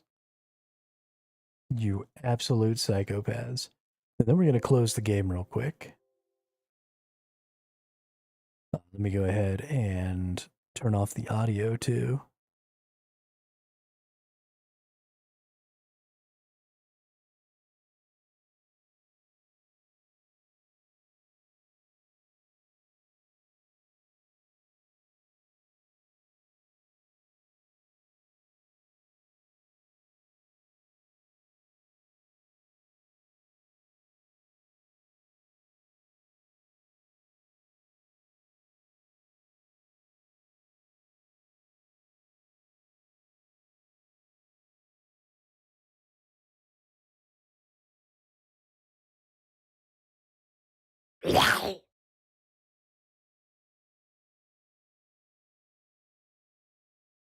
Oh shit.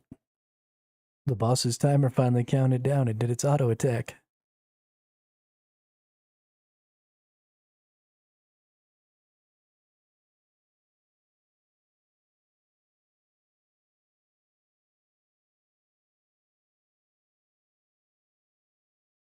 I can't believe how long it's been since we actually had an auto attack.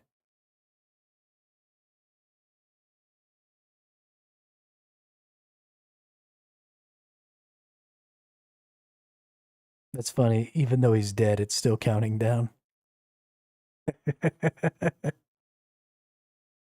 Oh, that's so silly. That's so silly. My game is so broken. It gives me way more respect for game developers, though, and those little bugs that happen that you just don't really think about, you know? This is why QA testing is so important.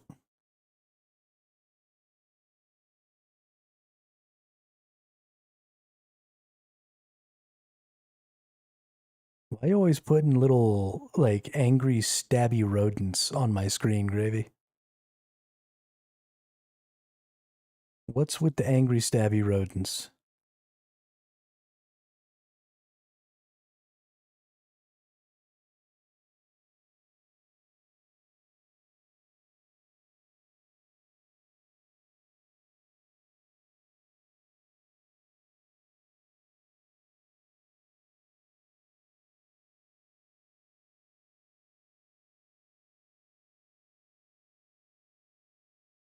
They just feel stabby. Okay. Kind of reminds me of that meme video with the crab that like gets a hold of a knife.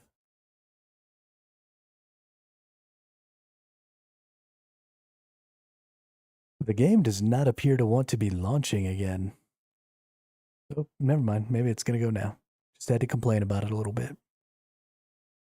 Bitch, bitch, bitch method always works. Bum ba bum ba bum bum bum bum ba bum ba bum bum.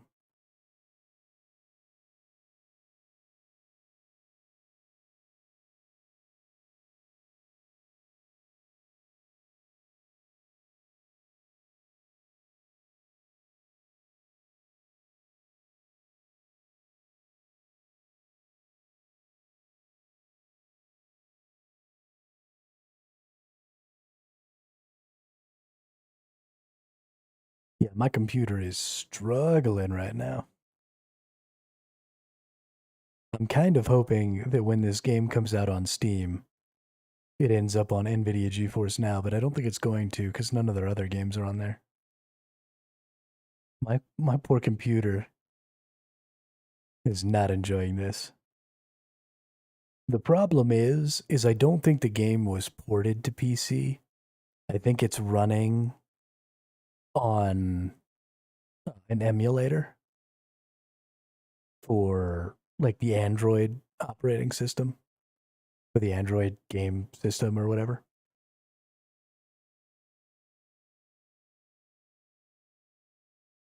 So instead of just porting the whole thing over, they run it on an emulator and it's fucking up my world. So hopefully when the Steam version comes out, it doesn't do that. The Steam version of regular Summoner's War is okay-ish. It's not great, but it's not awful. So,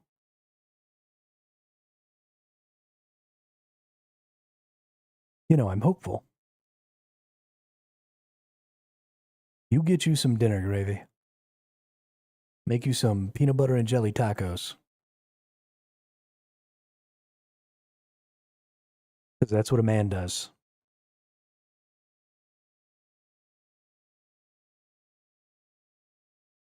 He eats peanut butter and jelly tacos. I know, because that's what I do.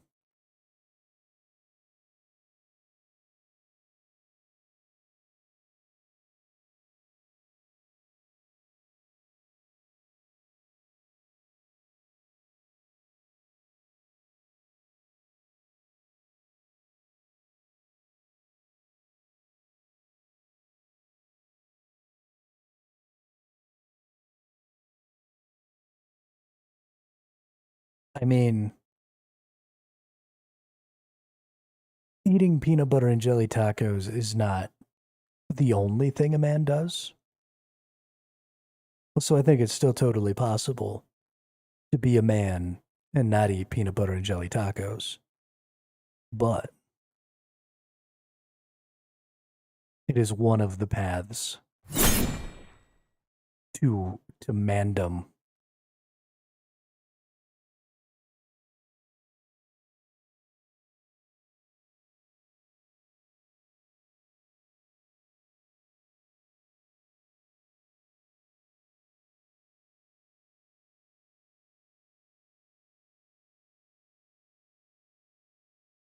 Arguably, it is the most important path to mandom.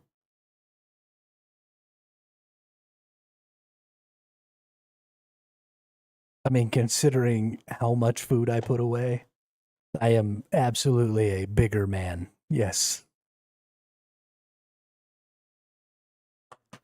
But I don't think in the way you mean.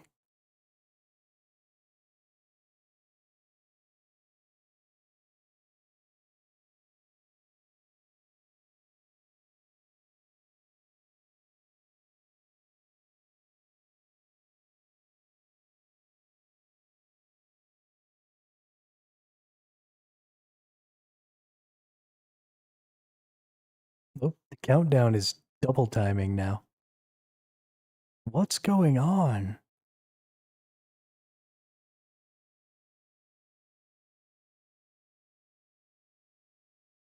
It's all very broken. All very broken.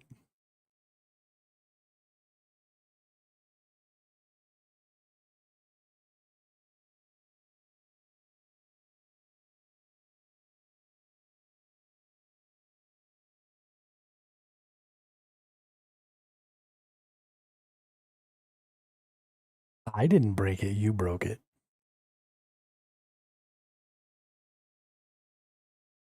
It's your fault, Nemanja. You and your 26,000 hit points, your 300 regen a minute.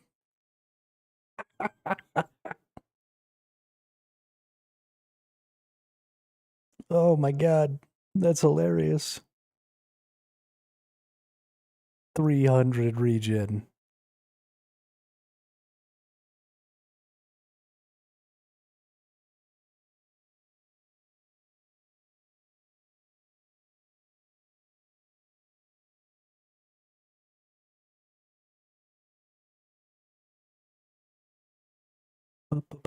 Bum. This does not appear to be turning back on.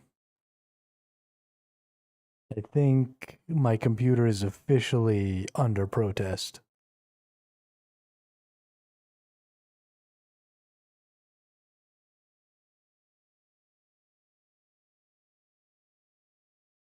Poor computer. I ask too much of it.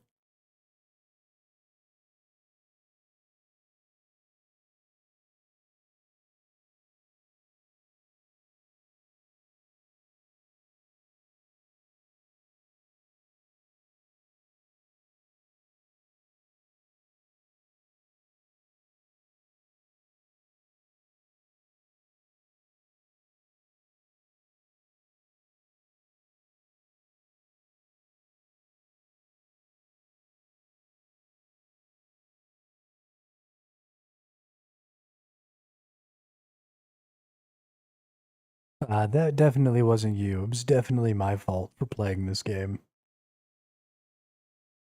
Admittedly, I'm gonna keep doing it, but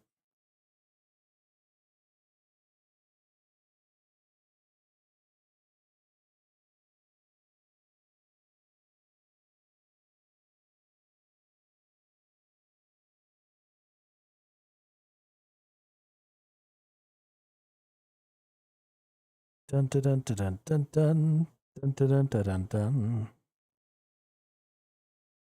It is probably gonna mean that we're gonna have to end the stream for the day, though, because I just don't think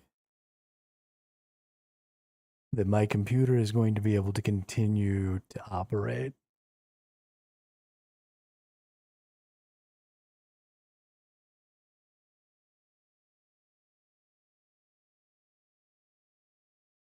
as things stand right now.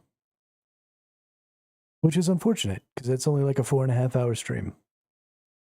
But honestly, we had a great stream today. Lots of people stopping by, lots of activity in the chat, tons of breaking the boss game.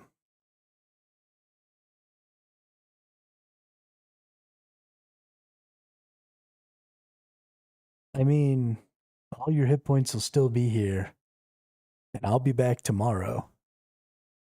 So you can always continue your obscene attempt. Well, yeah, I think we're probably gonna just go ahead and call it for the day.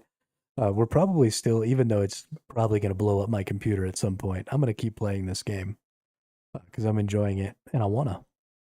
So we'll be back tomorrow with some more of that, and we can all get together and watch Nemanja gain 100,000 hit points on the chat game. So yeah, thanks everybody for coming out. Nemanja, it's been really, really fun having you back in the chat here lately. I've really enjoyed having you around some more. So thank you so much for that. And thank you for, breaking the chat game so I know where I've got some problems. And yeah, I hope everybody has a great day, and I'll see you all tomorrow.